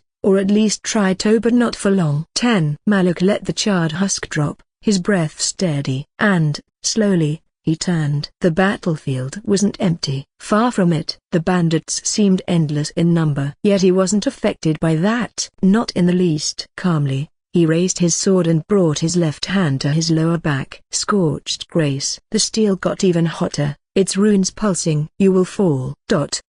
Malik's breath came rough, his blade slick with death, charred ground beneath him. He had killed many of them. 10, 20, 30, 40, 50. Yet more kept coming, and more of their own died not so far away from him. This battle was a lost cause. Winning was just not possible. All they could achieve was survival, and even that was up to question. Malik was on his last legs. Those bastards had more Magi than he expected. Sure, now that they were less of their own around him, he could use his ability more openly without the risk of killing them, but that didn't mean shit if their enemies never stopped rushing him. Die already. Another came at him, a jagged spear coated with ice thrusting for his ribs. Malik sidestepped and brought his sword down in an arc. The curved steel sheared through the shaft, reaching flesh and bone. A head hit the dirt before the body did. The next fool lunged wildly, an axe swinging for his chest. Malik ducked, his blade flashing up. A single cut deep. The bandit's stomach split open, intestines spilling as he crumpled forward, shrieking. Dumb bastard, sir. Whoosh! A blur came from behind. He reacted too late. Pain. White hot, sharp. A dagger had been rammed into his shoulder, the same one that special arrow had struck earlier. Grr! Malik's body jerked as a ragged snarl tore from his throat, fresh agony blooming through his nerves, the wound ripping open further. Ha ha ha! We got you now! The bastard behind him pushed down on the blade, trying to drive it deeper. Fuck. OFF. Malik roared, throwing his weight backward. The impact sent them both staggering, but the dagger wrenched free, tearing flesh and tendon. Blood gushed. Malik twisted, ignoring the pain, and drove his sword backward at a sickening crunch. The bandit choked, a blade buried through his ribs, then slumped, Dead. Piece of Shah. Interrupting his words was a cold pain that erupted in his left thigh. His breath hitched, eyes snapping down an icicle, buried deep, frost creeping along the torn flesh. The burn of it was worse than fire. His leg buckled. No, he caught himself, forcing weight onto his good leg, fingers already wrapping around the icy intruder. His grip was iron, his expression feral. With a sharp yanker, shhk, the icicle tore free, dragging a spray of blood with it, hot against the frozen wound. Malik barely flinched, just clicked his tongue, irritation flashing behind his wild eyes. With no time to breathe, he dodged the incoming icicles, his fingers tightening around his sword. Heat trickled through the blade as he thrust forward, fire erupting in an explosive burst. It was a snarling tongue of flame that licked through the air, melting every attack before searing straight through the bastard's skull. His head barely had time to melt before he hit the dirt. Whoosh! The next bandit rushed him stealthily as his mate, likely using some sort of camouflage ability. Malik parried, but he wasn't fast enough, wasn't strong enough, his wound sapping his strength. A knee to his gut sent him staggering. Another blow slammed into his side. A club. This time he nearly dropped his sword. The tide was turning. Too many, too fast, too wounded. Then just at the edge of his vision, by a rock in the distance. No, he saw it. The next part of their tragedy. Ali Baba stood before Layla, surrounded by 10 bandits. He acted as a wall between her and death. But that wall, it wasn't impregnable. He was struck, a blade rammed into his gut. Malik's world slowed to a crawl. It seemed that he had forgotten whose daughter she was. It was his fault. He should have made sure that she'd never step foot out here. He should have made sure. He should have. But he failed. Ali Baba had trusted him completely, fully. Handed over the most precious thing in his life with nothing but faith that Malik would protect her. And now Malik could only watch as Ali Baba's fingers loosened around his staff, grip failing him. Watch as realization dawned in his eyes, shock sinking deeper than the blade in his stomach. Watch as his legs buckled beneath him, strength giving out, his body folding. Ali Baba fell. Right. Ali Baba had fallen. Malik had failed to protect him. Protect her. He didn't know exactly what happened after that. He likely didn't even bother saving Layla. But he knew one thing that happened. Rage. A blood-drenched, bone-deep rage had consumed him. His breath shook. His vision swam. The world twisted, narrowed, darkened. The pain in his shoulder, in his back, and the burning in his thigh, it didn't matter anymore. They should have known not to kill Ali Baba. They should have known not to touch his people. Great was the rage of a quiet man. You're next. A bandit came at him, blade raised. Malik caught the sword with his left hand. Steel bit into his palm, splitting flesh to the bone. But he didn't seem to register it. With a yank, he tore the weapon from the man's grip and smashed his forehead into his nose. Crack! The man screamed, stumbling back, hands flying to his ruined face. Malik didn't let him fall. Got you. Looking down on him, he gripped his throat, squeezed, felt his pulse thrash against his fingers. Then, with one brutal motion, he slammed the bastard's head into the nearest rock. Again, until the struggling stopped. Until the rock was slick with red. Malik dropped the corpse. Turned. Die. Another. A spear thrust for his chest. Malik sidestepped, twisted the weapon from the fool's hands, and drove the jagged tip through his jaw, up into his skull. The body convulsed, fingers twitching. Malik ripped the spear free. Just give up. You have nothing to fight for. Two rushed him at once. A curved sword swung for his neck. A dagger lunged for his ribs. He ducked the first. Let the second graze him a bait. Before the dagger could be pulled back, he caught the wrist, yanked forward. Their throat met his teeth. He bit down. A choked screamer, wet, gurgling, desperate. Blood flooded his mouth. He ripped away, tearing through flesh, leaving a shredded ruin where their neck once was. What the fucker? The second bandit faltered, horror in his eyes. Malik shoved the dying body aside and pounced. His teeth found an ear. He ripped. A shriek. His blade followed. A gut torn open. A lifeless slump to the ground. Then another. A ranged attack. This one was rock. A spike buried deep in his ribs. Malik barely even felt it. Pain was a distant thing. His rage too hungry. Another came, and he met them halfway, bodies crashing into each other. They tumbled into the dirt. Malik straddled his chest and began to pound, a fist to the face. Then another. Bone splintered, skin tore. Looking up, he saw a few more spikes coming his way. He pulled back and lifted the bastard up, using him as a shield. The fucker struggled in Malik's grip, who kept punching him, even as he turned into a corpse, his back a cursed porcupine. Malik threw him away and punched a blast of fire at the rock-shooting bastard. He died. More came. Malik clenched his right hand. Nothing. His sword was gone. Fine. Malik picked up a wagon's broken wheel that somehow made it next to him. He punched it through a man's throat. He stomped another's skull in. He tore another's jaw clean off. He ripped, crushed, and beat until there was no one left. Until the only thing left standing was him. Or so he thought. Swing. A blade flashed. Malik didn't even see the bastard before a sword hacked into his forearm. He felt the sickening crunch of bone, the tearing of tendons, the way his fingers suddenly weren't gripping anything anymore. Then, before he could hit back, another attacked him, shooting a blade of air that cut through his other arm. His arms. They were gone. Malik staggered, head dizzy from blood loss. It splattered his chest, his legs, and the earth beneath him. He should have fallen, but he didn't. If he couldn't beat them with his fists, he would beat them with stumps. The same bandit lunged. Malik slammed his stump into his throat. He gagged, staggered back. Malik lunged forward and smashed his knee into his gut. The next fool came at him, swinging wild. Malik ducked, spun, rammed his shoulder into their ribs. A third. He drove his heel into their knee, snapping it backward. If he couldn't beat them with stumps, he would beat them with his legs. Someone tackled him. Malik bit into their cheek. Flesh tore. A fourth tried to run. Malik caught them with his teeth, his jaws clamping down on the back of their neck. They screamed. Thrashed too late. If he couldn't beat them with his legs, he would tear their throats out with his teeth. And he did. Again, and again, again and again, again, again, again, again, again, again, again, again, again, again, again, again, again, again, again, again. He fought till there were none left. This time for certain. A broken bar alone. Alone with his rage. Alone with his unshed tears hidden behind the wall of wrath. And alone with his thoughts. A beautiful end to this nightmare. This tragedy. No. But unfortunately. TCH.